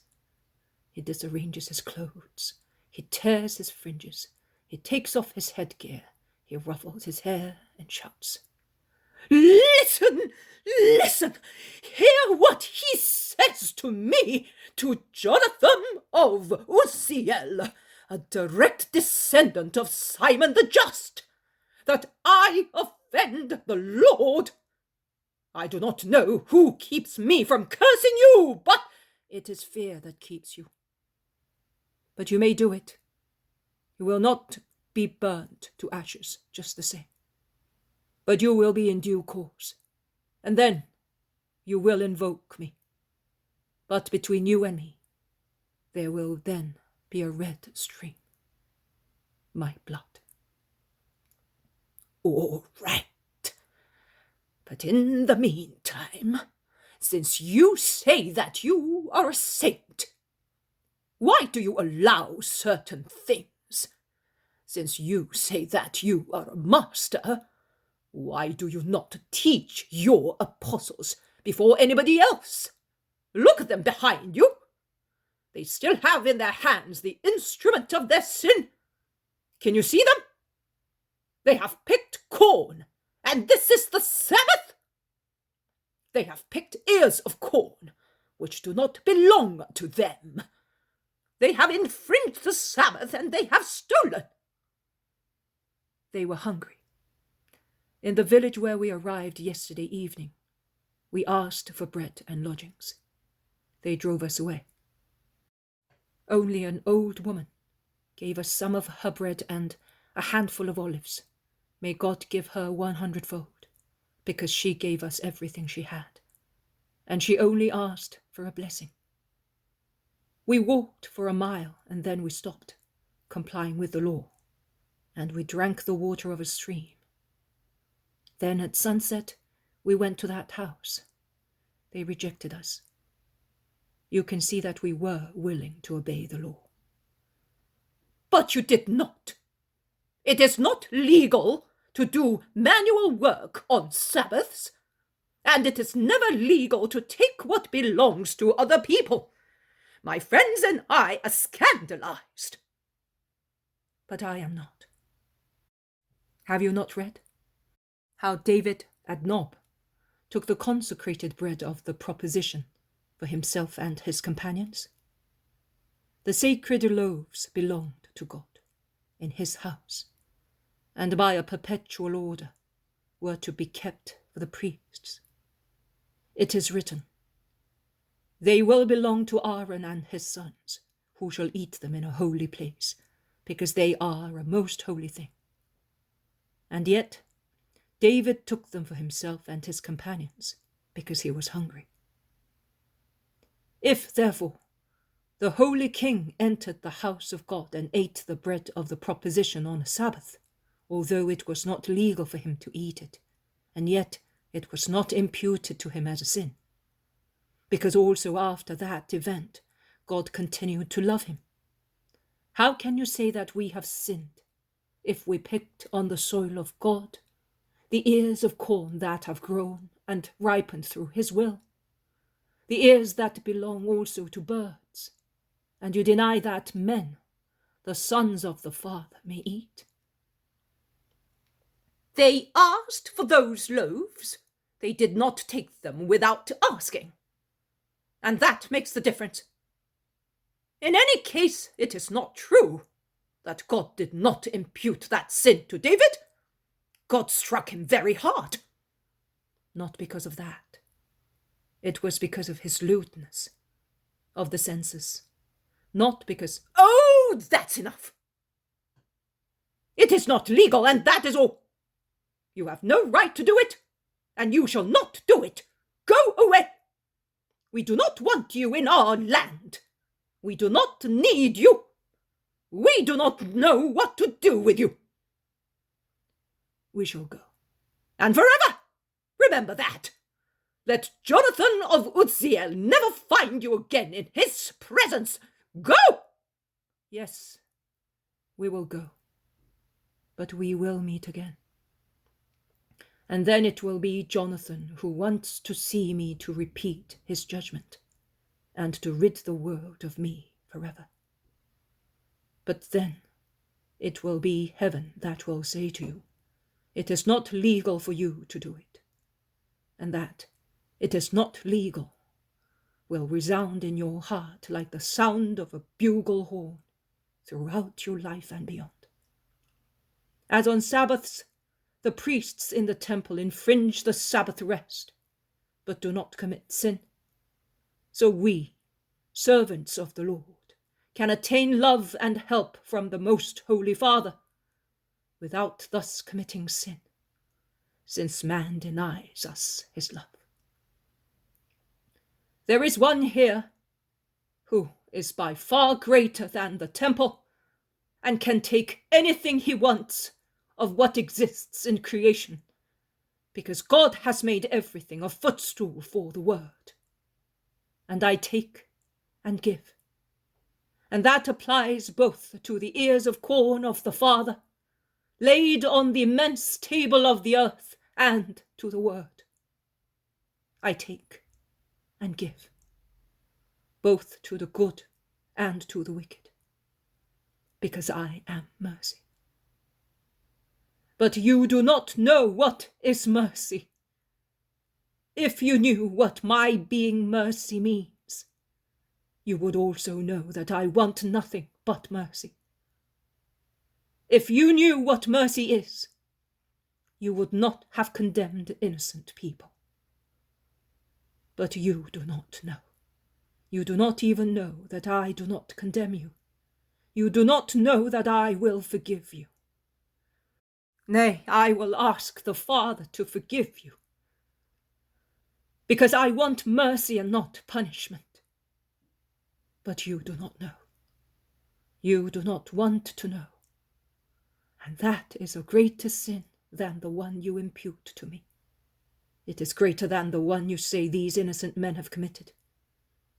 You must know that the Sabbath was made for man, and not man for the Sabbath, and that the Son of Man is master also of the Sabbath. Goodbye. He turns to his disciples. Come, let us go and look for a place where to lie down among the sands that are now near. The stars will keep us company, and dew will refresh us. God, who sent manna to Israel, will provide nourishment also for us, his poor faithful servants. And Jesus leaves the rancorous group and goes away with his disciples, while night is falling with its first violet shadows. They find at last a hedge of Indian figs, on the top leaves of which, bristling with thorns, are some fruit, which are beginning to ripen. Anything is good when one is hungry. And stinging themselves, they pick the ripest ones and proceed thus, until the fields become sandy dunes. The noise of the sea can be heard in the distance. Let us rest here. The sand is soft and warm. Tomorrow we will go to Ashkelon, says Jesus. And tired as they are, they all lie down at the foot of a high dune.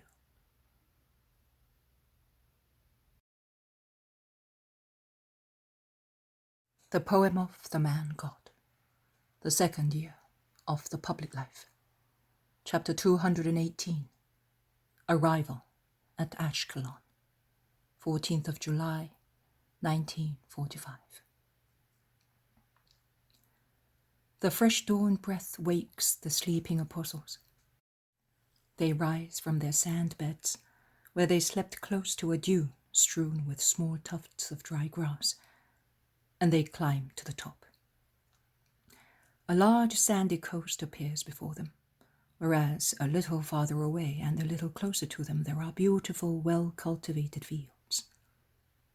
The white stones of a dry torrent are conspicuous against the golden sand, and their whiteness, the whiteness of dry bones, stretches as far as the sea, the surface of which glitters in the distance, rippled by the morning tide and a light mistral. They walk on the edge of the dune as far as the dry torrent, which they cross, and they resume walking across the dunes, which crumble under their feet and are so undulated that they seem a solid continuation of the sea. They reach the shoreline, where they can walk faster, and while John is hypnotized by the boundless ocean beginning to shine in the rising sun, and he seems to be drinking in its beauty as his eyes become blue and bluer, Peter, who is more practical, takes his sandals off, pulls up his tunic, and paddles in the shallow water, looking for little crabs or shells to suck. A beautiful sea town is about 2 miles away, stretched along the coast above a semi-lunar rocky barrier, beyond which sands have been carried by storms and blown by winds. And the rocks of the barrier, now that the water recedes at low tide, appear here as well, compelling thus the apostles to walk on the dry sand, in order not to cut their bare feet on the sharp rocks. "Where is the entrance to the town, my lord?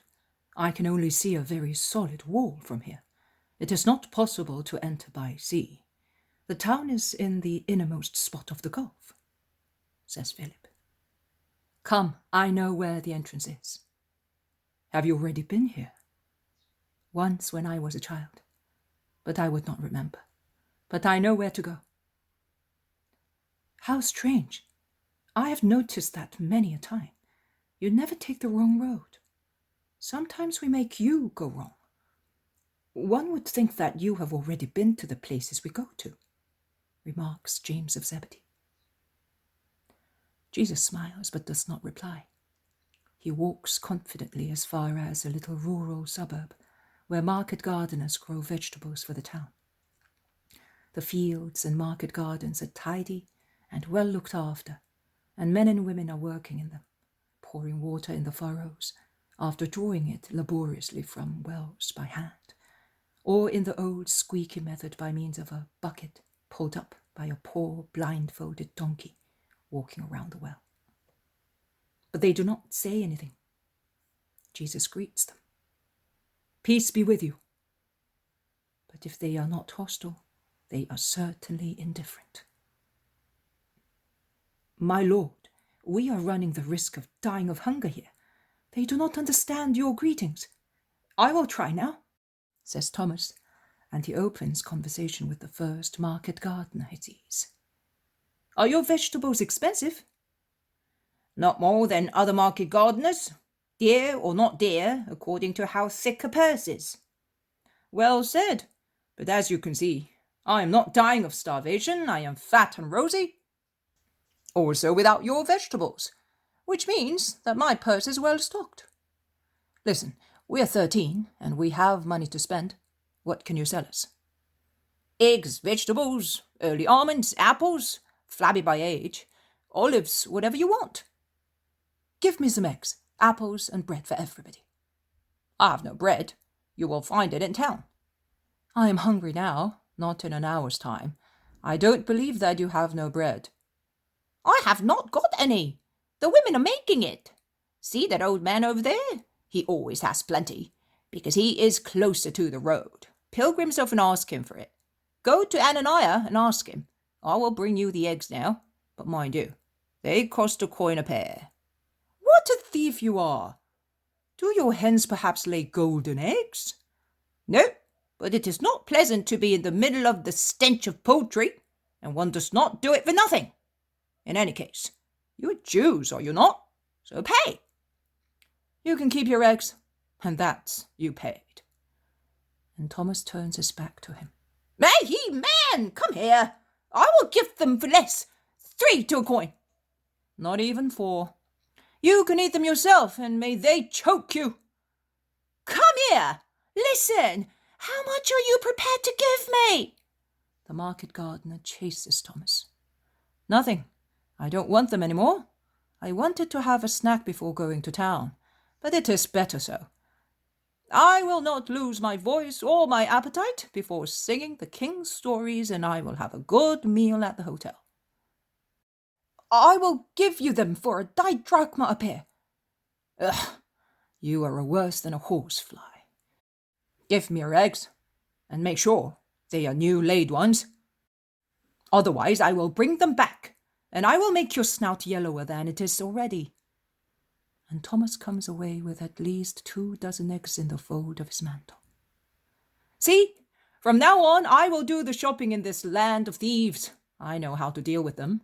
They are lousy with money when they come to purchase our goods for their women, and our bracelets are never heavy enough, and they haggle over prices for days.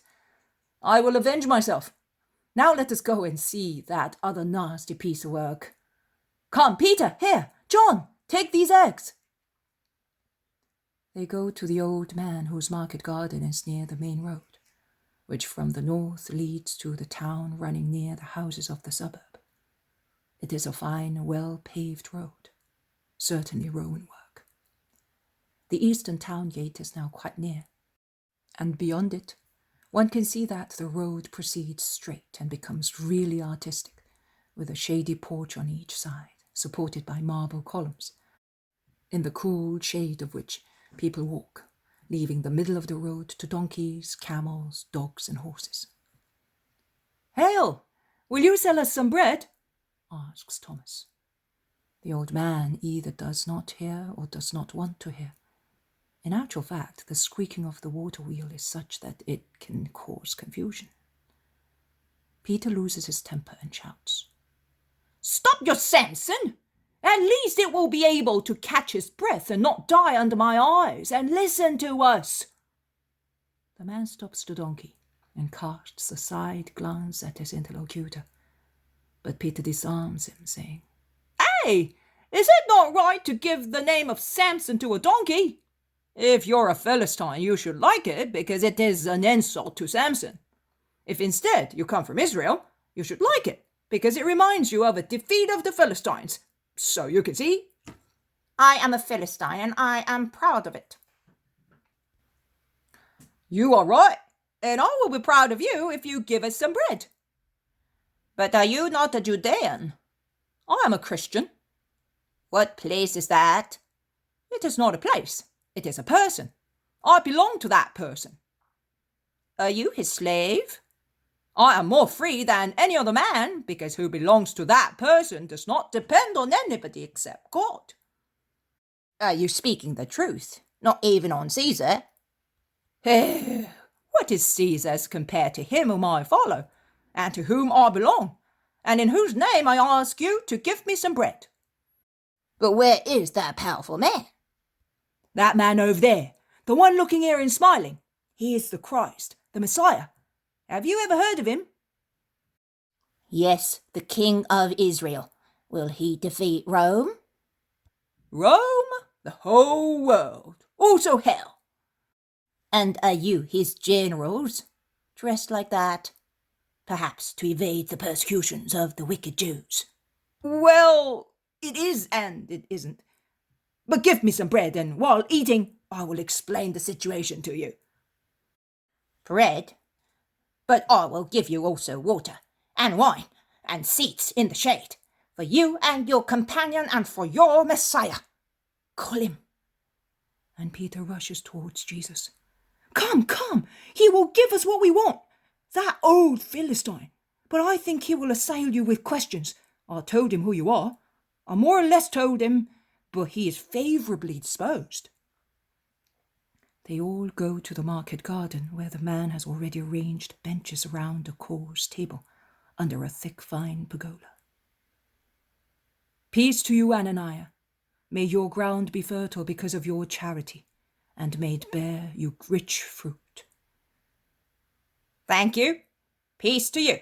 Sit down. Anaib, Nubai, bring bread, wine, and water at once." The old man orders 2 women, who are certainly African, because one is absolutely black with thick lips and frizzly hair, and the other is very dark but more of a European type. And the old man explains. "They are the daughters of my wife's slaves. She's dead, and the slaves who came with her are also dead. But the daughters are here. They came from the high and low Nile. My wife came from there. It's forbidden, But I don't care. I'm not an Israelite, and the women of inferior race are meek." "Are you not from Israel?" "I am by force, because Israel oppresses us like a yoke. But you are an Israelite, and you will feel insulted at what I say." "No, I am not offended. I would only like to listen to the voice of God." "It does not speak to us." "That is what you say. I am speaking to you, and that is his voice." "But you are the King of Israel." The women who are arriving with bread, water, and wine, when they hear king being mentioned, stop dumbfounded, looking at the smiling, dignified young man, whom their master calls king. And they are about to withdraw, almost creeping out of respect. "Thank you, women.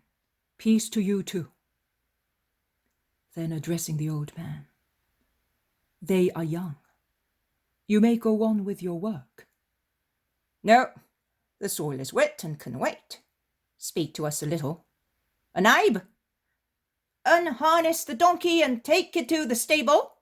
And you, Nubai, pour the last bucket of water, and then, are you stopping here, Lord?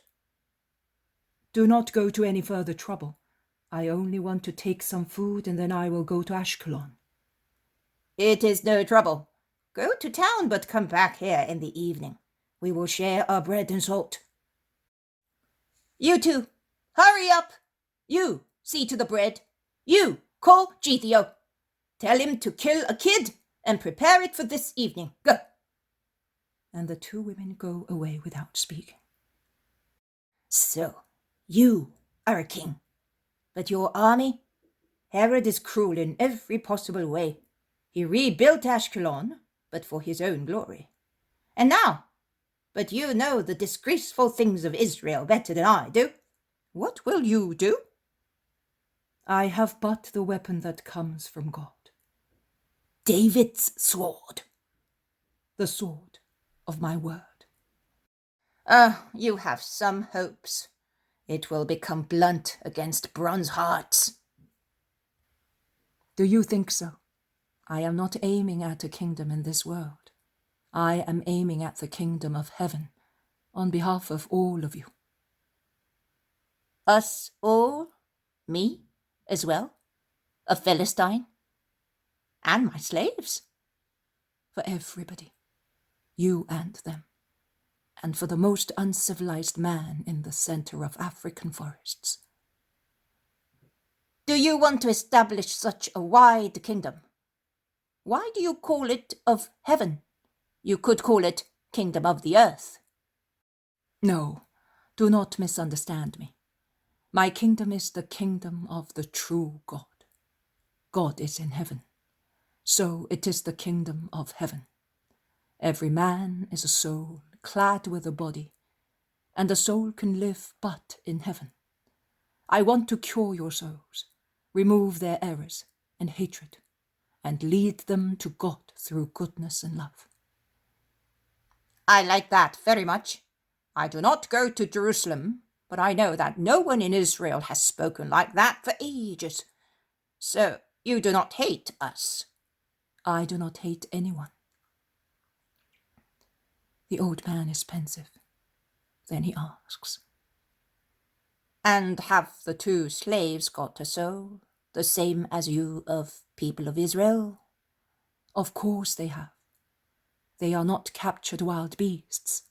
They are unhappy creatures. They deserve love. Do you love them? I do not ill-treat them. I want them to obey, but I never use a lash, and I feed them well. They say that an ill-fed animal will not work, but also an ill-fed man is bad business. And they were born in the house. I saw them when they were babies. They are the only ones who will be left, because I am very old, almost 80. They and Gethio are what is left of my old household. I am fond of them as I am of my property. They will close my eyes. And then? And then, who knows? I don't know. They will go and work as maidservants, and the house will fall to pieces. I am sorry. I made it wealthy by my work. This ground will be covered with sand again and become sterile. This vineyard, my wife and I planted it, and that rosary, it's Egyptian, Lord. I smell the perfume of my wife in it. It seems, my son, the only son who is buried under it and is now dust. Sorrows. It is better to die young and not see all that and death which is approaching. Your son is not dead. Neither is your wife. Their souls survive. Their flesh is dead. Death must not frighten you. Death is life for those who hope in the Lord and live righteously. Think about it. I am going to town. I will come back this evening, and I will ask you to allow me to sleep under that porch with my disciples." "No, my lord. I have many empty rooms. I offer them to you." Judas put some coins on the table. "No, I don't want them. They are of this country that is hateful to you. But perhaps they are better than those who rule over us. Goodbye, my lord." "Peace to you, Ananias." The two slaves, together with Judea, a brawny elderly peasant, have come to see him leave. "Peace to you as well. Be good. Goodbye." And Jesus touches lightly Nobai's frizzy hair and the shiny straight hair of Anib. He smiles at the man and departs. Shortly afterwards, they enter Ashkelon along the road of the double porch, which goes straight to the center of the town. The town is an imitation of Rome, with fountains and basins, squares in the style of the Forum, towers along the wall, and Herod's name everywhere, which he obviously had placed to praise himself, since the population of Ashkelon do not applaud him.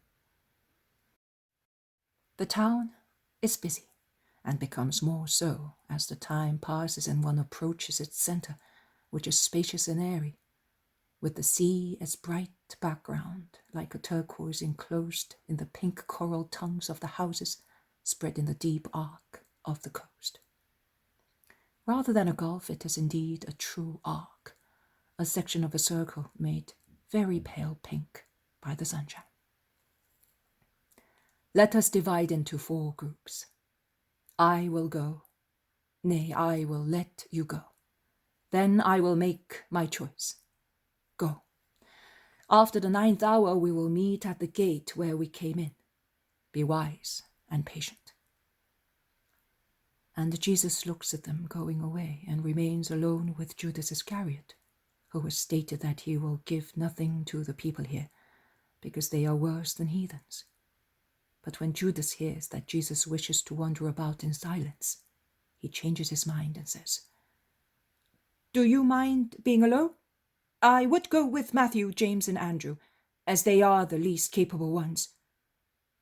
"You may go. Goodbye." And Jesus, all alone, wanders far and wide in the town, a seeming non-entity amongst busy people who pay no attention to him. Only 2 or 3 children look at him curiously, and a woman, provokingly dressed, comes resolutely towards him, smiling alluringly. But Jesus looks at her so severely that she becomes purple, lowers her eyes, and goes away. At the corner she turns round again, and as a man who watches the scene jeers at her bitingly, laughing at her defeat, she envelops herself in a mantle and runs away. The children instead walk round Jesus, looking at him and smiling in response to his smiles. One more daring than the other asks, "Who are you?" "Jesus," he replies, caressing him. "What are you doing?" "I am waiting for some friends." "From Ashkelon?" "No, from my country and from Judea." "Are you rich?" "I am.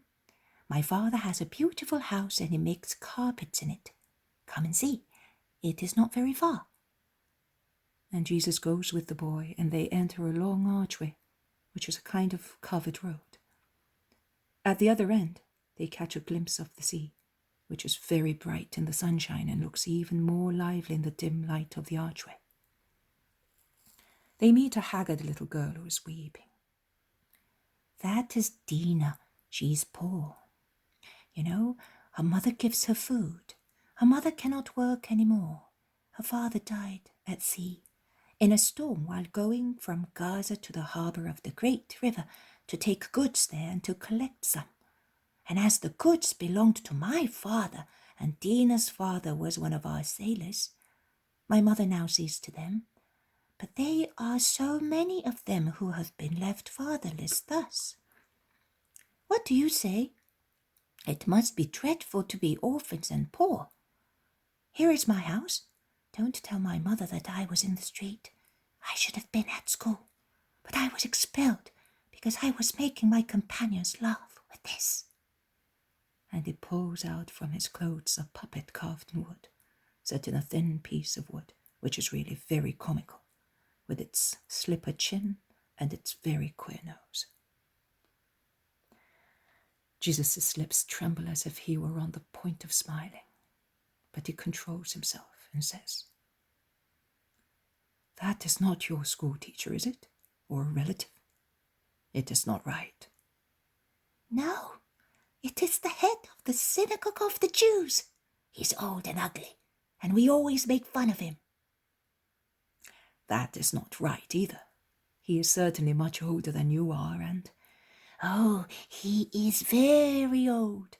He's almost humpbacked and blind, and he's so ugly looking. It is no fault of mine if he's so ugly." "No, but you are wrong in making fun of an old man. You will be ugly too when you are old, because you will be bent with age. You will be bald, almost blind. You will need a stick to walk. Your face will be like that one. So, will you be happy if an ill-mannered boy makes fun of you? And why should you worry your master and disturb your companions? It is not right. If your father knew, he would punish you and your mother would be upset. I will not tell them anything, but you will give me 2 things immediately. Your promise that you will no longer commit such offenses, and that puppet. Who made it?" "I did, Lord," says the humiliated boy, who is now conscious of the gravity of his misdeeds, and he goes on. "I like to carve wood very much. Sometimes I carve the flowers or the animals which are on the carpet. Dragons, sphinxes, and other animals." "You may do that. There are so many beautiful things on the earth. So, are you going to promise? And will you give me that puppet? Otherwise, we are no longer friends. I will keep it as a souvenir, and I will pray for you. What is your name?" "Alexander. And what will you give me?" Jesus is embarrassed. He always has so little. But he remembers that he has a beautiful buckle on the collar of one of his tunics. He looks for it in his bag, finds it, takes it off, and gives it to the boy. "And now let us go. But mind you, even if I go away, I will know everything just the same. And if I know that you are a bad boy, I will come back here and tell your mother everything." The agreement is made. They enter the house. Beyond the hall there is a large yard, on 3 sides of which there are large rooms with looms. The maidservant who opened the door is amazed, seeing the boy with a stranger, and informs the landlady, a tall, kind-looking woman who comes immediately asking, "But has my son not been well?" "No, woman. He brought me here to see your looms. I am a stranger." "Do you wish to make some purchases?" "No, I have no money, but I have friends who love beautiful things and have money." The woman looks curiously at the man, who so candidly admits that he is poor, and she says, "I thought you were a rich man. Your manners and aspects are those of a lord."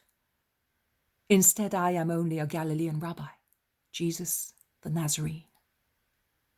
"We are in business and we are unprejudiced. Come and see." And she takes him to see her looms, where young women are working under her guidance. The rugs are really valuable, both with regard to design and shades. They are deep, soft, and look like flower beds in bloom or kaleidoscopes of gems. On others, there are allegorical figures such as hippogriffs, mermaids, dragons, or heraldic griffins like ours, intermingled with flowers. Jesus admires them. "You are very clever. I am glad I have seen all this, and I am glad that you are a good woman." How do you know? It is written on your face, and the boy told me about Dinah. May God reward you for it. Even if you do not believe it, you are very close to the truth, because there is charity in you. Which truth? The Most High Lord. He who loves his neighbor and practices charity, both toward his family and his subjects, and extends it to unhappy people, has already religion in himself. That is Dinah, is it not? Yes, her mother is dying. Later I will take her, but not for the looms. She is too young and too delicate. Dinah, come to this gentleman. The little girl, with the sad look of unhappy children, approaches Jesus shyly. Jesus caresses her and says, "Will you take me to your mother? You would like her to be cured, would you not? Well then, take me to her. Goodbye, woman, and goodbye, Alexander, and be good." He goes out holding the girl's hand. "Are you alone?" he asks her. I have 3 little brothers. The last one never knew his father. Do not weep. Can you believe that God can cure your mother? You know, do you not, that there is only one God who loves the men that he created, and especially good children, and that he can do everything? Yes, I know, Lord. My brother told me. Used to go to school, and at school he was mixed with Jewish boys. That is why we know many things. I know that God exists, and his name is Jehovah, and that he punished us because the Philistines were bad to him. The Jewish children always reproach us for that. But I was not there then, neither was my mother or my father, so why? Tears choke her words. Do not weep. God loves you too. He brought me here for you and for your mother. Do you know that the Israelites are expecting the Messiah who is to come to establish the kingdom of heaven? The kingdom of Jesus, the Redeemer and Savior of the world. I know, my Lord, and they threaten us, saying, then there will be trouble for you. And do you know what the Messiah will do? He will make Israel a great country and will treat us very badly. No, he will redeem the world. He will remove sin. He will teach people not to sin. He will love the poor, the sick, the afflicted. He will go to them, and he will teach the rich, the healthy, the happy to love them. And he will tell everybody to be good, to reach the blissful eternal life in heaven. That is what he will do. And he will not oppress anybody. And how will people know him? Because he will love everybody and will cure the sick people that believe in him. He will redeem sinners and teach love. Oh, I wish he came before my mother dies. How I would believe in him. How I would pray him. I would go and look for him until I found him. And I would say to him, I am a poor girl without father, and my mother is dying. I hope in you. And I'm sure that although I am a Philistine, he will hear me. Her voice throbs with simple faith. Jesus smiles, looking at the poor girl walking beside him. She cannot see his bright smile as she is looking ahead towards the house, which is now close at hand. They arrive at a poor little house at the end of a blind alley. It's here. My lord, come in. A small, miserable room with straw mattresses with a worn-out body on top of it. 3 little ones between 3 and 10 years of age, sitting near the mattress. Misery and starvation are portrayed everywhere. Peace to you, woman. Do not get excited. Do not trouble yourself. I found your daughter, and I know that you are not well. I have come. Would you like to be cured?" In a small voice, the woman replies, "Oh, my Lord, it's the end for me." and she weeps. Your daughter believes that the Messiah could cure you. And what about you? "Oh, I believe that too. But where is the Messiah?" It is I who am speaking to you. And Jesus, who was bending over the mattress, whispering his word to the poor man, stands up and shouts, "I want it! Be cured!" The children are almost afraid of his majesty, and the three amazed faces remain around their mother's pallet. Dina presses her hands against her little breast. A light of hope, of beatitude, shines on her face. She's so touched that she's almost panting. Her mouth is open to utter a word which her heart is already whispering, and when she sees that her mother, so far wan and exhausted, sits up as if she were supported by a strength infused into her, and then stands up with her eyes staring all the time at the Saviour, Dina utters a cry of joy. "Mummy!" The word filling her heart has been spoken. And then another one. "Jesus!" And embracing her mother, she compels her to kneel down, saying, "Adore him! Adore him! It is he, the prophesied Saviour of whom Ptolemy's teacher spoke." Worship the true God. Be good. Remember me. Goodbye. And he goes out quickly, while the two happy women are still prostrated on the floor. The poem of the man God, the second year of the public life. Chapter 219, Teaching at Ashkelon, 15th of July, 1945. The apostles arrive at the town gate in successive little groups, according to the directions of Jesus. The master is not yet there, but he arrives soon, emerging from a little street, running along the walls. "The master must have had good fortune," says Matthew. "Look how he is smiling." They meet, and then all together go out of the gate and take to the main road again, a road lined with suburb market gardens. Jesus asks them, "Well, how did it go with you? How did you do?" "Very badly," the Iscariot and Bartholomew replied together. "Why, what happened?" "They almost stoned us. We had to run away." "Let us go away from this place of barbarians. Let us go back to where people love us. I will not speak here again.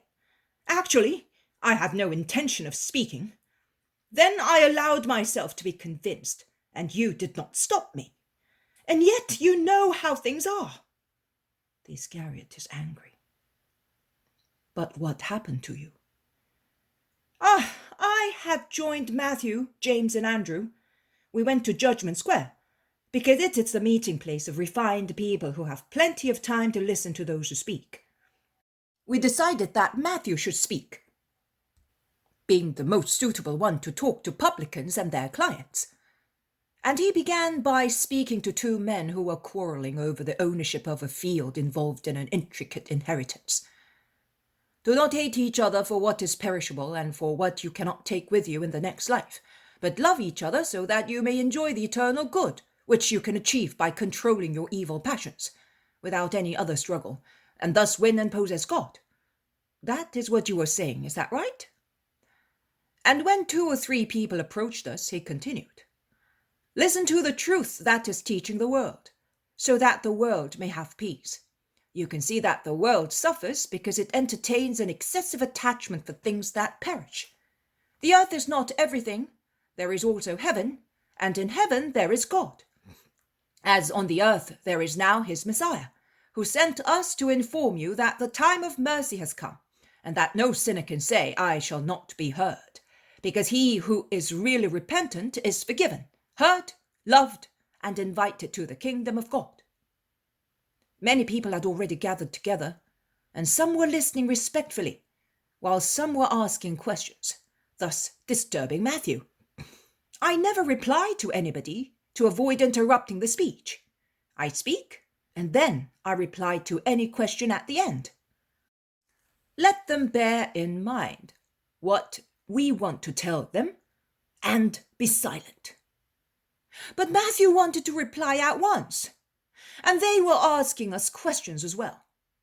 But there were also some who sneered, saying, there is another madman. He certainly comes from that den of Israel. They are like weeds, those Jews. They spread everywhere. They talk everlasting nonsense. They have God as their companion. Listen to them. God is on their sword edge and on their sharp tongues. Listen, listen. Now they are calling in question his Messiah. Some other raving lunatic who will torture us, as always happened in the past. Let the plague catch him and his race. Then I lost my temper.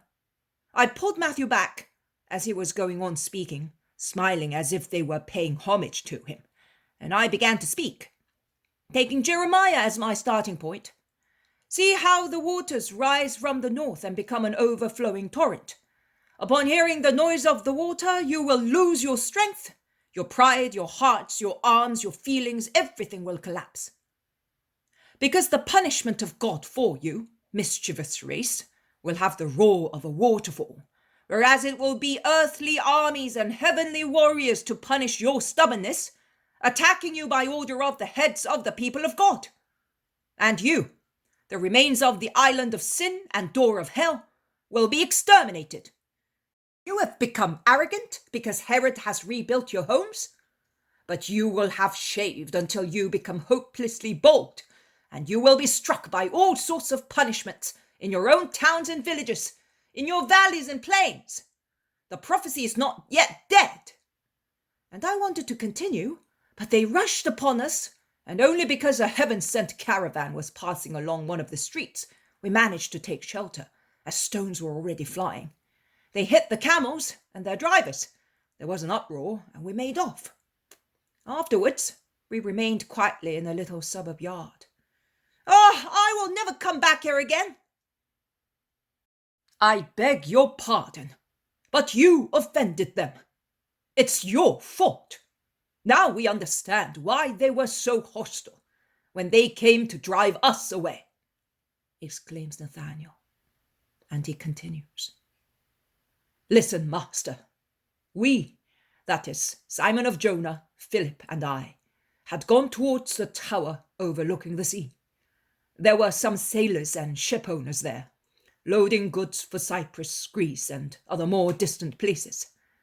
And they were cursing the sun, the dust, and their hard work, their Philistine destiny that implied that they were slaves of overbearing people, whereas they could have been kings. And they cursed the prophets, the temple, and all of us. I wanted to go away, but Simon objected, saying, No, on the contrary, we must approach these sinners. The Master would do that, and we must do it as well. Then you can speak to them, said Philip and I. And if I do not know what to say, said Simon, then we will help you, we replied.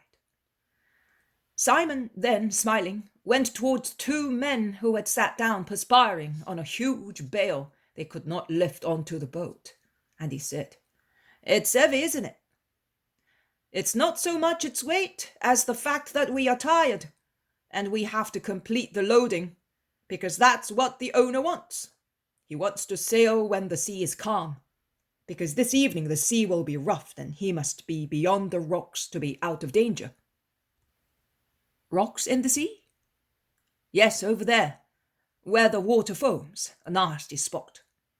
"Currents, eh? Of course. The south wind blows round the promontory and collides with the current there." "Are you a sailor?" "A fisherman, a freshwater fisherman. But water is always water, and wind always wind. I have finished up in the water more than once myself, and my catch went back into the lake. Our trade is a good one, but can be also unpleasant. There is no place entirely bad, and no race entirely cruel. With a little goodwill, it is always possible to come to some agreement, and one finds out that there are good people everywhere. Come on, I want to give you a hand." And Simon called Philip, saying, "Come on, you will catch the load there, I will catch it here, and these good people will lead us over there to the boat and down to the holds." But then they allowed them to help.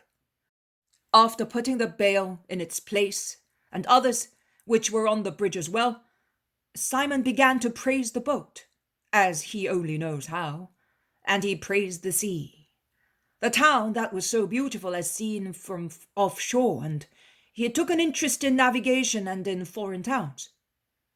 And they were all round him, thanking him and praising him, until one asked him, "But where are you from? From the Nile area?" "No, from the Sea of Galilee. But as you can see, I am not a tiger." "That is true. Are you looking for a job?" "Yes. I will take you on if you wish. I can see that you are a clever sailor," said the owner.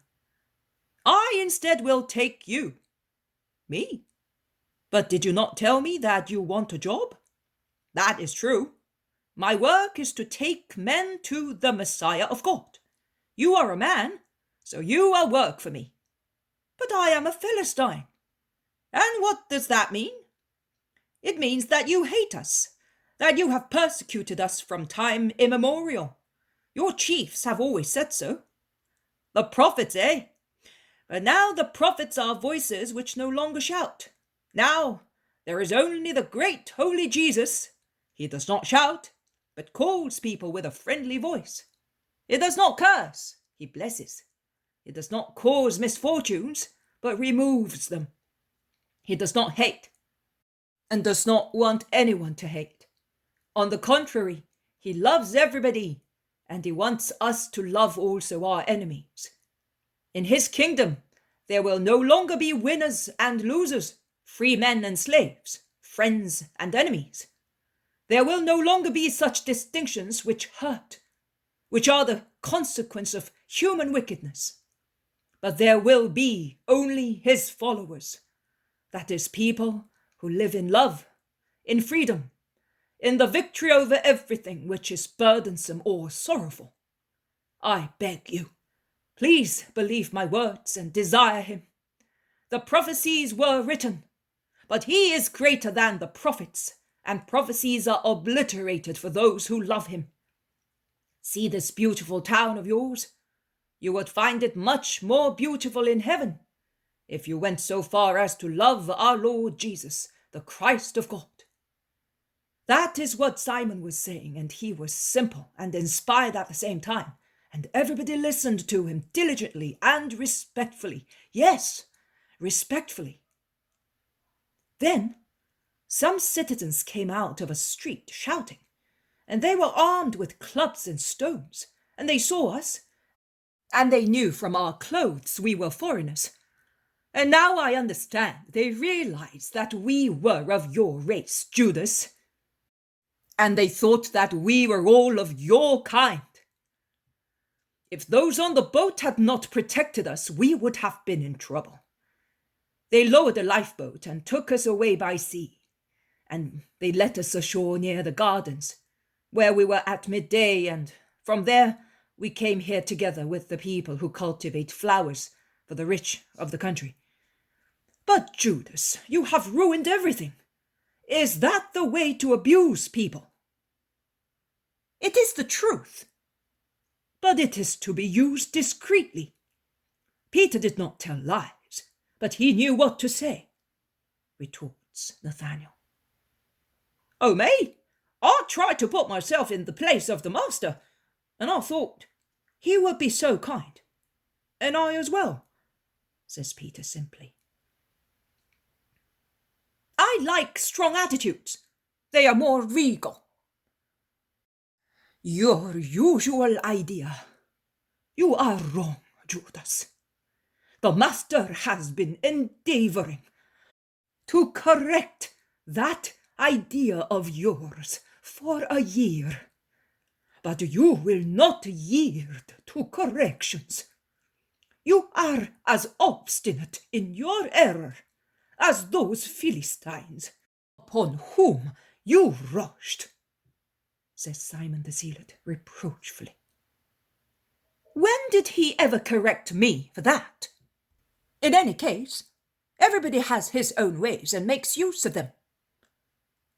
The zealot starts at those words and looks at Jesus, who is silent and who responds with a light smile of understanding to Simon's remindful glance. That is not a good reason, says James of Alphaeus calmly, and continues. We are here to correct ourselves before correcting others. The master has been first our master, and he would not have been our master if he had not wanted us to change our habits and minds. He was master in wisdom. He was? He is, says Thaddeus seriously. How much cavilling! All right, he is. And he is our master in everything else, not only in wisdom. His teaching applies to everything there is in us. He is perfect. We are imperfect. Let us endeavour, therefore, to become perfect, advises James of Alphaeus kindly. I don't think I committed a fault. The fault lies with that cursed race. They are all wicked. No, you cannot say that, bursts out Thomas. John went among the lowest class, the fishermen who were taking their catch to the market. And look at this damp sack. It is full of choice fish. They gave up their profit to give it to us. They were afraid that the morning catch might not be fresh by evening, so they went back to sea, and they wanted us to go with them.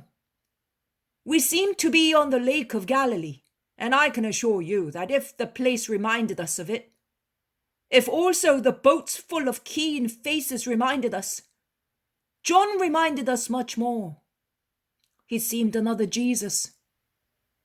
Words flowed from his smiling lips as sweet as honey, and his face shone like another sun. How he resembled you, master! I was moved.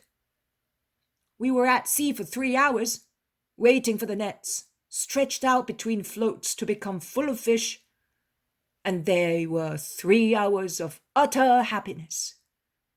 Then they wanted to see you, but John said, we will meet at Capernaum, as if he was saying, we will meet in the square of your village. And yet they promised to come, and they took due note. And we had to argue not to be laden with too much fish. They gave us the best ones. Let us go and cook them. We shall have a feast this evening to make up for yesterday's fasting. But what did you say to them? Asks the Iscariot, who is disconcerted. Nothing special. I spoke of Jesus, replies John. But the way you can speak of him. Also, John quoted the prophets, but he turned them upside down, explains Thomas. Upside down? Asks the Iscariot, nonplussed. Yes. You extracted harshness from the prophets. He extracted sweetness. Because after all, their severity is love. Exclusive, violent love, if you wish so. But it is still love for souls that they would like to be faithful to the Lord. I do not know whether you have ever considered that, as you were educated among the scribes. I have, although I am a goldsmith. Also, gold is hammered and melted in a crucible to make it more beautiful, not out of hatred, but for love. That is how the prophets dealt with souls. I understand it, probably because I am a goldsmith. He quoted Zacharias' prophecy concerning Hadrach and Damascus, and when he came to the sentence, "Seeing this, Ashkelon will be terrified and Gaza will be seized with trembling, so will Ekron at the ruin of her prospects. The king will vanish from Gaza." He began to explain how all that happened because man had abandoned God. And speaking of the coming of the Messiah, who is loving forgiveness, he promised that from a poor royalty, such as the sons of the earth wish for their countries, the men who follow the doctrine of the Messiah will succeed in attaining an eternal, infinite royalty in heaven. To say that is nothing, but to hear it, I thought I was listening to music and that I was being carried away by angels. And thus the prophets, who gave you a cudgeling, gave us delicious fish. Judas is disconcerted and remains silent. And what about you? The master asks his cousins and the zealot. We went towards the shipyards, where the caulkers work. We also preferred to go amongst the poor people, but there were also some wealthy Philistines watching their boats being built. We did not know which of us should speak, so we drew lots, as children do. Judas held up 7 fingers, Simon 2, and I 4. So it was for Judas to speak. And he did, explains James of Alphaeus. "What did you say?" they all ask. "I openly made myself known for what I am, saying that I was asking them in their hospitality to be kind enough to listen to the word of a pilgrim who considered them as brothers, having the same origin and the same end, and the hope, which although not common, was full of love, to take them to the house of the Father and call them brothers forever, in the great joy of heaven. Then I said, Zephaniah, our prophet, said, the region of the sea will be a place for shepherds. They will lead flocks there to pasture. Among the house of Ashkelon, they will rest at evening. And I clarified my idea, saying, the supreme shepherd has come amongst you. He is not armed with arrows, but with love. He stretches out his arms towards you and points out his holy pastures. He remembers the past only to pity men for the great harm they do, and have done to themselves through hatred, like foolish children, while they could have relieved so much sorrow by loving one another, since they are brothers. This land, I said, will be the place of holy shepherds, the servants of the supreme shepherd, who are already aware that they will have their richest pastures here and their best flocks.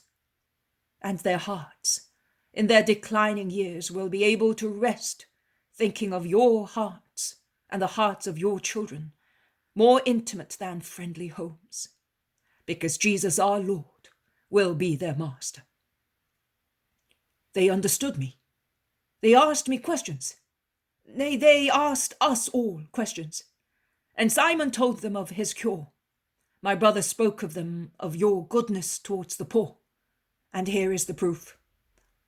This fat purse for the poor we shall find on our way. The prophets did not harm us either. Judas does not utter a single word. Well, says Jesus comfortingly, Judas will do better next time. He thought he was doing the right thing by doing what he did. And as he acted for an honest purpose, he committed no sin. And I am equally satisfied with him. It is not easy to be an apostle, but one learns. I regret one thing only, that I did not have this money before, and that I did not meet you. I needed it for a miserable family. We can go back. It is still early. But excuse me, master. How did you come across it? What did you do? Just nothing? Did you not evangelize? I walked. By means of my silence, I said to a prostitute, abandon your sinful life. I met a boy, somewhat of a little rogue, and I evangelized him, and we exchanged gifts. I gave him the buckle which Mary Salome had put on my tunic at Bethany, and he gave me this work of his. And Jesus takes out from his tunic the caricatural puppet. They all look at it and laugh. Then I went to see some beautiful carpets which a man makes in Ashkelon to sell them in Egypt and elsewhere.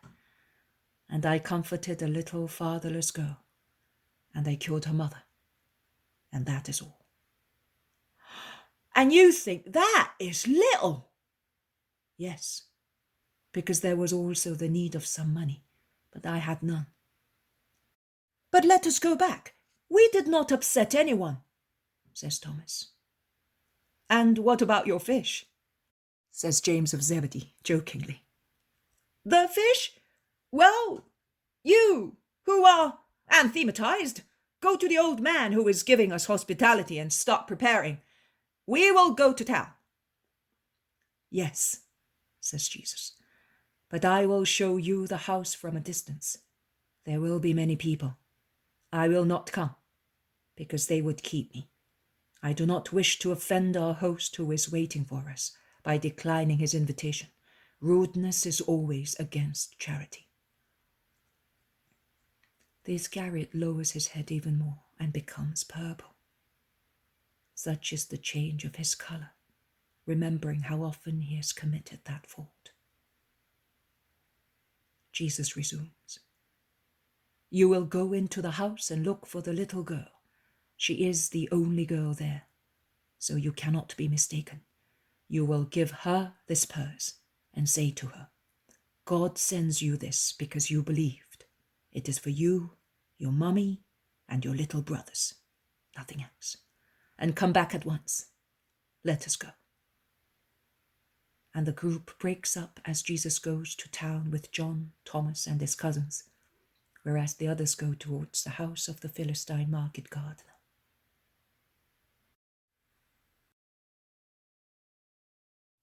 The poem of the man God, the second year of the public life. Chapter 220. Jesus at Magdalgad incinerates a pagan idol. 16th of July, 1945. Ashkelon and its market gardens are already but a memory. In the cool hours of a wonderful morning, Jesus and his disciples, turning their backs to the sea, direct their steps towards the low but beautiful green hills rising from the fertile plain. His apostles, who are both well rested and satisfied, are all in good fettle and speak of Ananias, of his slaves, of Ashkelon, of the tumult in town when they went back to take the money to Dinah. It was my fate that I should be in straits because of the Philistines. After all, hatred and love have the same manifestations, and I, who had never suffered at the hands of Philistine hatred, was almost wounded by their love. They were on the point of capturing us to compel us to tell them the whereabouts of the Master. So elated were they because of the miracle. And how they shouted, didn't they, John? The town was boiling like a pot. Those who were upset would not listen to reason, and they were looking for the Jews to thrash them. Those who had been benefited, or their friends, were endeavouring to persuade the former that a God had passed by. What a turmoil! They can talk it over for months. The trouble is that they talk with clubs rather than with their tongues. Well, it's up to them. They can do as they like, says Thomas. But they are not bad, remarks John. No, they are only blinded by so many things, replies the zealot. Jesus does not speak along a good stretch of the road. He then says, Here, I will now go up to that village on the mountain, while you go on to Ashdod. Be careful, be gentle, kind, and patient. Even if they laugh at you, bear it in peace, as Matthew did yesterday, and God will help you. At sunset, leave the town and go to the pond near Ashdod. We shall meet there. But, my lord, I will not let you go all alone, exclaims the Iscariot. These people are violent. It is not wise. Do not be afraid for me. Go, Judas, and be prudent yourself. Goodbye. Peace be with you. The 12 go away, but they are not very enthusiastic. Jesus looks at them depart, and he takes the cool, shady path up the hill. The hill is covered with olive, walnut, and fig trees, and with well-cultivated vineyards that are already promising good crops. On the plains there are little fields of cereals, while white-haired goats are grazing on the green, grassy slopes. Jesus arrives at the first houses of the village. He is about to enter when he meets a strange procession. There are women shouting, men howling an alternate lament, and they are performing a kind of dance round a blindfolded billy goat, which they beat while proceeding. The knees of the animal are already bleeding after stumbling and falling on the stones of the path. Another group of people who are also shouting and howling are moving round a carved simulacrum, which is really very ugly, and they hold up pans full of embers, which they keep alive by spraying resins and salt over them. At least I think that is what is happening, as the former smell of turpentine and the latter crackles like salt. Another group is gathered round a wizard, before whom they continuously bow, shouting, By your strength, men. You only can, women. Implore the god, men. Remove the witchcraft, women. Order the matrix. Save the woman. And then all together, with a hellish howl, shout, Death to the sorceress! And they start all over again with a variant. By your strength, you only can. Command the god to let us see. Order the billy goat to show us the sorceress. And with another hellish cry, Who hates the house of Pharaoh? Jesus stops a man of the last group and kindly asks him, What is happening? I am a foreigner. The procession has stopped for a moment to beat the billy goat, spray resins on the embers, and take breath. And the man explains. The wife of Pharaoh, the great man of Magdalgad, is dying in childbirth.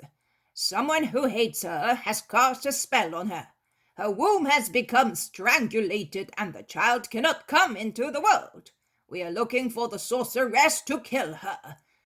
Only that way Pharaoh's wife can be saved. And if we do not find the sorceress, we will sacrifice the billy goat to implore supreme mercy from the goddess Matrix. I now realize that the monstrous puppet is a goddess. Stop!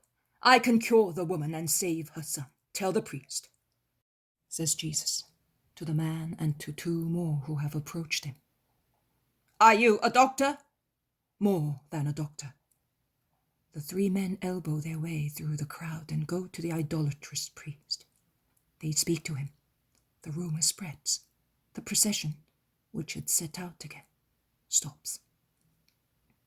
The priest, imposing in his many-colored rags, nods to Jesus and orders, Young man, come here. And when Jesus is near him, Is what you say true?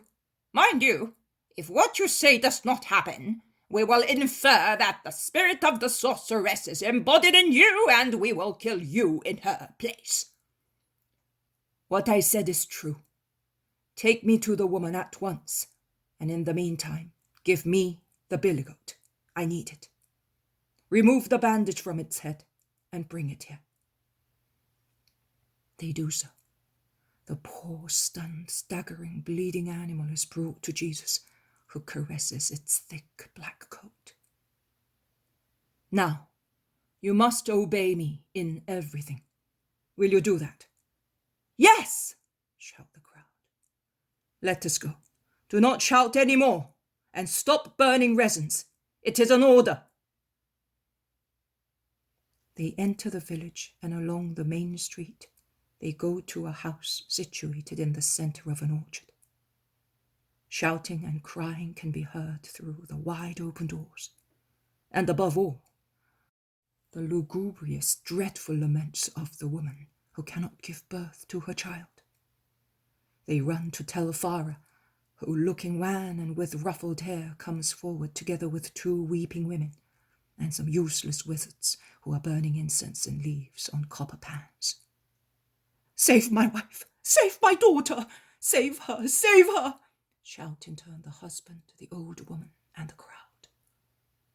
"I will save her and her boy as well, because it is a boy, a very healthy one, with 2 sweet eyes the hue of a ripe olive, and dark hair on his head like this fleece." "How do you know? What? Can you see also inside a womb?" "I see and penetrate everywhere. I know everything, and I can do everything. I am God." If he had thrown a thunderbolt, the effect would not have been the same. They all threw themselves on the ground as if were dead. "Stand up. Listen. I am the powerful God, and I cannot bear other gods before me. Light a fire and throw that statue onto it." The crowds rebel. They begin to doubt the mysterious God who orders the goddess to be burned. The priests are most indignant, but Farah and his mother-in-law, who are interested in the woman's life, oppose the hostile crowd, and since Farah is the great man in the village, the crowd checks his anger. But the man asks him, "How can I believe that you are a god? Give me a sign, and I will order them to do what you want." "Look, see the wounds of this billy goat? They are open, are they not? They are bleeding, are they not? And the animal is almost dead. Well, I do not want that. Now look." The man bends, looks, and shouts, "There are no wounds!" And he throws himself on the ground, begging, "My wife! My wife!" But the priest of the procession threatens, "Watch, Farah! We do not know who he is. Dread the revenge of the gods." The man is seized with double fear. The gods, his wife. He asks, "Who are you?" "I am he who I am, in heaven, on the earth.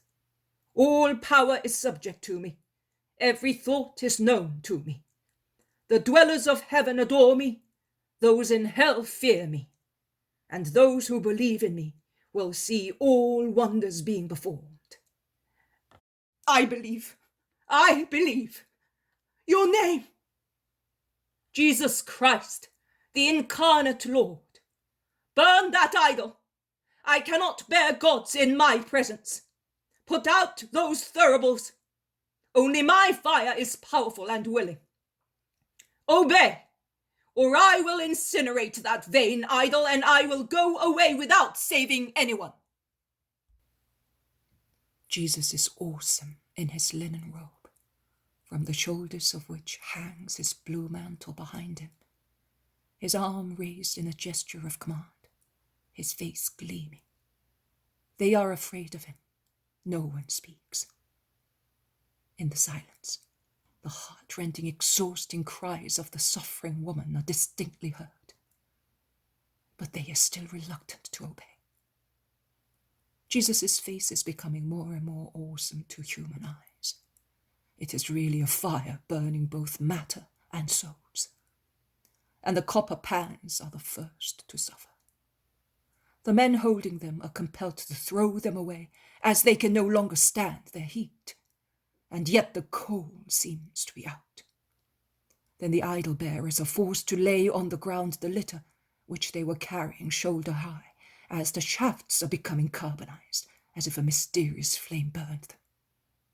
And as soon as the litter is on the ground, the idol catches fire. The crowds are terrorized and run away. Jesus turns to Pharaoh. Can you really believe in my power? I do believe you are God, the God Jesus. No, I am the word of the Father, of Jehovah of Israel, and I have come in flesh, blood, soul, and divinity to redeem the world and give men faith in the true God, the one trine God, who is in the most high heavens. I have come to give help and mercy to men, so that they may abandon error and come to the truth, which is the only God of Moses and of the prophets. Can you still believe? Yes, I do. I have come to bring the way, truth, and life to men, to demolish idols, to teach wisdom. Through me, the world will be redeemed, because I will die for love of the world and for the eternal salvation of men. Can you still believe? Yes, I believe. I have come to tell men that if they believe in the true God, they will have eternal life in heaven near the Most High, who is the creator of every man, animal, plant, and planet. Can you still believe? Yes, I do believe. Jesus does not even enter the house. He only stretches out his arm towards the poor woman's room, with his hands open as in the resurrection of Lazarus, and he shouts, "Come out to the light, to know the divine light, and by order of the light which is God." A thundering order, echoed after a moment by a cry of triumph, having in its sound both wail and joy. And then the feeble weeping of a newborn baby, feeble but clear, and growing more and more in strength. Your son is crying to greet the earth. Go to him and tell him, both now and later, that not the earth, but heaven is his fatherland. Bring him up for heaven, and that applies also to you. That is the truth speaking to you. Those things, and he points at the copper pans crumpled up on the ground like dry leaves, and now completely useless, and at the ashes marking the place of the idol's litter, are falsehood that neither helps nor saves. Goodbye. And he's about to go away. But a woman rushes forth with a lively baby, enveloped in linen swaddling clothes, and she shouts, "It is a boy, Farah! He is beautiful and strong. His eyes are as dark as ripe olives, and his hair is darker and thinner than the hair of a little sacred goat. And your wife is resting blissfully. She no longer suffers, as if nothing had happened. It was all so sudden, when she was already dying. And after those words..." Jesus smiles, and as the man presents the baby to him, he touches his head with the tips of his fingers. The people, with the exception of the priests who go away indignantly when they see Farah's defection, gather round them to see the baby and look at Jesus. Farah would like to give him gifts and money for the miracle, but Jesus kindly but resolutely says, "Nothing. A miracle can only be paid for by loyalty to God who granted it. I will retain this billy goat as a remembrance of your town." And he goes away with the billy goat, which trots along beside him, as if Jesus were his owner. And now that it is cured, it looks happy and bleats for joy of being with one who does not strike it. They go down the slopes of the hill and takes the main road which leads to Ashdod. When in the evening near the shady pond Jesus sees the apostles coming, their amazement is reciprocal as they see Jesus with the ram, and he sees them with the disappointed faces of those who have not done any business. "A disaster, master! They did not hit us, but they drove us out of town. We have been wandering about the country and we got some food, but we had to pay highly for it, and yet we were kind," they say desolately. It does not matter. We were driven away also at Hebron last year, but this time they honored us. You must not lose heart. "And what about you, master, and the goat?" I went to Magdalgad. I incinerated an idol and its thuribles. I made a baby boy come into the world. I preached the true God by means of miracles, and I took this goat, destined to an idolatrous rite, as my reward. Poor thing, it was covered with wounds. "But now it is all right. It's a wonderful animal." It is a sacred animal, destined to the idols. Yes, it is now sound. The first miracle I worked to convince them that I am the powerful one, and not their piece of wood. "And what are you going to do with it?" I am taking it to Marziam. A puppet yesterday, a goat today. I will make him happy. "Are you going to take it with you all the way to Bethlehem?" Of course. I see nothing horrible about it. If I am the shepherd, I can certainly have a ram. We will give it to the women, and they will go to Galilee with it. We will find a little she-goat. Simon, you will become the shepherd of little goats. It would be better if they were sheep, but there are more goats than lambs in the world. It is a symbol, my dear Peter. Remember that. By means of your sacrifice, you will make many lambs of rams. Come, let us go to that village among the orchards. We shall find lodgings either in the houses or on the sheaves which are already tied up in the fields. And tomorrow we will go to Jabneel. The apostles are surprised, grieved, disheartened. They are surprised at the miracles, grieved because they were not there, disheartened because of their inability, whereas Jesus can do everything. He, instead, is so happy, and he is successful in convincing them. Nothing is useless, not even defeat, because it deserves to make you humble, whereas speech serves to make a name. Mine resound and leave a remembrance in hearts. And he is so persuasive and bright with joy that they also cheer up.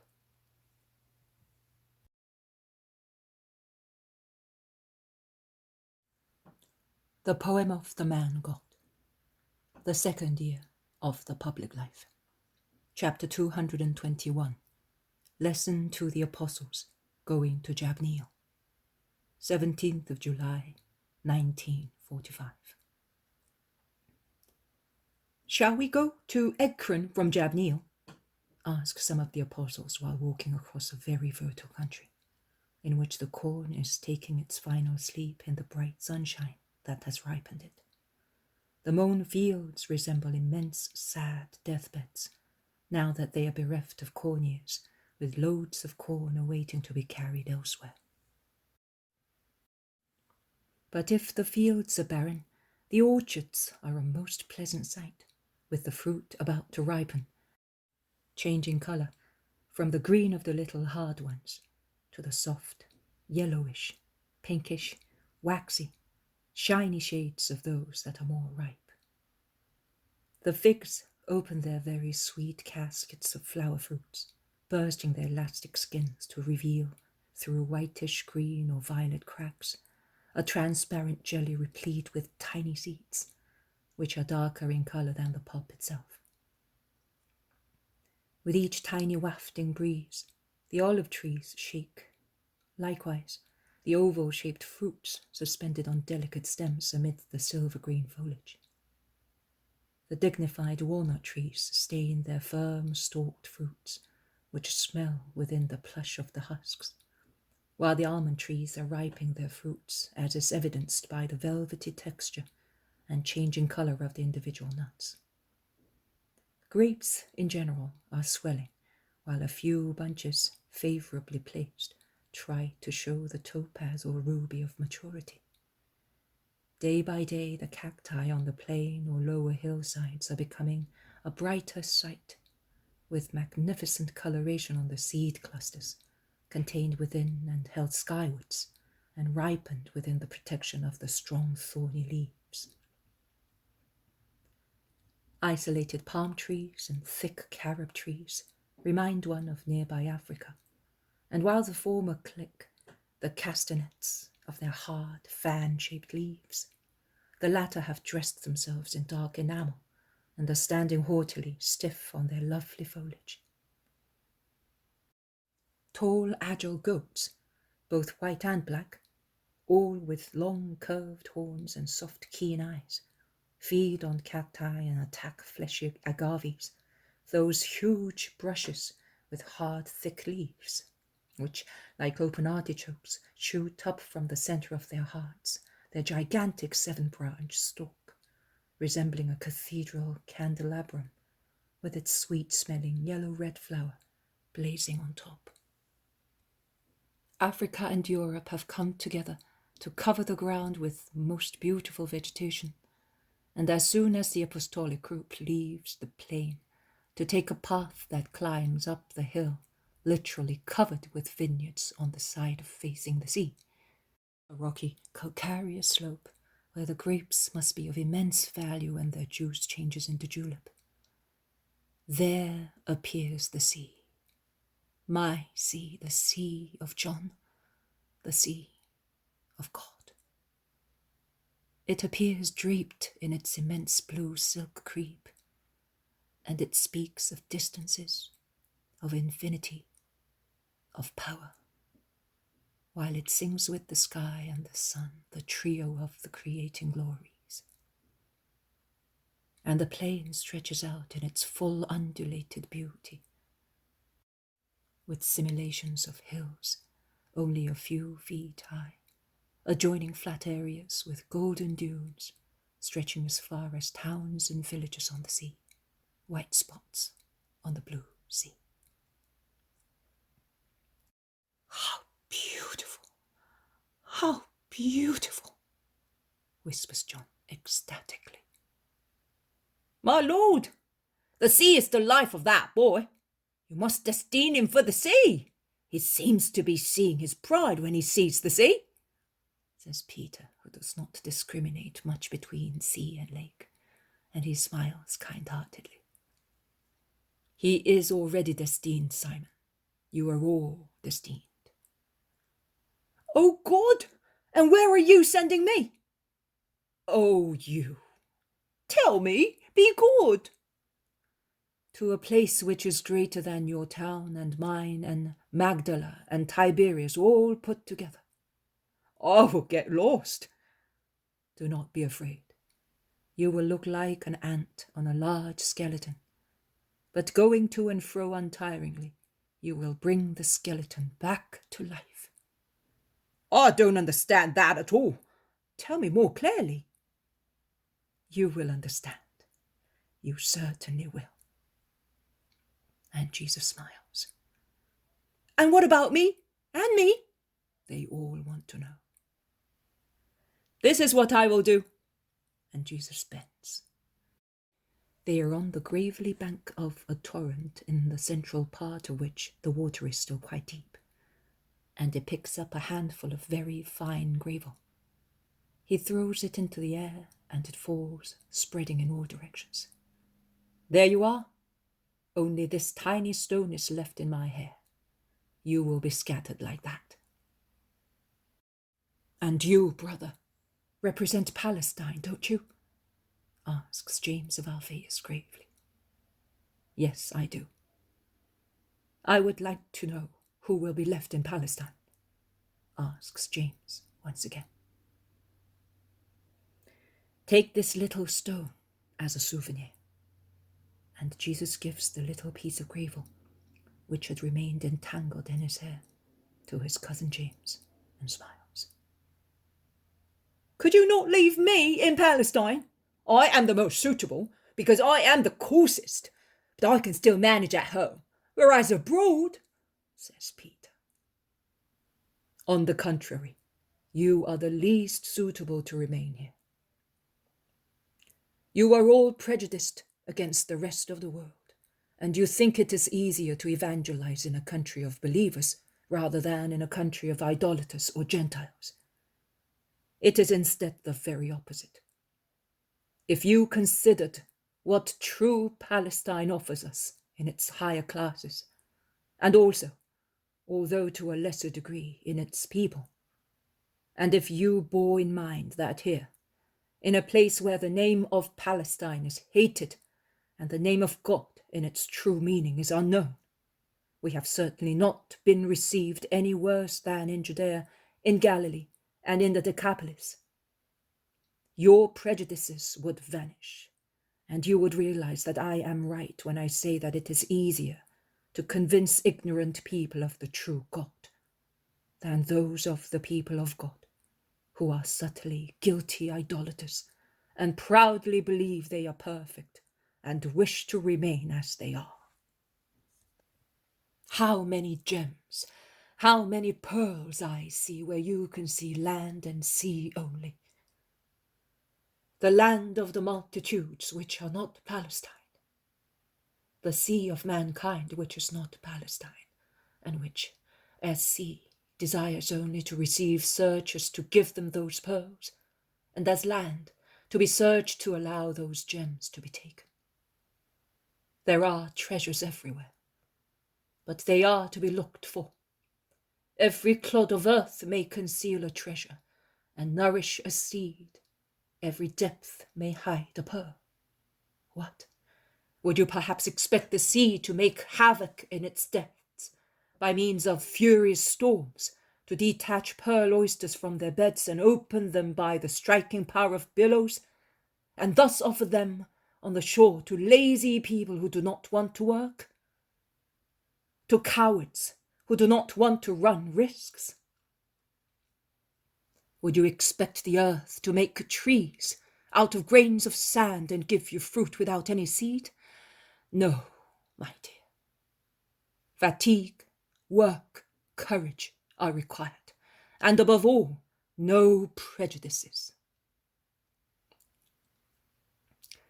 You, I know, disapprove, some more, some less, of this journey among the Philistines. Not even the glories which this land reminds us of, the glories of Israel that speak from these fields, fecundated by Hebrew blood, shed to make Israel great, and from those towns torn one by one from the hands of those who possessed them, to crown Judah and make it a powerful nation, are capable of making you love this pilgrimage.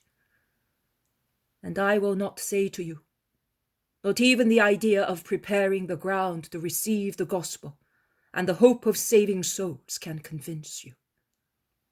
I will not say that to you, among the many reasons which I present to your minds, so that you may consider the justice of this trip. That thought is still too high for you. You will arrive at it one day, and then you will say, we thought it was a whim, a pretext. We thought that the Master lacked love towards us by making us go so far, on a long, painful journey, risking unpleasant situations. Instead, it was love. It was foreseeing.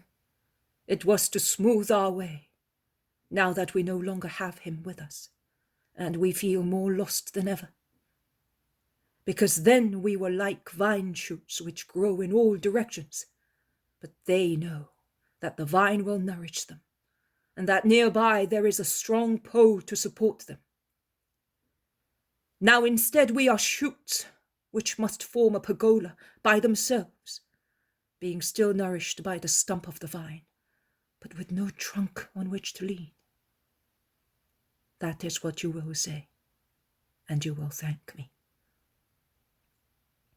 And after all, is it not lovely to go like this, dropping sparks of light, notes of heavenly music, celestial corollas, perfumes of truth, serving and praising God on lands enveloped in darkness, in dumb hearts, on souls as sterile as deserts, to overcome the stench of falsehood, and do that all together, thus, you and I, the Master and his apostles, with one only heart, one only desire, one only will, so that God may be known and loved, so that God may gather all peoples under his tent, and everybody may be where he is.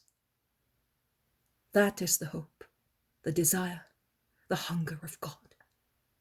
And that is the hope, the desire, the hunger of souls, who are not of different races, but belong to one race only, the one created by God. And since they are all the sons of the one God, they have the same desires, the same hopes, the same hungers for heaven, for truth, for real love.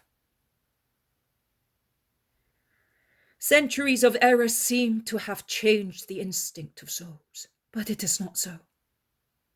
Errors envelop minds, because minds are mingled with flesh and feel the effects of the poison with which Satan inoculated the animal man. And thus errors can envelop hearts, because they are engrafted into the flesh as well, and feel the effect of the poison. The treble concupiscence bites senses, sentiments, and thoughts, but the spirit is not engrafted into the flesh. It may be stunned by the blows which Satan and concupiscence deliver it. It may be almost blinded by the allurements of the flesh, and by the sprays of boiling blood of the animal man, into whom it is infused. But it has not changed its longing for heaven, for God. It cannot change.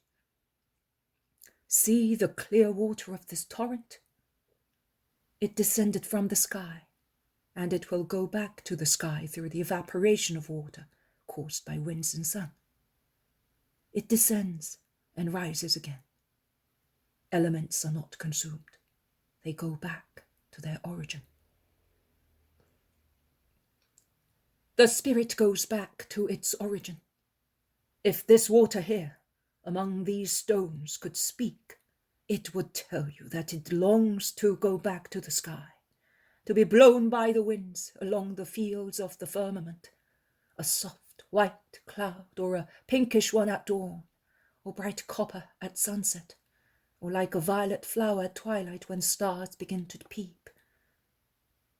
It would tell you that it would like to act as a sieve for the stars, peeping through the gaps of Syrai to remind men of heaven, or as a veil for the moon, so that she might not see the nocturnal ugly deeds on the earth, rather than be here, confined between banks, under the menace of becoming mud, compelled to see copulations of water snakes and toads, while it is so fond of the solitary freedom of the atmosphere. Also the spirits, if they dared to speak, would say the same thing. Give us God, give us the truth. But they do not say that, because they know that man is not aware of, does not understand, or mocks the entreaties of the great beggars, of the spirits who seek God to satisfy their terrible hunger, their hunger for the truth. The idolaters, the Romans, the atheists, the unhappy we meet on our way, and you will always meet those who are despised in their desire for God, either through politics or family selfishness, or through heresies born of filthy hearts and spread throughout nations. They are all hungry. They are hungry, and I have mercy on them. And should I not have mercy on them, being he who I am? If out of pity I provide food for men and sparrows, why should I not have mercy on the spirits who have been prevented from being the true God, and who stretch out the arms of their spirits, shouting, "We are hungry"? Do you think that they are wicked or savages or unable to go as far as love God's religion and God himself? You are wrong. They are spirits awaiting love and light. This morning we were woken by the threatening bleating of the billy goat, who wanted to drive away the big dog which has come to sniff me. And you laughed, seeing how the ram pointed its horns threateningly, after tearing the little rope by which it was tied to the tree under which we slept, and with one bound it placed itself between me and the dog, without considering that it might have been attacked and slaughtered by the Molossian hound in the uneven struggle to defend me. Likewise, the peoples who seem wild rams to you will go as far as to courageously defend the faith of Christ, once they have learned that Christ is love, inviting them to follow him. He invites them. He does. And you must help them to come. Listen to a parable. A man got married, and his wife bore him many sons. But one of them was born deformed in his body, and seemed to be of a different race. The man considered him a dishonor, and did not love him, although the child was innocent. The boy was brought up amongst the lowest servants, and was thoroughly neglected, and thus he was considered an inferior being also by his brothers. His mother had died in giving birth to him, and consequently she could not mitigate his father's harshness, or stop the mockery of his brothers, or correct the wrong ideas conceived in the primitive minds of the child. A little wild beast, unwillingly tolerated in the house of the beloved sons. And thus the boy became a man.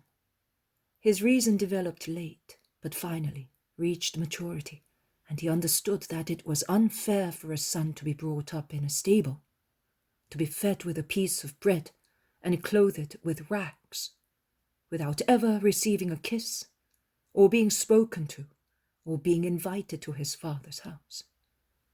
And he suffered bitterly, and would lament in his den, "Father, Father!" He ate his bread, but there was still a great hunger in his heart. He covered himself with his clothes, but he felt bitter cold in his heart. Some animals and some pitiful people of the village were friendly to him, but his heart was full of solitude. "Father, Father!" The servants, his brothers, his fellow citizens heard him moan thus all the time, as if he were mad. And he was called the madman. At last, one of the servants dared to go to him, when he had become almost an animal, and said to him, "Why do you not throw yourself at the feet of your father?" "I would, but I dare not." "Why do you not come into the house?" "I am afraid." "But would you like to?" "Of course I would, because that is what I hunger for, why I feel cold, and I feel as if I were in a desert. But I do not know how to live in my father's house." The good servant then began to teach him, to make him look more decent, to relieve him of his terror of being unpleasant to his father, saying, "Your father would like to have you, but he does not know whether you love him. You always avoid him. Relieve your father of the remorse of dealing too severely with you, and of the grief of knowing that you are forlorn. Come, your brothers also will no longer laugh at you, because I told them of your grief. And the poor son one evening was guided by the good servant to his father's house, and he cried, "Father, I love you, let me come in." And his father, who was now old and was sadly pondering on his past and his eternal future, started at that voice and said,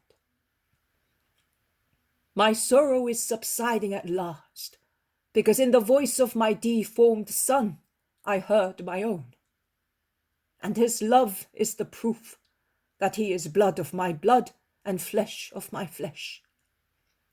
Let him therefore come and take his place amongst his brothers, and blessed be the good servant who made my family complete by bringing the rejected son among all of the sons of his father."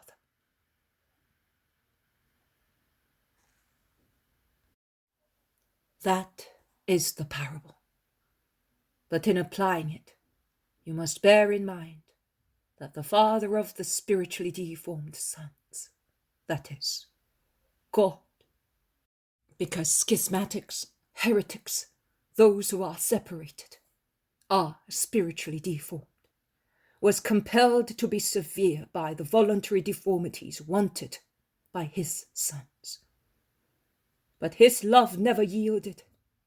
He is waiting for them. Take them to him. It is your duty.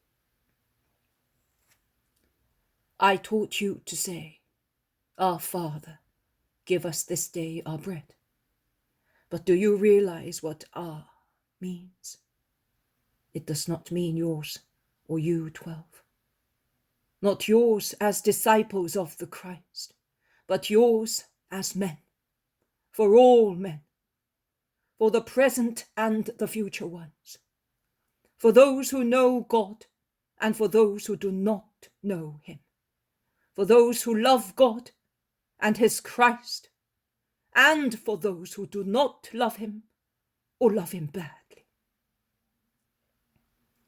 I put on your lips a prayer for everybody. It is your ministry. You, who know God and his Christ and love them, must pray for everybody. I told you that my prayer is a universal one and will last as long as the world. And you must pray universally, joining your voices and your hearts of apostles and disciples of Jesus' church to those of people belonging to other churches, which may be Christian but not apostolic.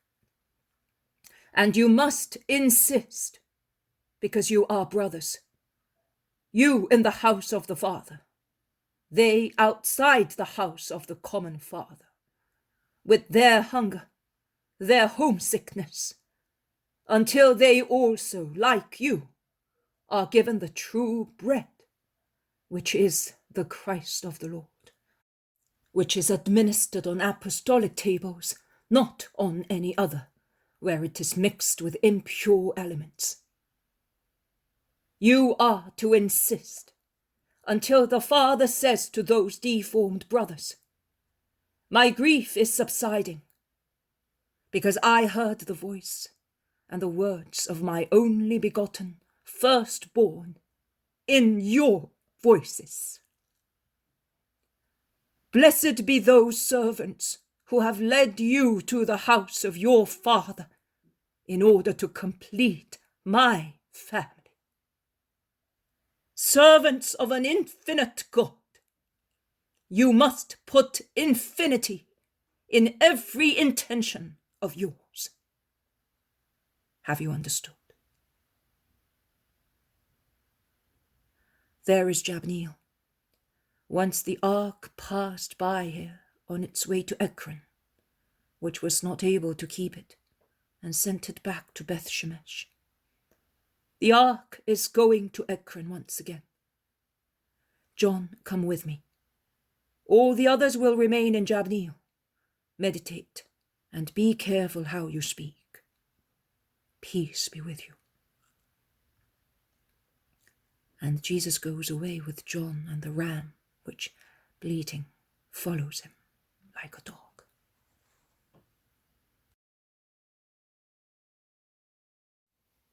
The Poem of the Man God, the second year of the public life, chapter 222, Towards Modin, 18th of July, 1945. The hills of the Jabneel, running from west to east with regard to the pole star, rise in height, and behind them many more can be seen rising higher and higher. The green and violet summits of the Judean mountains stand out in the distance in the twilight. The day has rapidly come to its end, as is wont in southern regions.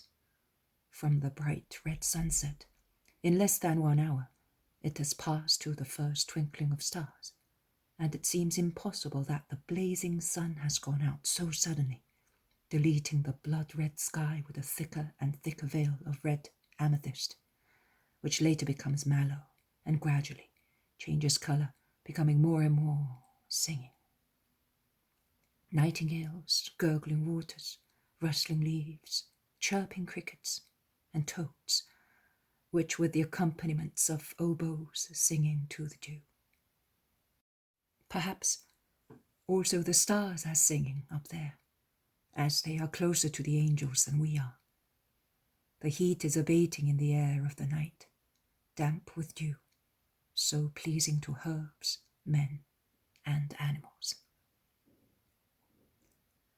Jesus, who had waited at the foot of a hill for the apostles coming from Jabneel, where John has gone to fetch them, is now speaking to the Iscariot, to whom he hands some purses of money with instructions on how to distribute it. Behind him there is John, holding the billy goat. He is silent between the zealot and Bartholomew, who are talking of Jabneel, where Andrew and Philip behaved so well. Farther back, there are all the others in a group, speaking loud and summarizing their adventures in the Philistine region, and openly expressing their joy for their return to Judea for Pentecost in the very near future. "Are we really going there soon?" asks Philip, who is very tired walking on the hot sand. "That's what the master said. You heard him," replies James of Alphaeus. "My brother certainly knows, but he seems lost in reverie. What they have done during these past 5 days is a mystery," says James of Zebedee. "Sure, I'm dying to know. At least that, as compensation for that purgative at Jabneel. 5 days during which we had to watch every word, every step, and where we looked to avoid getting into trouble," says Peter. "However, we were successful. We are beginning to learn," says Matthew, happily. "To tell you the truth, I trembled with fear 2 or 3 times. That blessed boy of Judas of Simon. Will he never learn to control himself?" says Philip. "He will when he is old, and yet we may say that he does it for a good purpose. You heard him? Also the master said so. He does it out of zeal," remarks Andrew to excuse him. "Come off it! The master said so because he is goodness and prudence, but I do not think he approves of him," replies Peter. "He does not tell lies," retorts Thaddeus. "It is not a question of telling lies, but he knows how to reply most prudently, and we do not know how to do that, and he speaks the truth without breaking anybody's heart, without rousing anybody's indignation, and without reproaching. Of course, he is he," says Peter with a sigh. They become silent while walking in the clearer and clearer moonlight. Then Peter says to James of Zebedee, "Try and call John. I do not know why he is avoiding us." "I can tell you at once, because he knows that we would torment him in order to find out," replies Thomas. "Of course, and he is staying with the two most prudent and wise ones," confirms Philip. "Well, try just the same. James, be good," insists Peter. And James condescendingly calls John 3 times. The latter does not hear, or pretends not to hear. Bartholomew instead turns round, and James says to him, "Tell my brother to come here." And then to Peter, "But I don't think he will tell us." John goes obediently at once and asks, "What do you want?" "We want to know whether we are going straight to Judea from here," replies his brother. "That is what the master said. He was almost on the point of not coming back from Ekron, and was going to send me to fetch you. Then he preferred to come as far as these last slopes, because one can go to Judea also from here." "By Modin?" "By Modin." "It is not a safe road. "Bandits wait for caravans along it and make sudden attacks on them," objects Thomas. "Oh, with him, nothing can resist him," replies John, looking up to the sky, enraptured in who knows what memories, and smiling. They all watch him, and Peter says, "Tell me, are you perhaps reading a blissful story in the starry night, with that look on your face?" "Me? "No. Come off it. Also the stones can see that you are miles away from the world. Tell me, what happened to you at Ekron?" "Nothing, Simon. I can assure you. I would not be happy if anything unpleasant had happened." "Not unpleasant. On the contrary. Come on, speak up." "But I can tell you nothing more than what he has already told you. They were kind, like people amazed at miracles. That's all. Exactly as he said." "No," and Peter shakes his head. "No, you are not good at telling lies. You are as clear as spring water. No, you change colour. I have known you since you were a boy. You will never be able to tell lies. You are unable because of your heart, of your thoughts, of your tongue, of your very skin that changes colour. That is why I am fond of you, and I have always loved you. Listen, come here, to your old Simon of Jonah, your old friend. You remember when you were a boy and I was already a man? How I used to fondle you. You wanted stories and cork boats, which never shipwreck, you used to say, in which you needed to go far away. Also now you're going far away and you're leaving poor Simon ashore, and your little boat will never be wrecked. It is sailing full of flowers like the ones you used to launch, when a child, at Bethsaida, on the river, so that the river would carry them to the lake and they would sail and sail. Do you remember? I love you, John. We all love you. You are our sail. You are our boat which does not wreck. We sail in your wake. Why don't you tell us the miracle at Ekron?"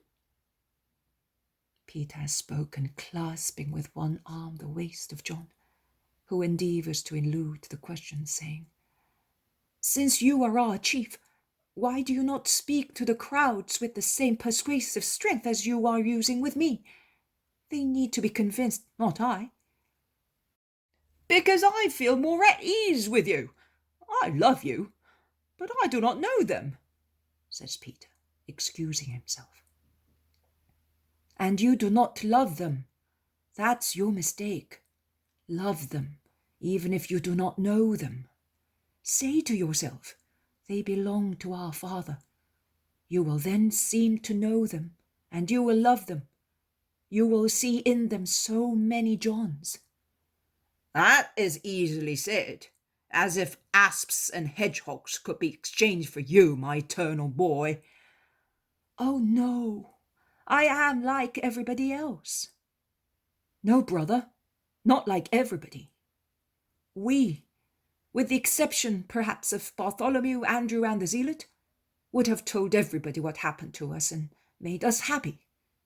You are silent, but you must tell me, your elder brother. I am like a father to you, says James of Zebedee. God is my father, Jesus my brother, and Mary my mother. So blood counts for nothing with you? Shouts James anxiously. Do not be upset. I bless the blood and the womb that formed me, my father and mother, and I bless you, my brother of the same blood. The former, because they begot me and brought me up, enabling me to follow the Master, and you, because you are following him.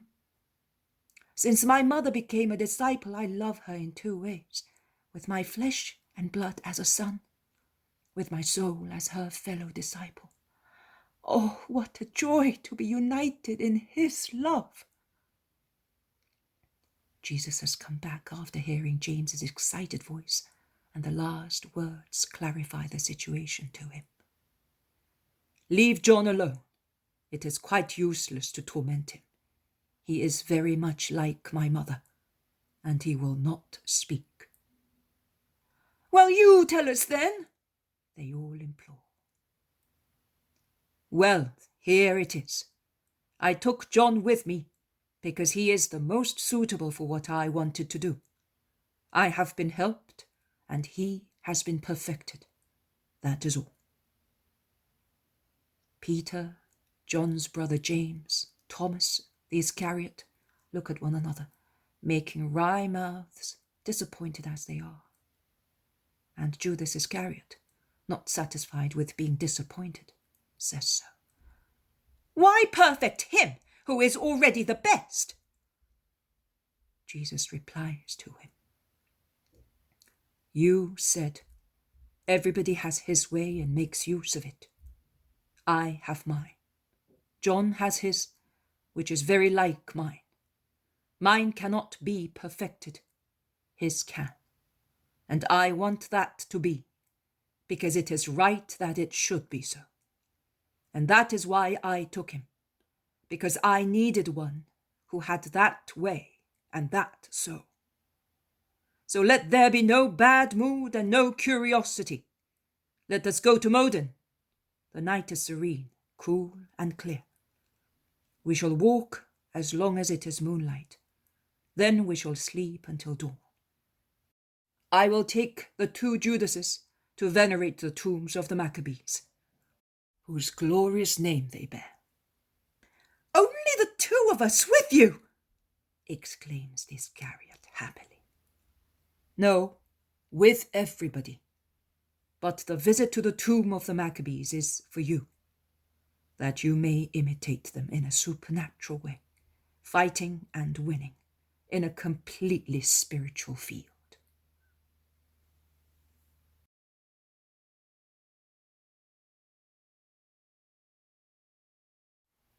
The poem of the man God, the second year of the public life, chapter 223. Jesus speaks to highwaymen, 19th of July, 1945. I will speak in the place where we are going, says the Lord, while the group goes more and more into valleys that assail the mountain with hard, narrow, stony roads, and go up and down hill, losing horizons and reconquering them. Finally, going down a very steep slope where only the billy goat is at ease, as Peter remarks, they reach a deep valley where they can rest and take some food near a spring which is very rich in water. There are other people spread in the meadows and thickets, having their meal, like Jesus and his apostles. It must be a well-known resting place preferred by travellers, since it is sheltered from winds, and there are soft meadows and plenty water. They are pilgrims who are going towards Jerusalem, travellers going perhaps to the Jordan, merchants of lambs destined to the temple. shepherds with their flocks. Some are travelling on horseback, most of them on foot. There is also a nuptial caravan in festive array, which has just arrived. Gold jewels shine through the veil covering the bride, a little older than a girl, in the company of two matron-like women, sparkling with bracelets and necklaces, and of a man, perhaps the matchmaker, besides 2 servants. They arrive on donkeys adorned with ribbons and harness bells, and they withdraw to eat in a corner, as if afraid that the glances of the people present might violate the young bride. The matchmaker or relative, whatever he may be, mounts guard in a threatening attitude while the women eat. The curiosity of other people is greatly roused, and in fact, with the excuse of asking for some salt, or a knife, or a drop of vinegar, there is always someone going here or there to find out whether anyone knows who the bride is, where she is going, and many other nice things of the kind.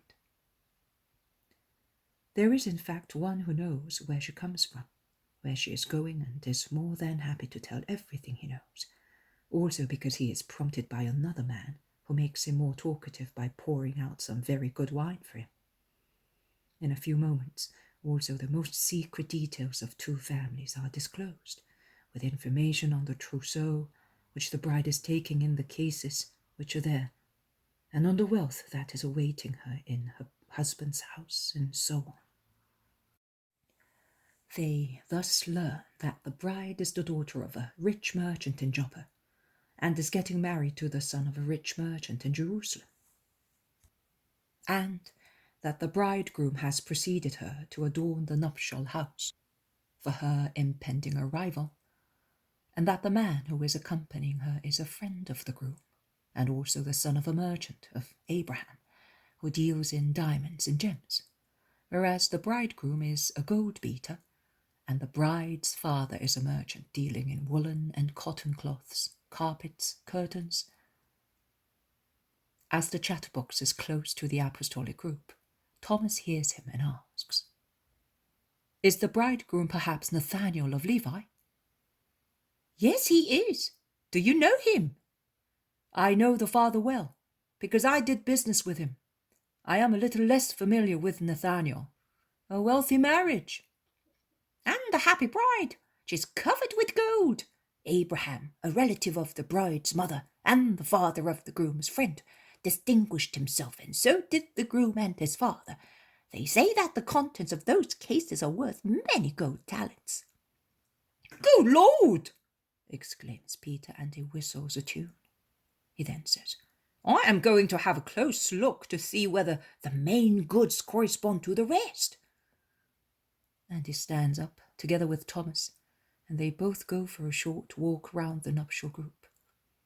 They watch the 3 women carefully, 3 heaps of cloth and veils, from which jewelled hands and wrists emerge, and through which they can see ears and necks sparkling with jewels.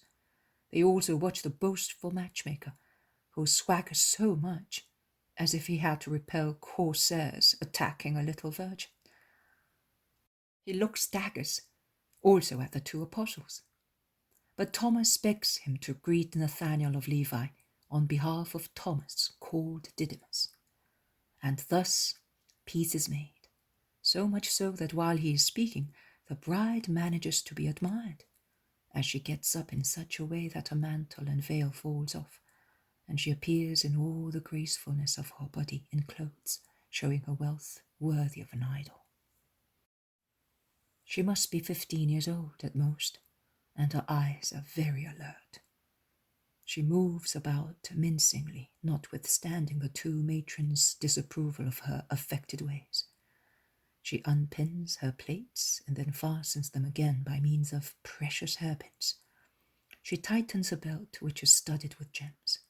She unlaces, takes off, and puts on again her shoe-styled sandals, fastening them with gold buckles, and at the same time she displays her beautiful dark hair, her lovely hands and soft arms, a slender waist, well-shaped breast and hips, her perfect feet, and all her jewels, which tinkle and glitter in the twilight or in the light of the flames of the first bonfires. Peter and Thomas go back. Thomas says, "She's a beautiful girl." "She's a perfect coquette. It may be, but your friend Nathaniel will soon find out that there is someone who keeps his bed warm for him while he warms gold to beat it. And his friend is a perfect fool. He puts his bride in the right hands," concludes Peter, sitting down near his companions. I did not like that man who was encouraging that other fool over there to speak. When he had heard all he wanted to know, he went away up the mountain. This is a bad spot, and the weather is just right for highwaymen. Moonlight nights, exhausting heat, trees all covered with leaves. I don't like this place, grumbles Bartholomew. It would have been better to go on. "And that imbecile who mentioned all the riches, and that other one who plays the hero and the watchman of shadows and cannot see real bodies. Well, I will keep watch near the fire. Who's coming with me?" asks Peter. I am, Simon, replies the zealot. I can go without sleeping. Many of the people, particularly single travellers, have got up and gone away, a few at a time. There are left the shepherds with their flocks, the nuptial group, the apostolic one, and 3 lamb merchants who are already sleeping. Also the bride is asleep with the matrons under a tent, which the servants have put up. The apostles look for a place where to rest, while Jesus withdraws to pray. The shepherds light a bonfire in the center of the clearing where there are flocks. Peter and Simon light another one near the path of the cliff where the man disappeared, the one who had roused Bartholomew's suspicion. Time passes, and those who are not snoring are nodding. Jesus is praying. There is dead silence. Also the spring shining in the moonlight seems to be silent. The moon is now high in the sky, and the clearing is brightly lit up, whereas the edges are shadowed by thick foliage. A big sheepdog snarls. A herdsman raises his head. The dog stands up, raising the hair on its back and pointing in an alert position. It even trembles in its deep excitement, while its hollow snarling becomes louder and louder. Also Simon raises his head and shakes Peter, who is dozing. A slight rustle can be heard in the wood. "Let us go to the Master. We will bring him with us," says the 2 apostles. In the meantime, the herdsmen wake up his companions. They are all listening noiselessly. Also, Jesus has got up before being called and is going towards the 2 apostles.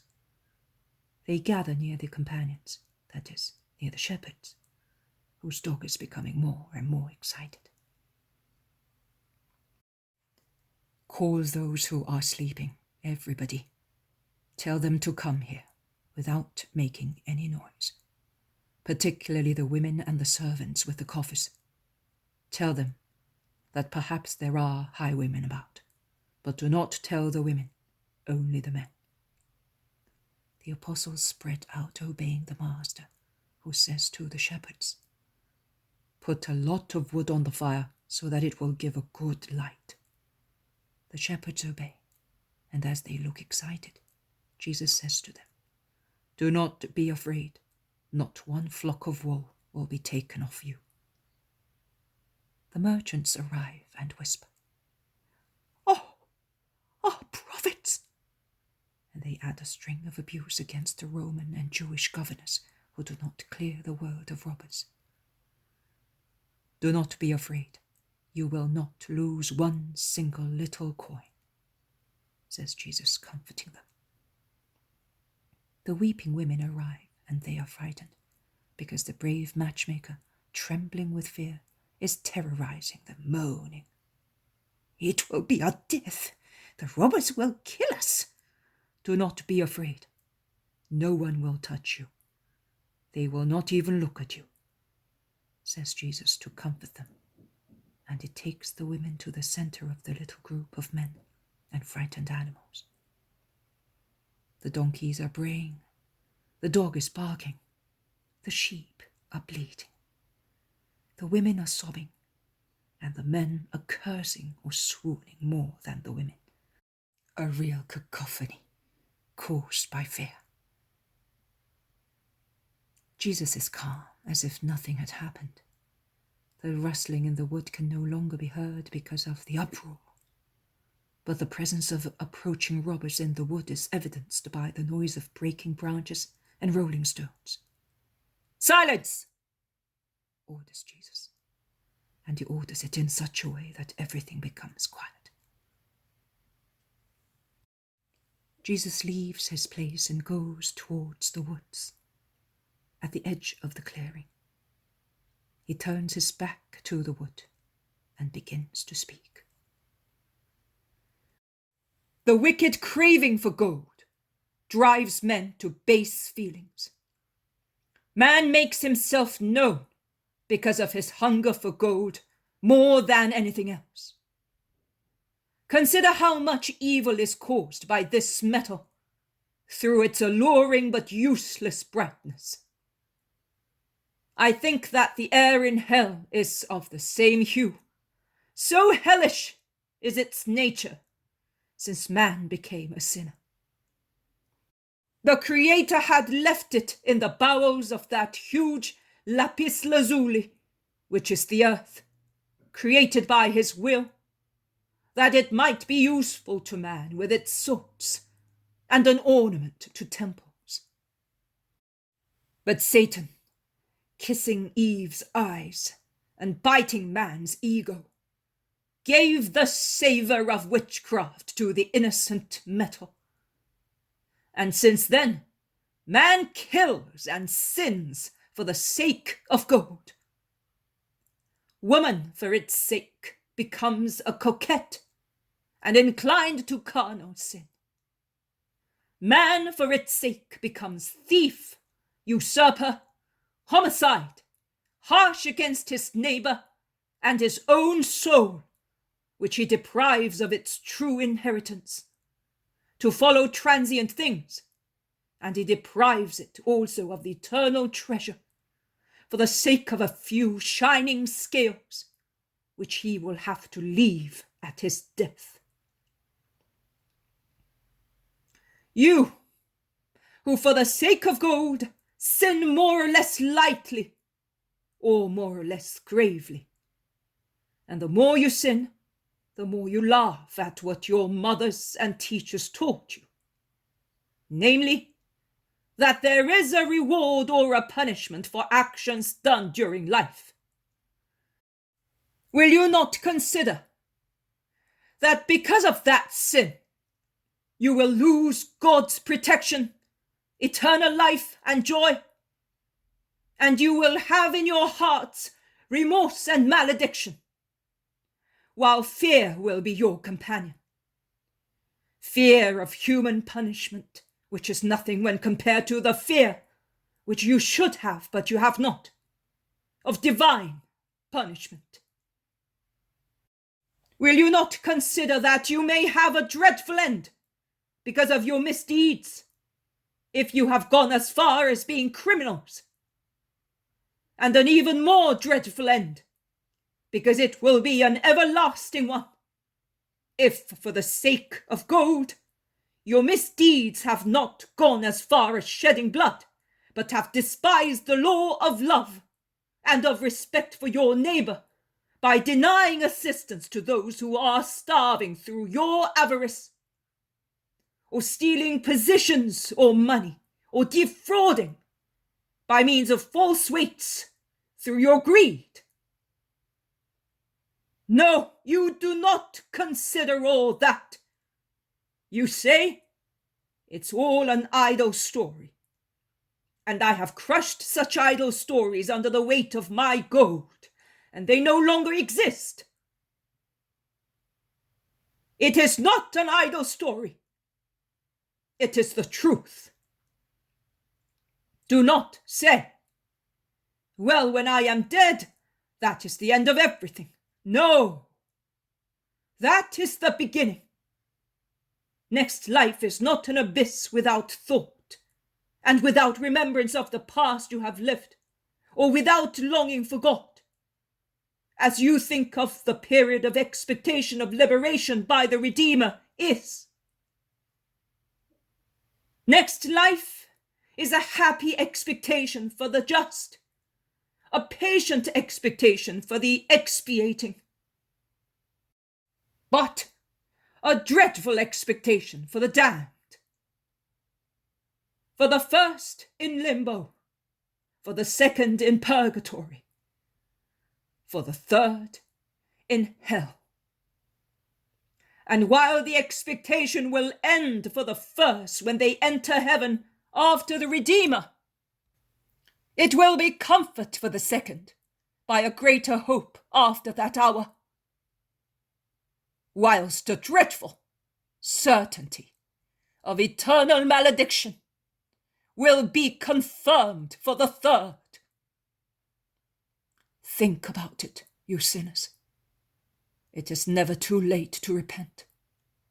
Change the verdict which is being written in heaven against you by means of true repentance. Do not let Sheol be hell for you, but an expiating expectation, at least that, through your own will. Do not let it be darkness, but twilight, not torture, but nostalgia, not despair, but hope. Go.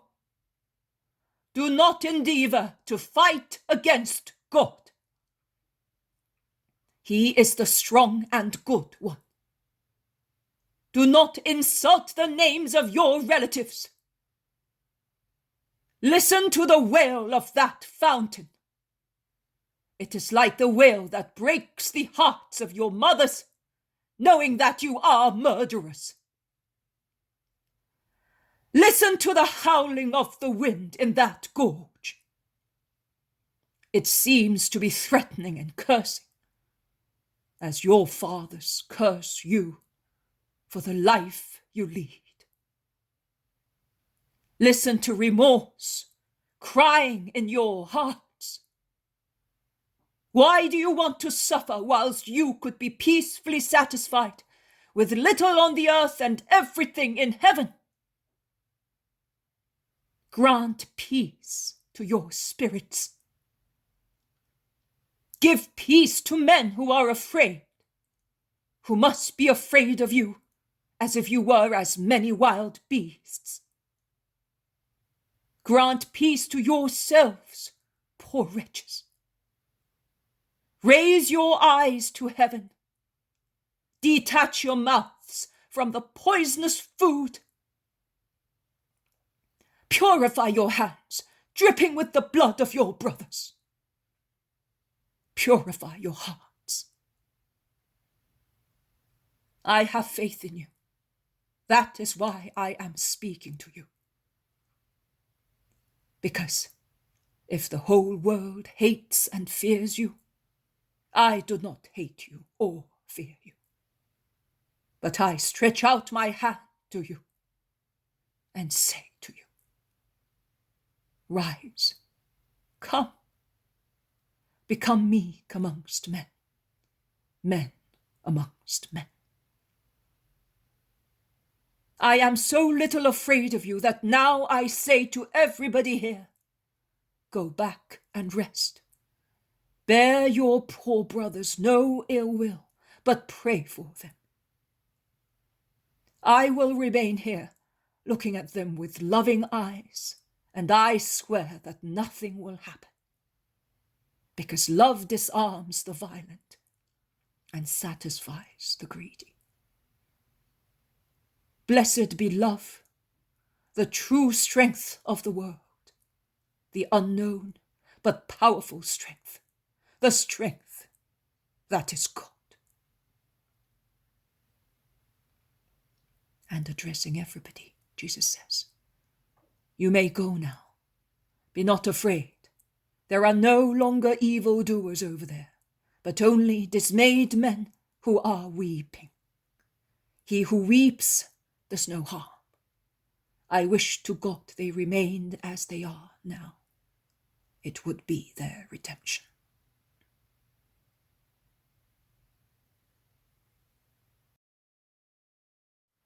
The poem of the man God, the second year of the public life, chapter 224, arrival at Bethel, 20th of July, 1945. The train of animals following the Apostolic College has undergone a change. The billy goat is no longer there, and in its place there is a sheep and 2 lambs. A fat sheep with turgid udder, 2 little lambs as cheerful as urchins. A tiny flock that looks less magic than the very dark billy goat and makes everybody happy. I told you that we would have a little goat to make Marziam a little happy shepherd. Instead of the little goat, since you will not hear of goats, we got sheep, and white ones, exactly as Peter wanted them. "Of course, I thought I was pulling Beelzebub behind me," says Peter. "In fact, since it was with us, how many unpleasant things have happened. It was a spell following us," confirms Iscariot angrily. "A good spell then, because what harm has really befallen us?" says John calmly. They all shout at him, reproaching him for his blindness. "Didn't you see how they were mocked at Modin? And do you not think my brother's fall was just nothing? He might have been ruined. If he had broken his leg or his back, how could we have carried him away from there? And do you think that last night's incident was a pleasant one?" "I saw everything. I considered everything. And I blessed the Lord because nothing wrong happened to us. Evil came towards us, but then it ran away, as usual. And the incidents have certainly served to leave seeds of goodness, both at Modin and with the vine dressers, who came with the certainty that they would find at least one person wounded, and with the remorse of having been without charity. And in fact, they wanted to make amends. And the same happened last night with the robbers. They did no harm, and we, that is Peter, got the sheep in exchange for the goat, and as a present for their safety. And there is now a good deal of money for the poor, because the merchants and the women gave us purses of money and offerings. And what is more important, they all received the word of Jesus." "John is right," says the zealot and Judas Thaddeus. And the latter concludes, "Everything seems to be taking place through a clear foreknowledge of the future.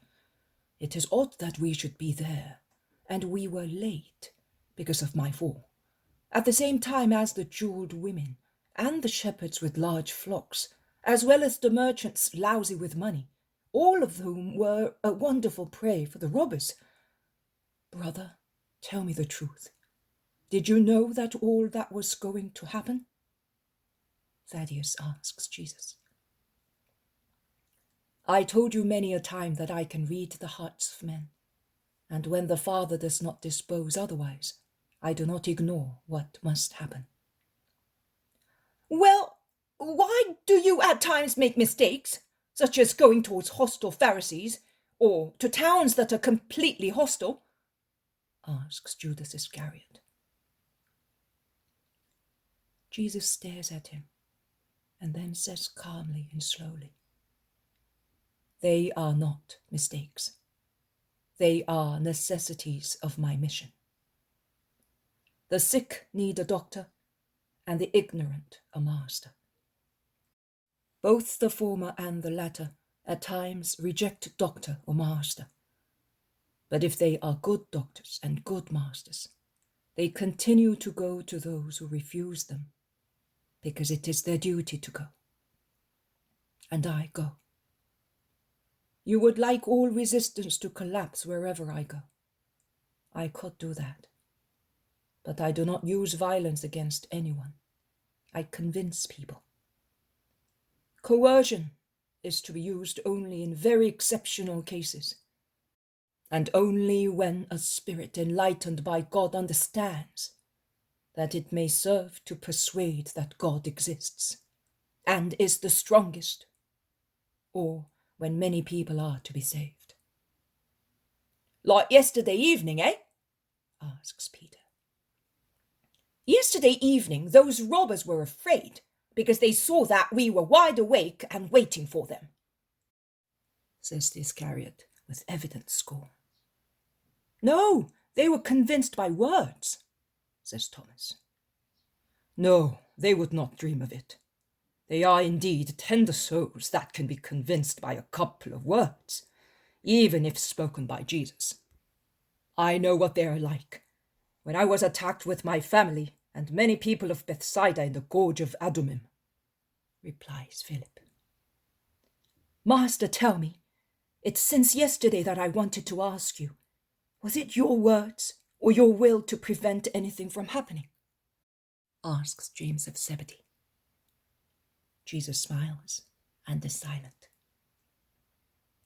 Matthew replies, I think that it was his will to overcome the hardness of those hearts, which he almost paralyzed, in order to be able to speak and save them. I say that too. That is why he remained there by himself, looking at the wood. He subdued them with his look, by means of his defenseless calm, and by trusting them. He did not even have a stick in his hands, says Andrew. All right, that's what we say, that's what we think, but I want to hear it from the master, says Peter. There is a lively discussion in which Jesus does not interfere. Some say that since Jesus has declared that he does not force anyone, he has not used coercion in the case of those robbers either. That is what Bartholomew states. The Iscariot instead, who is mildly supported by Thomas, declares that he cannot believe that the look of a man can do so much. Matthew retorts, it can do that and much more. I was converted by his look even before he spoke to me. The opposite opinions cause a lively discussion, as each stubbornly insists in his own. John, like Jesus, is silent, and he smiles, lowering his head to conceal his smile. Peter revives the discussion as none of the arguments of his companions convinces him. He thinks and says that the look of Jesus is different from the look of an ordinary man, and he wants to know whether it is because Jesus is Jesus, the Messiah, or because he is always God.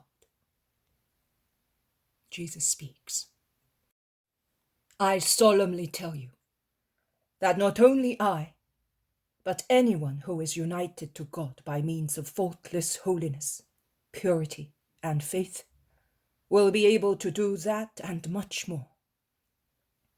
The look of a child, if his spirit is united to God, can cause vain temples to collapse without shaking them as Samson did. It can command wild beasts and men-beasts to be meek. It can repel death and defeat diseases of the spirit. And the word of a child united to God and an instrument of God can also cure diseases, make the poison of snakes harmless, work all kinds of miracles, because it is God who works in him. Oh, I understand, says Peter, and he stares at John. And after a long internal conversation with himself, he concludes in a loud voice. Yes, you, Master, can do that because you are God, and because you are man united to God. And the same happens to those who go so far, or have gone so far as to be united to God. I understand. I really understand. But are you not inquiring about the key to that union? Or about the secret of that power? Not all men are successful in going so far, although they all have the same means to succeed. Quite right. Where is the key to that strength which unites man to God and dominates matter? A prayer or secret words? A short while ago, Judas of Simon was blaming the billy goat for all the unpleasant incidents that happened to us. There are no spells connected with animals. Reject superstitions, which are also a form of idolatry and can cause misfortunes. And as there are no formulas to work witchcraft, so there are no secret words to work miracles. There is only love. As I said yesterday evening, love calms the violent and satisfies the greedy. Love. God. With God within you, fully possessed through perfect love, your eye will become a fire, capable of burning every idol and knocking down their simulacra. And your word will become power. And your eye will become an arm that disarms. You cannot resist God. You cannot resist love. Only the demon can resist it, because he is perfect hatred, and his children can resist with him. The others, the weak people seized with passions, but who have not sold themselves voluntarily to the demon, cannot resist. Whatever their religion may be, or their indifference to any faith, whatever the level of their spiritual baseness, they are struck by love, the great winner. Endeavor to arrive there soon, and you will do what the children of God and the bearers of God do. Peter does not take his eyes off John. Also the sons of Alphaeus, James and Andrew, are lively and watchful.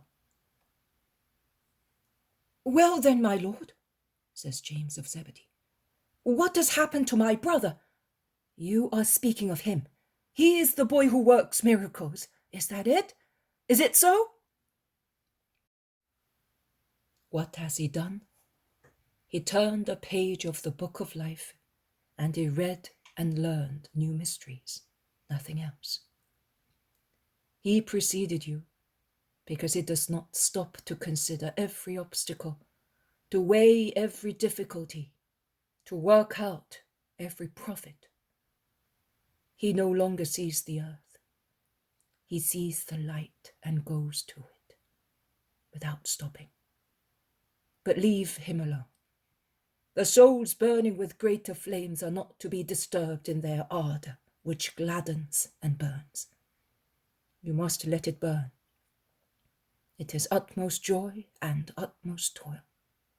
God grants them moments of darkness, because he knows that fierce heat kills delicate souls when they are exposed to continuous sunshine. God grants silence and mystic dew to such delicate souls as he grants it to wildflowers.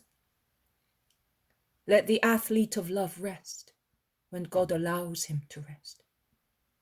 Imitate gymnasiarchs who grant their pupils due rest. When you arrive where he has already arrived and beyond, because both you and he will go beyond that point, you will realize the need for respect, silence, and dim light that souls feel when they become the prey of love and its instrument. Do not think I will be glad to be known, and John is a fool, because the souls of our neighbors, like the souls of children, want to be attracted by wonders. No. When you are there, you will have the same desire for silence and dim light as John has now. and when I shall no longer be amongst you, remember that when you have to pronounce sentence on a conversion or on possible holiness, you must always use humility as your measure. If a man is still proud, do not believe that he is converted. And if pride reigns in a man, who may even be said to be a saint, you may be sure that he is not a saint. He may quackishly and hypocritically play the saint and pretend he works wonders, but he is no saint. His appearance is hypocrisy. His wonders are Satanism. Have you understood? Yes, master. They are all quiet and pensive, but if their lips are closed, it is possible to guess their thoughts by their countenance. A deep desire to know quivers like ether round them, emanating from them. The zealot endeavours to divert their attention and thus gain time to speak on them separately and advise them to be quiet. I think that the zealot has taken that task upon himself in the apostolic group. He is the moderator, the advisor, the peacemaker of his companions, besides being one who understands the master so well. He says, "We are already in Johannes' estate. That village in that little valley is Bethzur.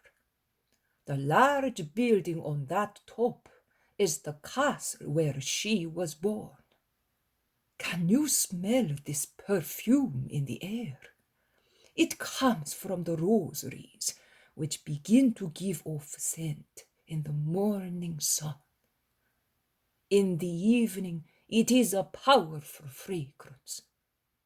But it is so beautiful to see them in the cool morning, covered with dewdrops, like millions of diamonds thrown onto millions of opening corollas.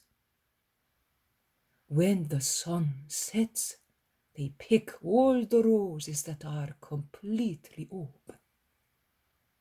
Come, I want to show you from a knoll the view of the rosaries that overflow from the top like a waterfall down the cracks on the other side, a cascade of flowers which climb back up again like a wave onto other hills.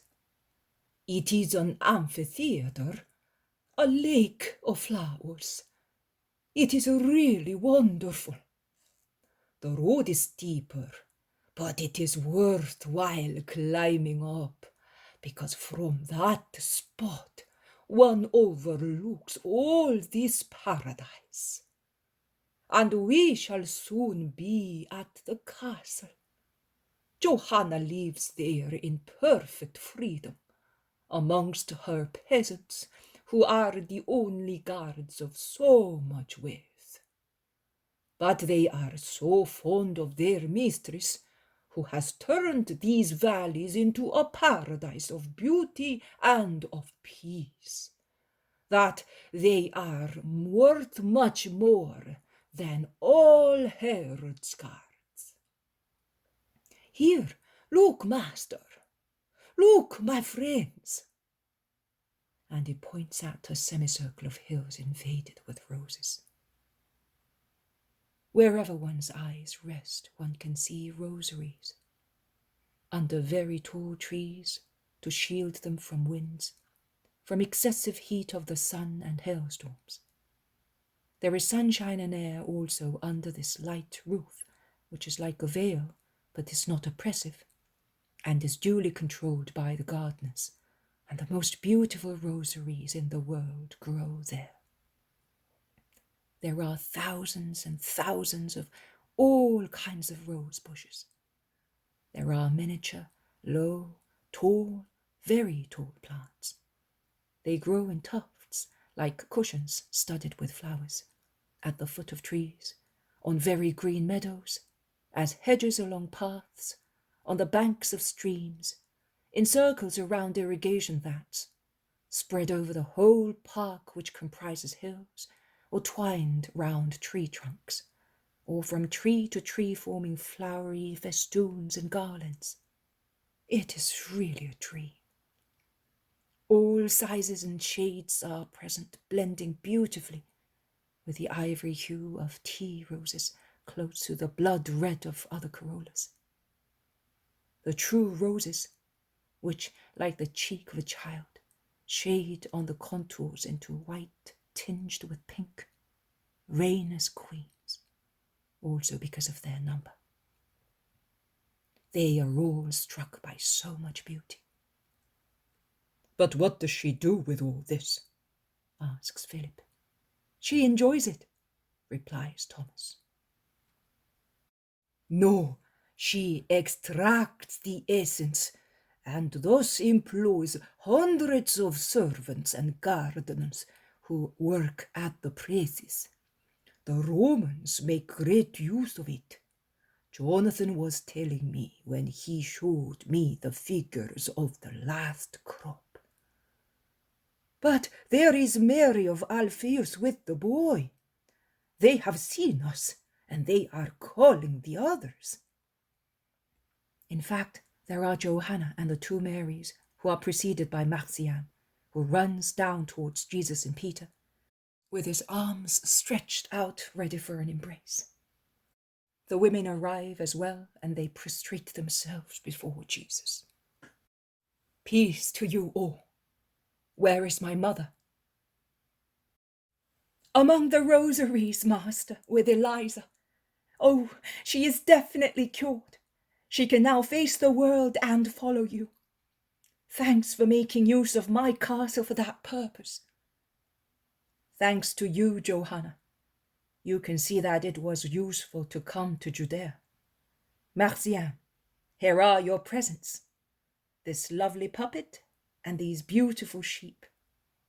Do you like them? The boy is breathless with joy. He leans towards Jesus, who has bent to give him the puppet and has remained thus to look at him in the face, and he clasps his neck, kissing him with utmost ardor. And thus you will become as meek as the little sheep, and then you will become a good shepherd for those who believe in Jesus. Is that right? Marcian replies, Yes, in a choked voice, while his eyes shine with joy. Now go and see Peter, because I am going to my mother. I can see a strip of her veil moving along the hedge of roses. And he runs to Mary, embracing her to his heart at the corner of a path. After a first kiss, Mary, still panting, explains. Eliza is coming behind me. I ran to kiss you because it was not possible for me not to kiss you. But I did not want to kiss you in front of her.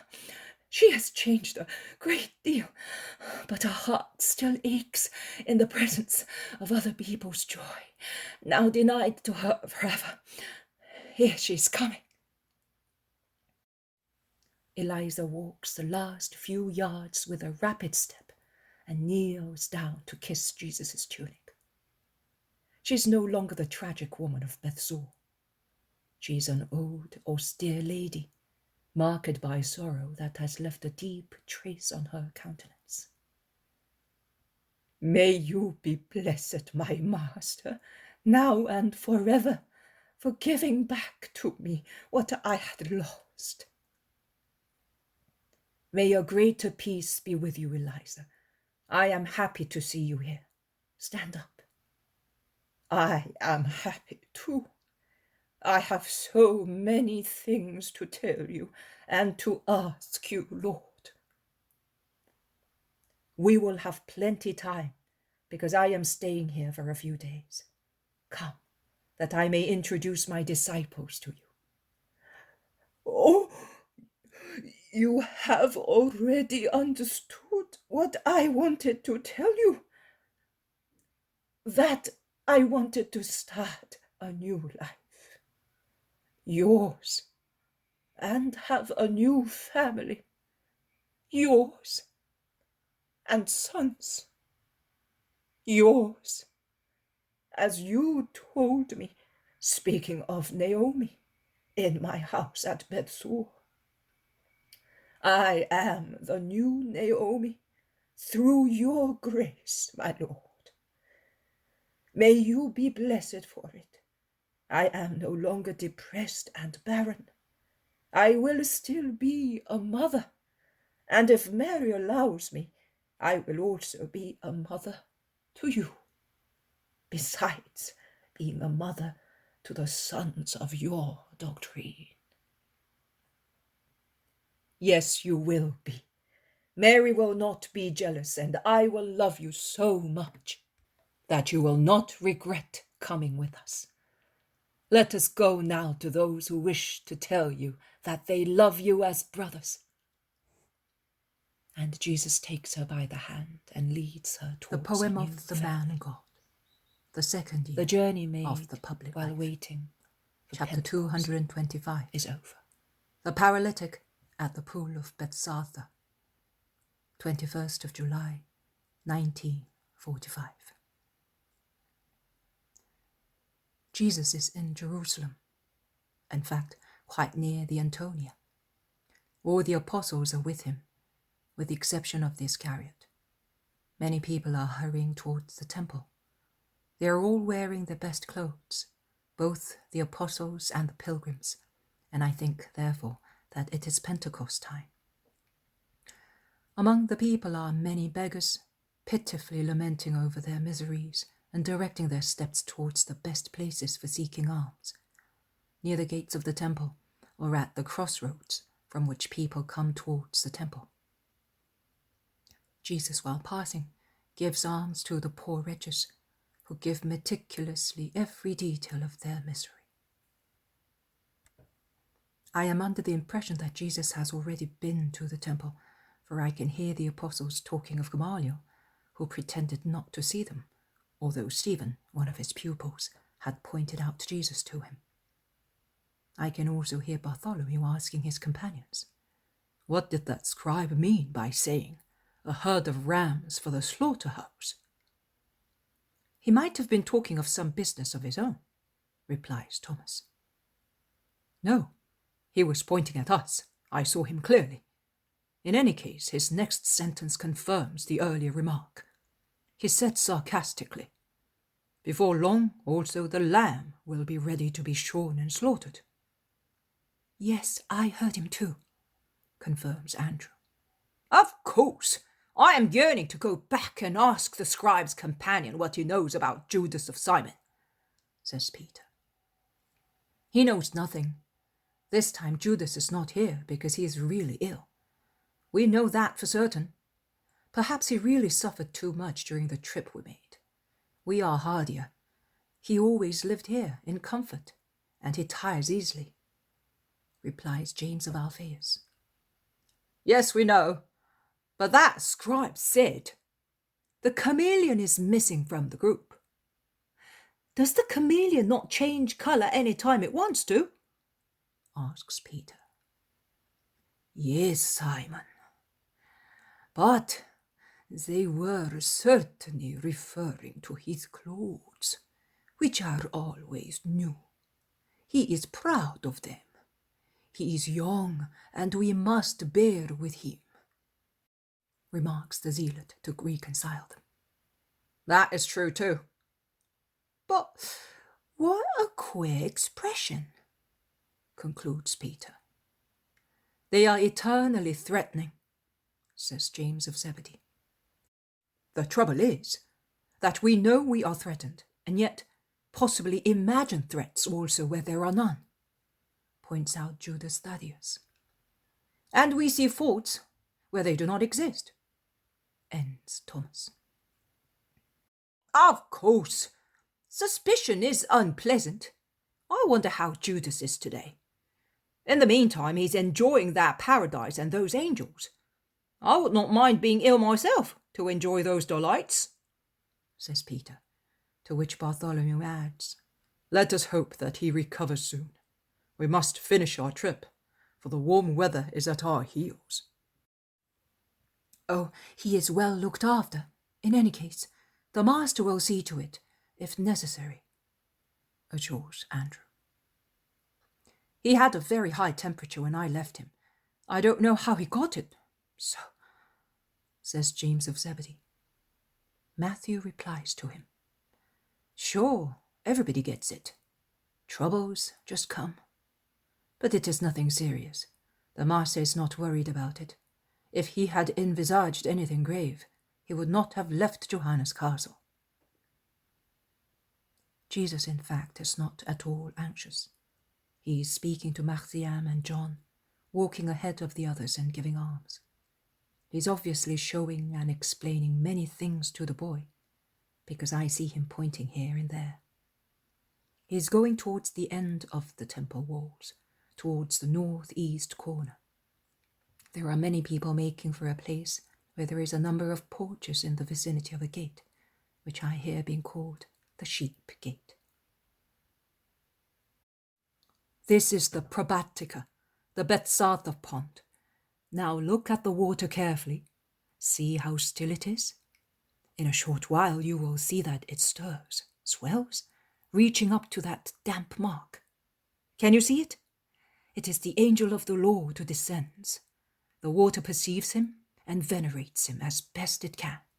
He brings to the water the order to cure the man who is ready to jump into it. See the crowd? But the minds of many wander easily, and thus they do not see the first motion of the water, or the stronger ones uncharitably push aside the weaker ones. One must never divert one's attention in the presence of the signs of God. We must ensure that our souls are always vigilant, because we never know when God may show himself or send his angel. And we must never be selfish, not even for health reasons. Very often these unhappy people lose the benefit of the angel's visit, because they waste time quarreling over whose turn it is or who is in greater need.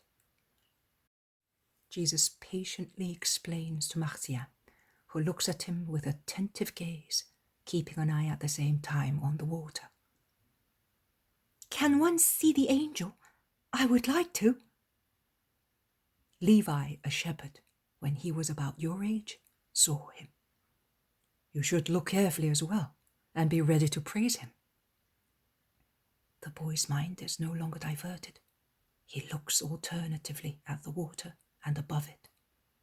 He hears nothing else, and sees nothing else. Jesus, in the meantime, looks at the small group of invalids, blind people, cripples, paralytics, who are waiting. The apostles are also watching carefully. The sunshine causes play of light on the water and invades like a king of the 5 porches encircling the pond. There, trills Marcia. The water is rising. It is moving. It shines. How bright! The angel! And the boy kneels down. In fact, the water, in its motion in the pond, seems to be raised by a sudden huge wave, swelling up to the edge of the pond, and it shines like a mirror in the sun, a dazzling flash for a moment. A lame man is ready to dive into the water, and he comes out shortly afterwards with his leg, previously contracted and marred by a large scar, completely cured. The others complain and quarrel with him, stating that, after all, he was not unable to work, whereas they are, and they continue arguing. Jesus turns round and sees a paralytic lying in his little bed and weeping. He approaches him, bends over and caresses him, asking, "Why are you weeping?" Master, nobody ever thinks of me. I stay here all the time. Everybody is cured except me. I have been lying on my back for 38 years. I spent all I had. My relatives are dead. I am now a burden to a distant relation who carries me here in the morning and takes me back in the evening. But what a burden I am to him! Oh, I wish to die. Do not grieve. You have had so much patience and faith. God will hear you. I hope so. But one has fits of depression. You are good. But the others, those who are cured, in order to thank God, could remain here to assist their poor brothers. They should do that, in fact. Have no ill feeling. They do not think of it. They are not malevolent. It is the joy of being cured that makes them selfish. Forgive them. You are kind. You would not do that. When the water moves, I try to drag myself over there with my hands. But there is always someone who precedes me, and I cannot stay near the edge, because they would trample on me. And even if I stayed there, who would lower me into the water? If I had seen you before, I would have asked you. Do you really want to be cured? Then stand up.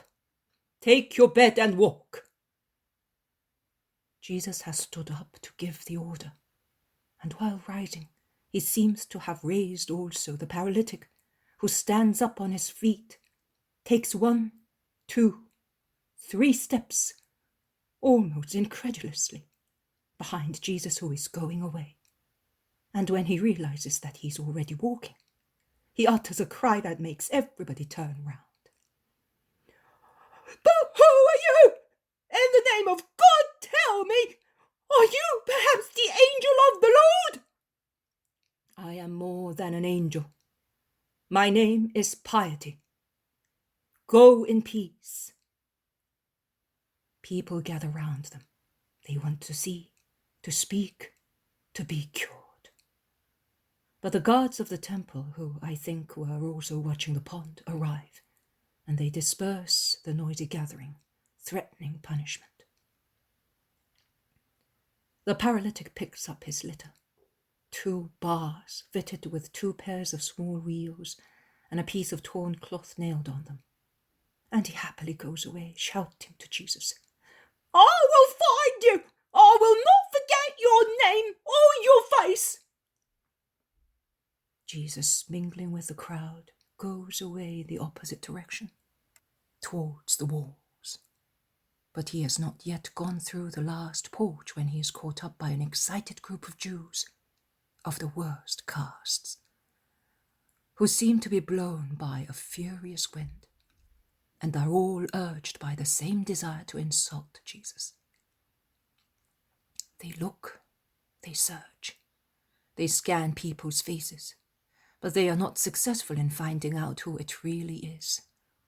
And Jesus goes away, while they, disappointed as they are, following the information of the guards, rush at the poor but unhappy man who has just been cured, and they reproach him, saying, Why are you taking this bed away? It is the Sabbath. You are not allowed. The man looks at them and says, I know nothing. I know that he who cured me said to me, Take your bed and walk. That's all I know. He must certainly be a demon, because he ordered you to violate the Sabbath. What was he like? Who was he? A Judean? A Galilean? A proselyte? I don't know. He was here. He saw me weeping, and he approached me. He spoke to me, and he cured me. He went away holding a boy by the hand. I think it was his son, because he is old enough to have a son of that age. A boy? Well, it is not he. What did he say his name is? Did you not ask him? Don't tell lies. He told me that his name is Piety. You are a fool. That is not a name. The man shrugs his shoulders and goes away. The others say, It was certainly he. Hananiah and Zacchaeus, the scribes, saw him. But he has no children, and yet it is he. He was with his disciples. Judas was not there. He is the one we know well. The others might be anybody. No, it was them. And they continue arguing while the porches become crowded once again with sick people. Jesus enters the temple again on another side, the western side, which faces the town. The apostles follow him. Jesus looks around and at last sees him whom he is looking for, Jonathan, who in turn was looking for Jesus. He is better, Master. His temperature is going down. Your mother says that she hopes to come by next Sabbath. Thank you, Jonathan. You were punctual. Not very, as Maximinus of Lazarus kept me. He's looking for you. He has gone to Solomon's porch. I will go and meet him. Peace be with you, and take my peace to my mother and the women disciples, and also to Judas. And Jesus walks fast towards Solomon's porch, where in fact he finds Maximinus. Lazarus heard that you were here. He wishes to see you and tell you something important. Will you come? Of course I will, and soon. You can tell him to wait for me during the week. Maximinus goes away after a few more words. Let us go and pray again, since we came back so far, says Jesus, and he directs his steps towards the hall of the Hebrews. But when he is near it, he meets the cured paralytic, who has gone to thank the Lord. The happy man sees Jesus among the crowd, greets him joyfully, and tells him what happened at the pond after he left. And he concludes, Then a man who was surprised to see me here and completely cured told me who you are. You are the Messiah, are you not? I am. But also, if you had been cured by the water, or by any other power, you would still have the same duty towards God. That is, to make use of your health for good work. You are cured. Go, therefore, and resume your activity in life with good intentions, and do not sin any more, so that God may not have to punish you more severely. Goodbye. Go in peace. I am old. I know nothing, but I would like to follow you and serve you. Do you want me? I reject no one. Think about it before coming, and if you make up your mind, come. Where? I do not know where you're going. I move about the world. You will find my disciples everywhere, and they will send you to me. May the Lord enlighten you for the best. Jesus now goes to his place and prays. I do not know whether the cured man has gone spontaneously to the Judeans, or the latter, being on the lookout, have stopped him to find out whether the man who was speaking to him was the one who had cured him.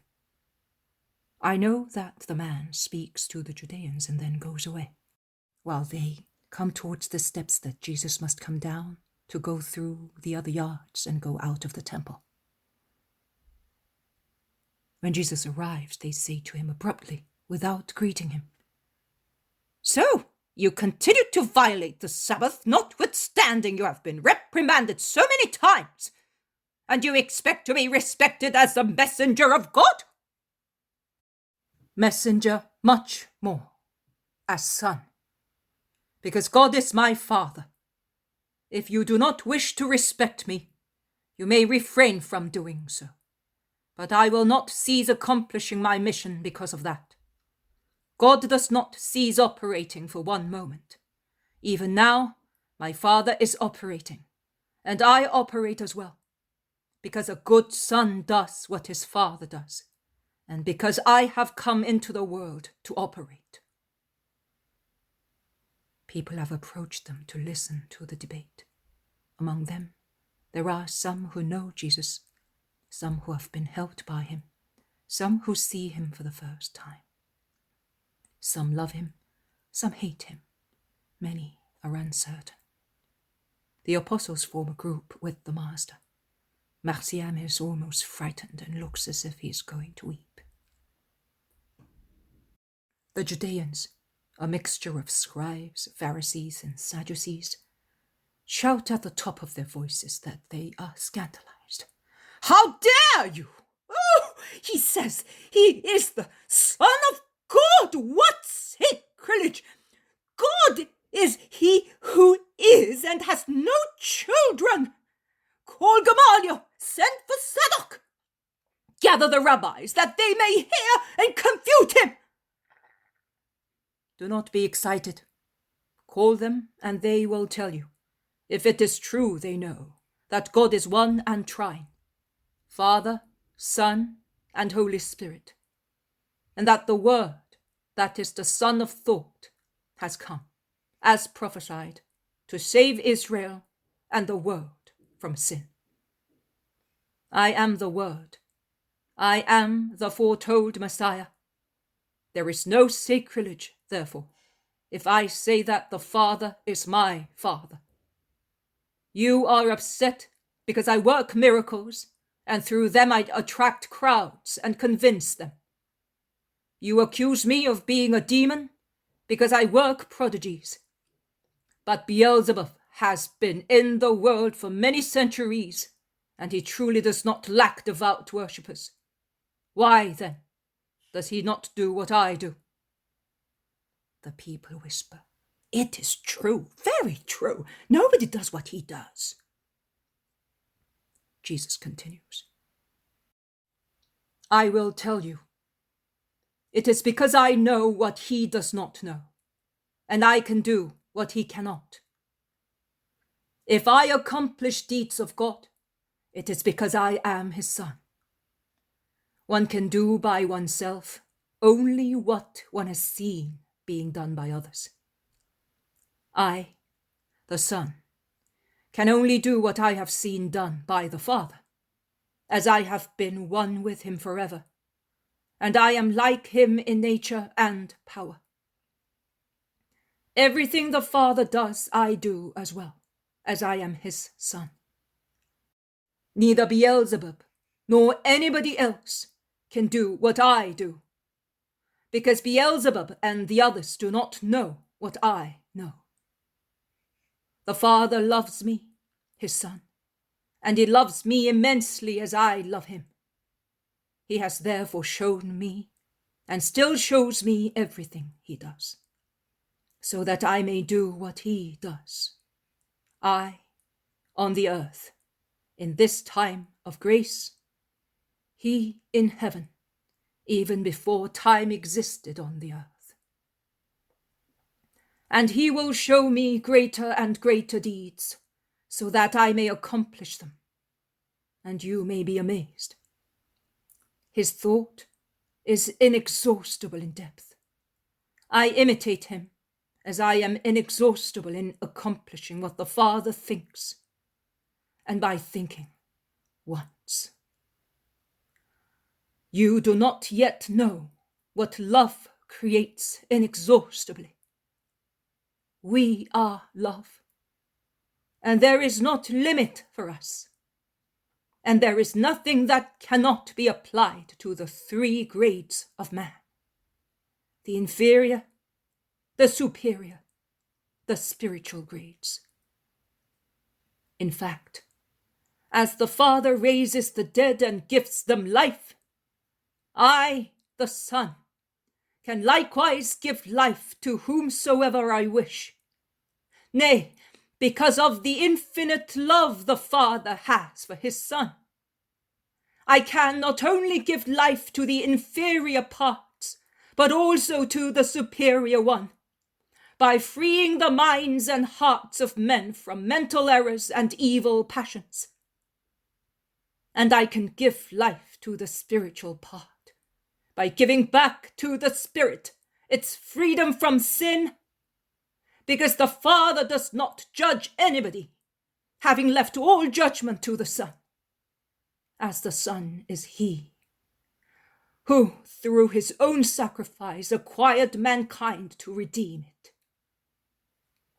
And the Father does that, according to justice, because it is just that he who has purchased with his own money should be given what he purchased, so that everybody may honor the Son, as they already honor the Father. You must know that if you separate the Father from the Son, or the Son from the Father, and you do not remember the love, you do not love God as he is to be loved. That is, in truth and wisdom.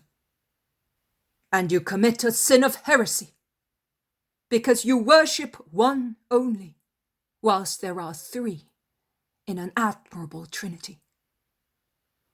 Thus, he who does not honor the Son does not honor the Father either, because the Father, God, does not want only one of the three divine persons to be worshipped, but he wants them all, as a whole, to be worshipped. He who does not honor the Son does not honor the Father either, who sent him out of a perfect thought of love. He therefore denies that God can accomplish just deeds. I solemnly tell you that he who listens to my word and believes in him who sent me will have eternal life and will not be condemned, but will pass from death to life.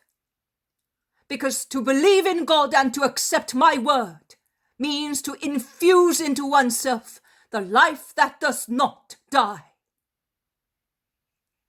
The hour is about to come. Nay, it has already come for many, when the dead will hear the voice of the Son of God, and whoever hears its vivifying sound in the depth of his heart shall live. Scribe, what are you saying? I am saying that the dead can no longer hear anything, and that you are mad. Heaven will persuade you that it is not so, and that your knowledge is nothing as compared to God's. You have humanized supernatural things to such an extent that you give words only an immediate and earthly meaning. You have taught the Haggadah according to fixed formulae, your formulae, without any effort to understand the allegories in the true meaning. And now, since your souls are tired of being urged by a human mentality, which crushes your spirits, you do not even believe what you teach.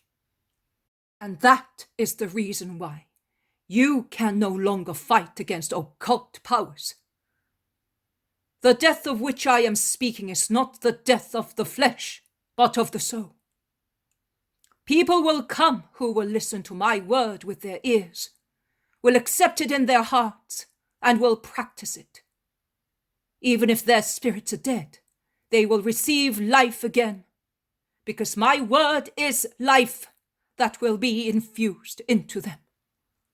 And I can give it to whomever I wish, because in me there is perfect life. As the Father has in himself perfect life, so also the Son had from the Father in himself perfect, complete, eternal, inexhaustible, transfusible life. And with life, the Father gave me power to judge, because the Son of the Father is the Son of Man, and he can and must judge man. And do not be amazed at this first resurrection, the spiritual one, which I work by my word. You will see stronger ones, which will appear stronger to your dull senses, because I solemnly tell you that there is nothing greater than the invisible, but real resurrection of a spirit. The hour will soon come when the voice of the Son of God will penetrate tombs, and those who are in them will hear it. and those who did good actions will come out of them to go to the resurrection of eternal life, and those who did evil deeds will go to the resurrection of eternal damnation. I do not say that I will do that by myself, by my own will, but by the will of the Father joined to me. I speak and judge according to what I hear, and my judgment is correct, because I do not seek my own will, but the will of him who sent me. I am not separated from the Father.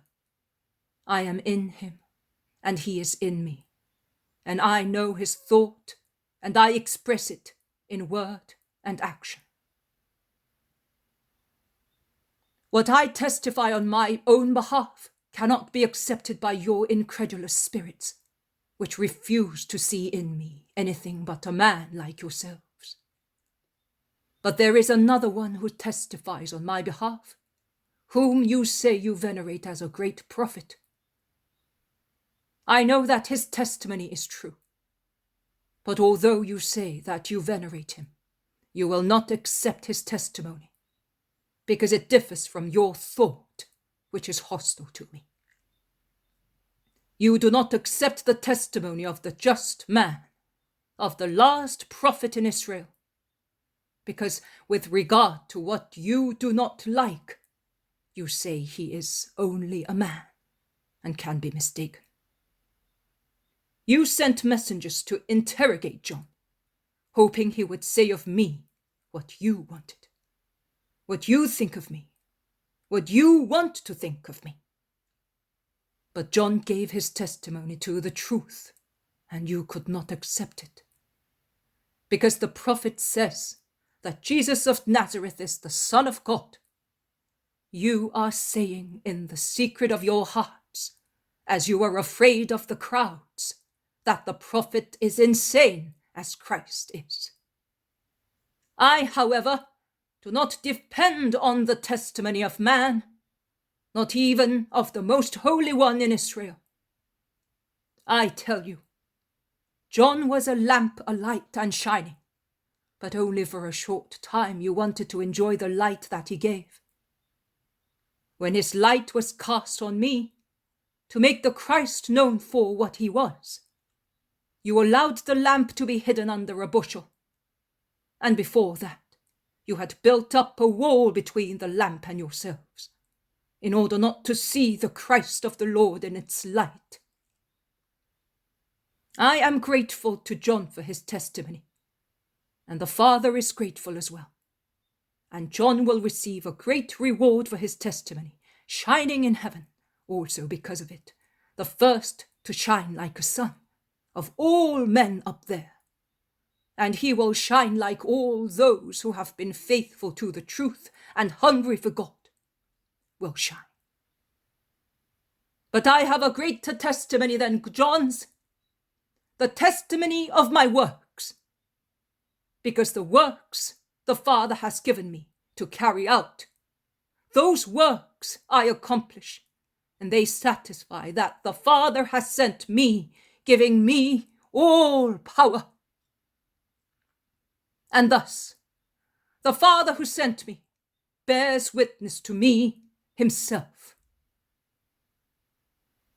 You have never heard his voice or seen his face, but I have seen it, and I see it. I have heard it, and I hear it. His word finds no home in you, because you do not believe in the one he sent. You study the scriptures, believing that in their knowledge you have eternal life. And do you not realize that the very scriptures testify to me? Why then do you continue to refuse to come to me for life? I will tell you. It is because you refuse what is opposed to your inveterate ideas. You lack humility. You are incapable of saying, I made a mistake. He or this book is right, and I am wrong. That is what you have done with John. with the scriptures. And that is what you are doing with the word who is speaking to you.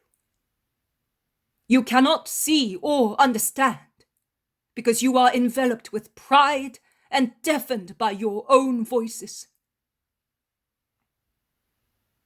Do you think that I am speaking to you because I want to be glorified by you? No. You must bear in mind that I neither seek nor accept glory from men. What I seek and want is your eternal salvation. That is the glory I seek. My glory as Saviour cannot exist unless I have souls that have been saved. And the greater their number, the greater my glory, which is to be given to me by the souls saved and by the Father, the most pure Spirit. But you will not be saved. I know you for what you are. You have no love for God. You are without love. And that is the reason why you do not come to the love speaking to you. And thus you will not enter the kingdom of love. You are not known there. The Father does not know you, because you do not know me, who am in the Father. You do not want to know me. I have come in the name of my Father, and you refuse to accept me, whereas you are willing to accept anyone who comes in his own name, providing he says what is agreeable to you. You say that you are faithful souls. No, you are not. How can you believe when you beg glory of one another, and you do not seek the glory of heaven, which proceeds only from God? The glory of heaven is truth, and not a matter of worldly interests, which end here on the earth, and attract only the vicious humanity of Adam's degraded children. I will not accuse you before the Father. You can be sure of that. There is already one who will accuse you, Moses, in whom you hope. He will reproach you for not believing in him, because you do not believe in me, as he wrote about me. But you do not acknowledge me by what he wrote. You do not believe in the words of Moses, the great prophet in whose name you swear. Thus, how can you believe in my words, in the words of the Son of Man, in whom you have no faith? From a human point of view, that is logical. But here, we are in a spiritual sphere, and your souls are at stake. God scrutinizes them in the light of my works, and he compares your actions with what I have come to teach you. And God judges you. I am going away. You will not see me for a long time. But do not consider that as a triumph of yours. On the contrary, it is a punishment. Let us go. Jesus pushes his way through the crowd. Some of the people remain silent. Some express their approval, but only in a whisper for fear of the Pharisees. And they go away.